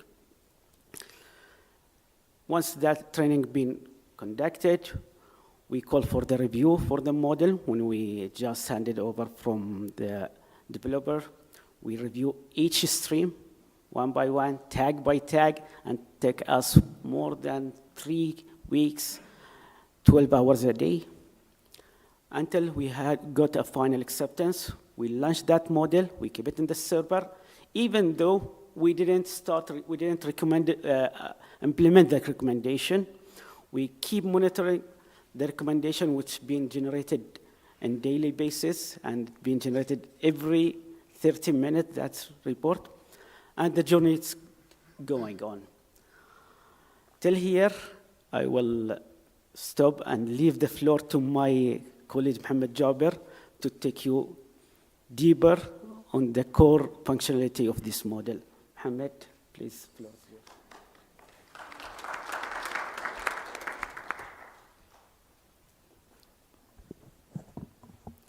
Thank you, Dr. Wael, and thank you, Munib, for the introduction. Ladies and gentlemen, with regards to the way the optimizer function, it relies on what we call open loop philosophy. That is to say that the implementation of the action is left to the user.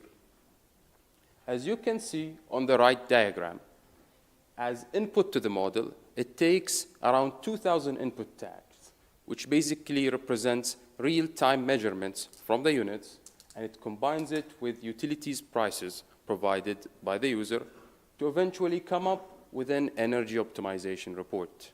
That report is generated every half an hour, and it includes several sections, one of which is the action items that we should implement to get the best result, and the other section on the actual and optimum operating costs and emissions. Moving on to the daily optimization procedure, which is basically summarized on the diagram on the right. As you can see, after the generation of the reports, recommendations are communicated to the custodian, that is the energy team within the technical services department. And in collaboration with operation, we discuss the recommendations and implement what we seem feasible to the extent feasible. And after the implementation of that action, we measure the outcome of it through looking at the change it would create with respect to the potential savings. As you might have seen, to reflect real-time actual conditions in the units, we might take some equipment optimizers off, such as, for example, a pump turbine switch. We might take that pump off to better reflect the day-to-day operations of the unit. And as you can see, these are basically screenshots of what we see as users of the model. On the left, you can see our homepage, which features the refinery process units and utilities units, and also several of the utilities networks. In addition, you can see a sample boiler model from utilities section and a hydrogen plant model.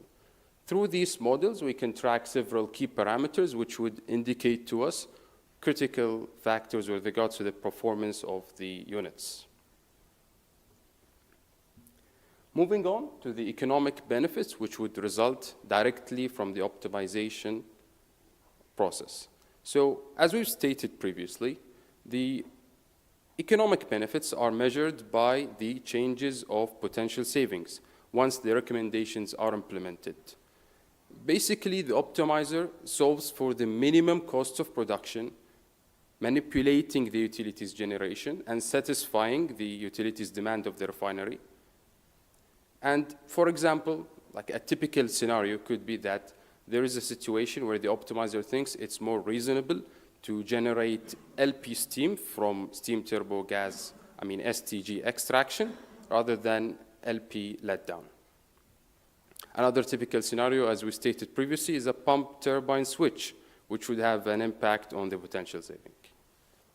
As you also can see, we have a small screenshot of our daily reports, which indicate the potential savings on the left. Ultimately, our major goal is to minimize this number with every run. With regards to the emission reduction benefits, we all know that if you reduce your fuel consumption, your energy consumption, you will result in CO2 emissions reduction. That is a direct result represented in the scope 1 as a result of the energy optimization that the optimizer is doing. Now, we do look into all the equipment emissions, all the fired equipment emissions, namely we have the boilers, furnaces, gas turbines, and flares. And we account for the impact of the actions we do with regards to the emissions of each individual equipment. And through tracking the fuel composition and flow rates, we eventually come up with the CO2, SO2, and NOx emissions from each particular unit. Now, it is also worthy of being said that through optimizing the energy consumption within our units, we do result in an indirect improvement in our scope 2 emissions. That is, emissions which use equipment which utilize imported power from the grid. Moving on to the quantification of the benefits which we have.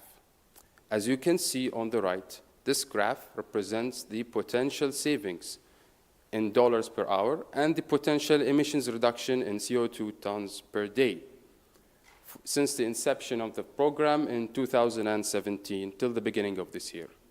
As you can see, for the first 5 months after deployment, we used that period to benchmark our performance. And following these 5 months, we started the action. And as you can see, there is a noticeable reduction after 5 months of the implementation, which indicates the capturing of these benefits. Overall, we can say that the energy consumption and the CO2 emissions of the refinery were reduced by around 1% as a direct result of the actions of the optimizer. That is roughly equivalent to around 23 kilotons annually. Now, we are planning to sustain these benefits over time. And not only that, further improvements are also coming, which brings us to the current improvement path which we are going through. Now, with the immediate BMP, Babco Modernization Program, commissioning going on, incorporating the new units into the model is our priority. That would better reflect the new refinery. Also, we are targeting the improvement of equipment curves, efficiency curves, we will revisit data from 2017 and correct these curves. We are also going through auditing our utilities networks to better track where our losses are and to correct them. An example of this is the reduction of the losses in the HP steam network. And also, but also related to BMP, post-BMP, we are going to better implement our hydrogen network optimization.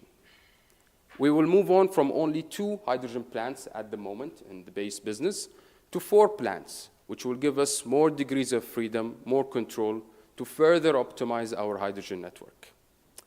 And interestingly, we will be able to conduct case studies using the standalone model to even further figure out ways to reduce our operating costs and emissions. An example of this could be shutting down certain units and see what would result. Nevertheless, we also have our long-term improvement plans. We target the adoption of a real-time emissions and monitoring system, which will extend our monitoring to even our Scope 2 emissions directly, in addition to the existing Scope 1 emissions. We will also use the featured built-in historian and KPI tracker to avoid losses in data.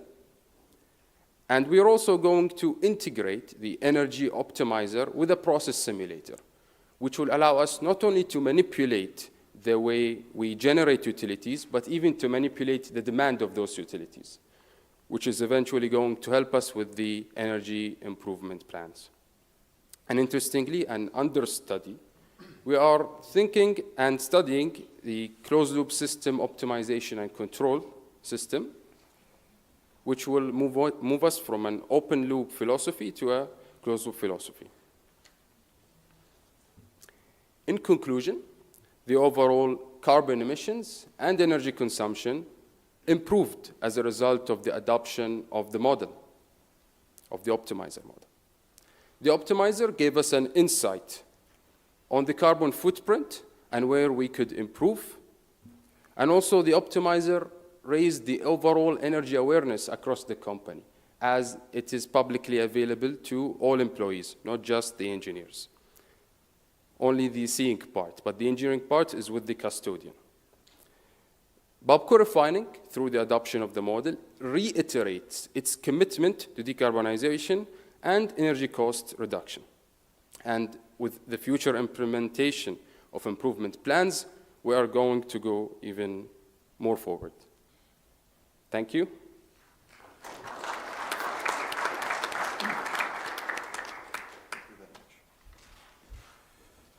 Thank you for the presentation and for sticking to the time limits. I think we have time for one question.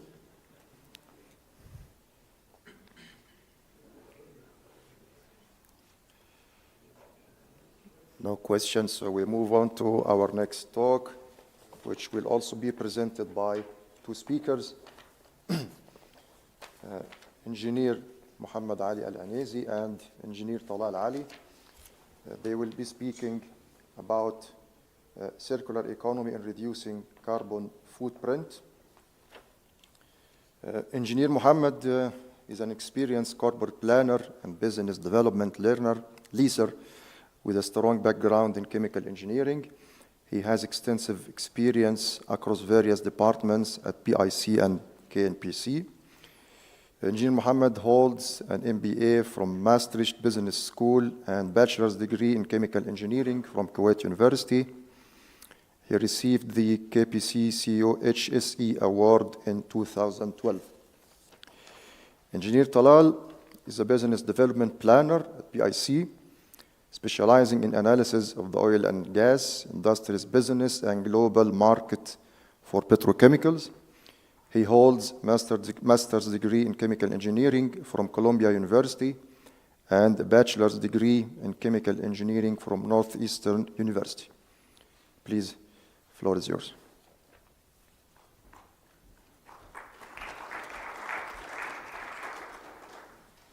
Assalamu alaikum. It's a good opportunity to represent my company here in this event. Today we will talk about circular economy, which actually is part of oil sector downstream strategy that focus on environment. So they apply ESG as a strategy for all oil companies in Kuwait. So we'll focus today on downstream and petrochemical field as a ESG. So one of those initiatives as ESG and energy transition, we came up with circular economy. So today our paper will focus on a study that we conducted in PIC, in Petrochemical Industry Company in Kuwait, how to implement circular economy as a petrochemical product. So we have polyethylene, polypropylene. So we tried within this study to make a road path to how apply circular economy in those products. So I will leave the floor to Engineer Talal. He will give you all details on this circular economy study. Thank you.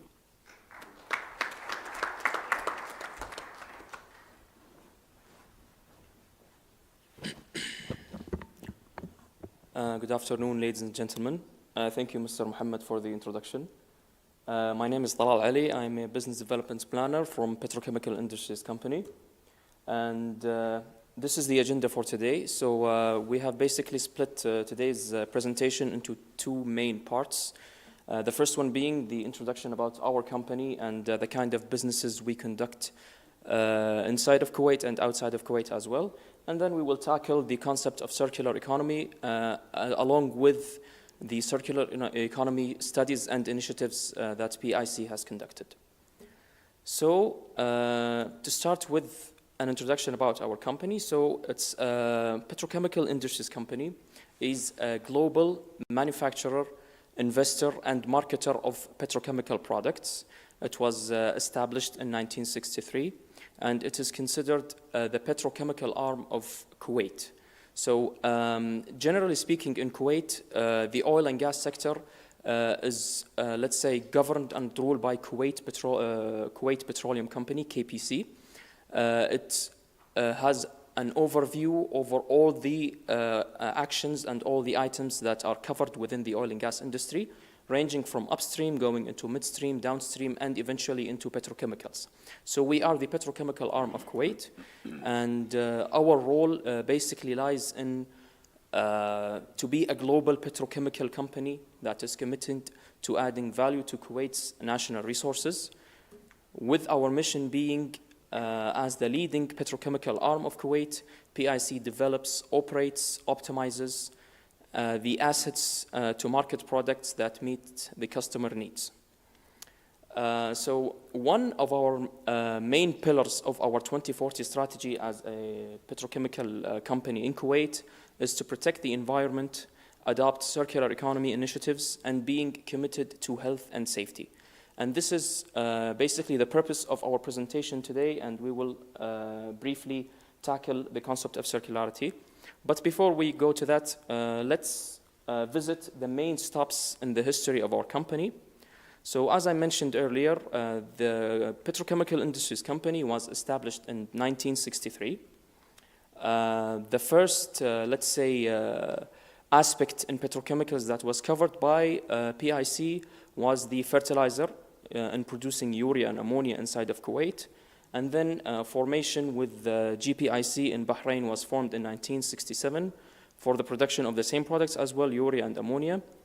In 1995, which was a major spot in our history, was the formation of Kuwait, one of the biggest and largest petrochemical companies in Kuwait. And then this here, what happened basically was the switch for our company moving from the fertilizer industry into the aromatics and polyolefins as well. Moving on across the years coming to this very year, we have formed multiple joint ventures across the world, such as the Kuwait-Vietnam Petrochemical Company in 2017. Then we also entered the Asian market strongly through having a formation of a joint venture with SK Advanced. and forming also in Korea, and SKPIC Global as well in Korea. Finalizing into the last spot, which is formation of the Ulsan polypropylene plant. So according to our strategy, PIC thrives to investing into any business opportunity that helps expands the portfolio of our company and strengthen our footprint across the globe. We want to be known as, in Kuwait and in the GCC across the world, as one of the top companies and the top players in the business. And this is our aim. Any business opportunity that we find, whether it's operating, marketing, or investing, this is always a plus for our portfolio, and this is our aim according to our 2040 strategy. So, as I also mentioned, this is PIC's presence across the globe. We have in the GCC in Kuwait and Bahrain. We have in Europe joint ventures in Germany through Equate, also in the USA and Canada, Vietnam and South Korea, as I mentioned briefly. So moving into the concept of circular economy, definition and overview. So first I will explain the definition in general of circular economy, and then I will start talking about PIC and its journey with circular economy. So by definition, circular economy is a regenerative system that focuses on sustainable resources, waste reduction, and carbon emission cuts. So we have launched in petrochemical industries company a huge campaign for encouraging the concept of circularity, and this is the logo that we have used, indicating the 3 R's, which are reduce, reuse, and recycle. Of course, this was a guideline that was directed by our mother company, Kuwait Petroleum Company, and based on the 2050 energy transition strategy that was developed by KPC, it sets the ambitions for its subsidiaries to achieve net zero emissions by 2050 for scope 1 and 2. Of course, our strategy is not only limited to circular economy, it also involves and includes green petrochemicals. The whole purpose of, let's say, having this initiative and adopt the concept of circularity and green petrochemicals is to help and the environment, basically, because of the whole trend that was happening globally all across the world. We have seen that, of course, as my colleagues illustrated during the presentations earlier, that the environment is facing huge increases in the temperatures. So major, let's say, actions has to be taken. And PIC believes that it is responsible to represent Kuwait and to represent itself and to represent KPC as well in order to try to mitigate those bad impacts on the environment as much as possible. So the key focus areas in circular economy lie under basically sustainable consumption. Sustainable consumption, waste reduction, and resource recovery. So basically, what we're trying to say here is, for example, for any given plant that produces any kind of petrochemical, we have waste that is being generated. Normally, with the traditional linear economy, that waste would be disposed of. Whether it's incinerated, whether it's buried, whether, it has no future. This is based on how the linear economy works. Circular economy, however, creates a loop where the waste that is being generated in the petrochemical industry is being utilized as a feedstock again. So here, what we do is basically we reduce the amount of waste generated and we utilize that waste in further productions. Of course, that cannot be happening all by itself. This has to be accompanied by innovation and technology.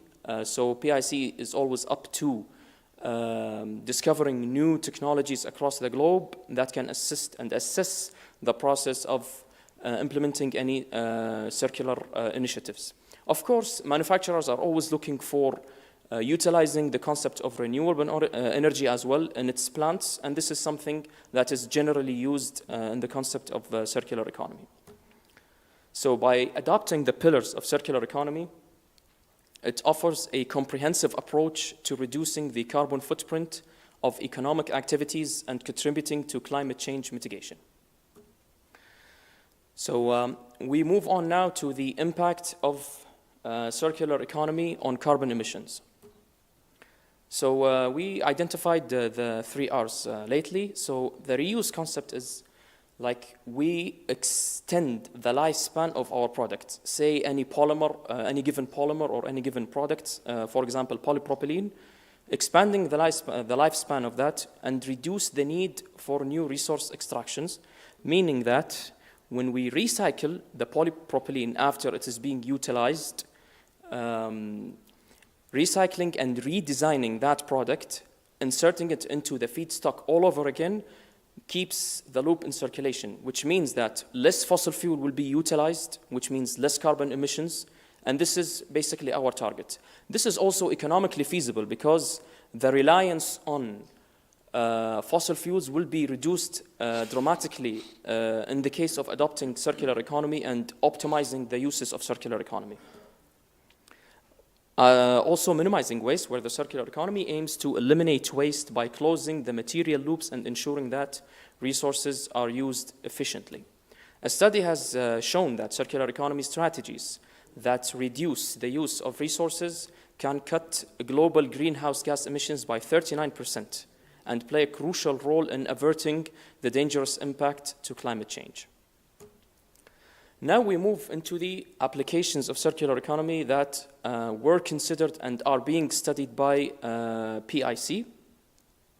Generally speaking, we can see here there are lots of initiatives that involve circular activities, circular economy and green petrochemicals as well. We can see the utilization, for example, of bio-based feedstock, green ammonia, recycled feedstock, whether it's mechanical or chemical, plastic additives, electrical cracking, hydrogen firing in crackers, carbon capture and utilization, and process optimization technologies. So PIC has conducted a SWOT analysis to identify which of these initiatives are compatible with our portfolio and with our capabilities. And we have reached a conclusion that it can be either one of these three initiatives: the mechanically recycled feedstock, the chemically recycled feedstock, and the plastic additives. So when we talk about the recycling technologies, starting with the chemical recycling, a basic definition of it would be it's a conversion of polymeric waste by changing its chemical structure to convert it back to monomers. And it is also identified as the first generation recycling because we are decomposing the material, changing its chemical structure back into the reactor all over again. There are many types of chemical recycling, let's say, technologies that can be adopted, such as pyrolysis, gasification, and so on. And then we have the mechanical recycling aspect, which is different from the chemical recycling because it does not change the chemical or the structure or the composition of the material itself. It only restructures it in a way that it can be embedded within the process itself without doing any changes to the chemicals whatsoever and being reused as products again. It involves, of course, lots of activities such as collecting the waste, sorting the waste, washing, drying, grinding, regranulating, and then blending.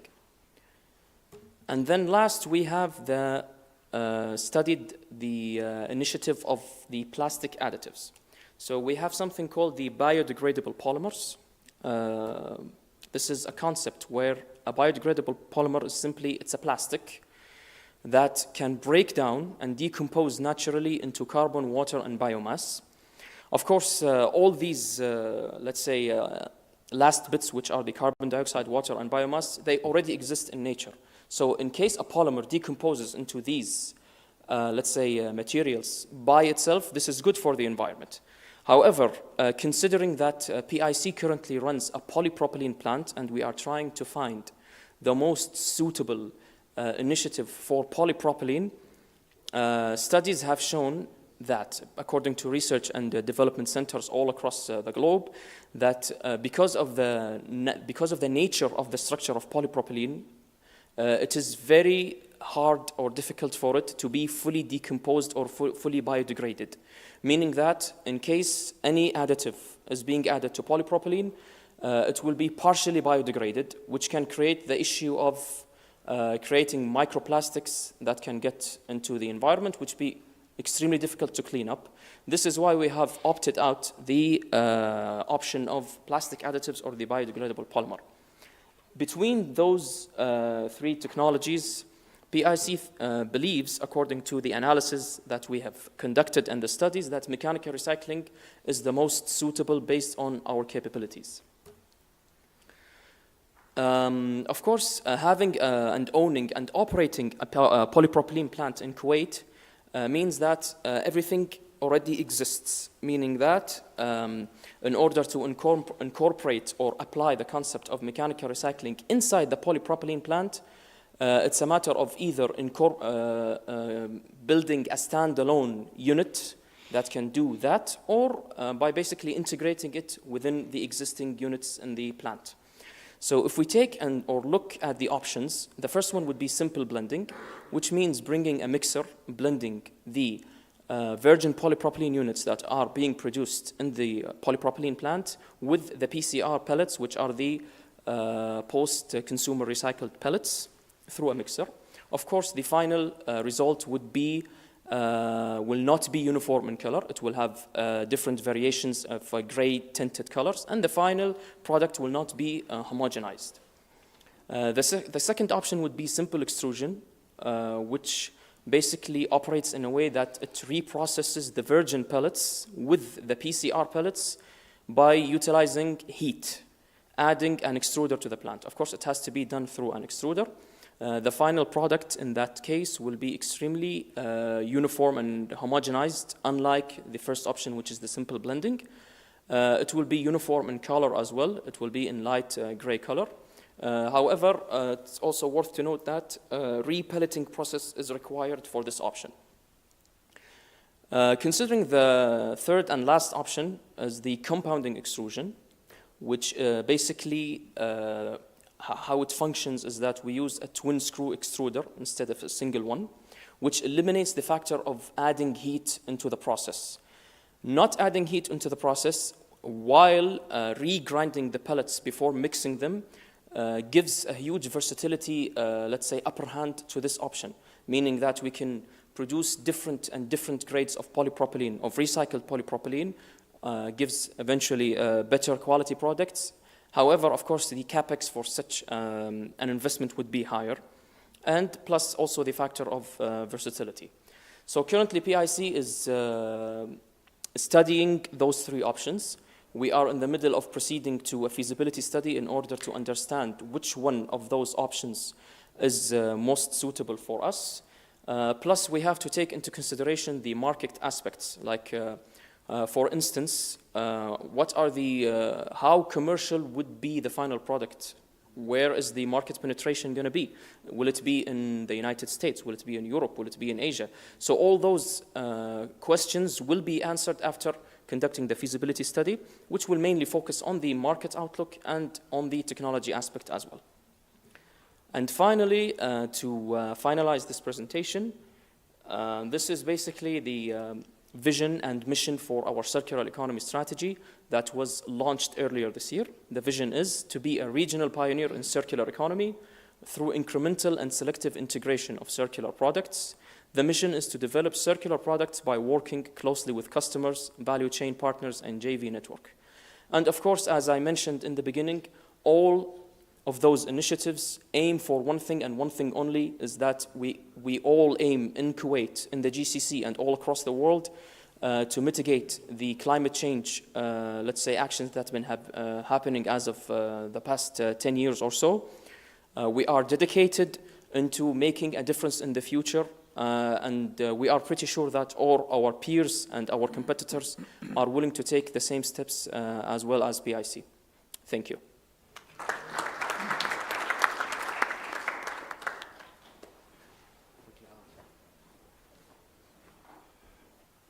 Thank you very much for our speakers.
And at the end of the first day, I would like to thank very much all the speakers and the audience.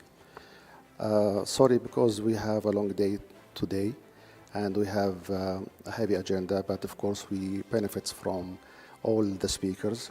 We refresh and upgrade our knowledge. We gain new information. Thank you for your attention. Tomorrow, inshallah, we have a lighter day than today, and we will inshallah begin by 8 o'clock, 9 o'clock, inshallah. Thank you very much.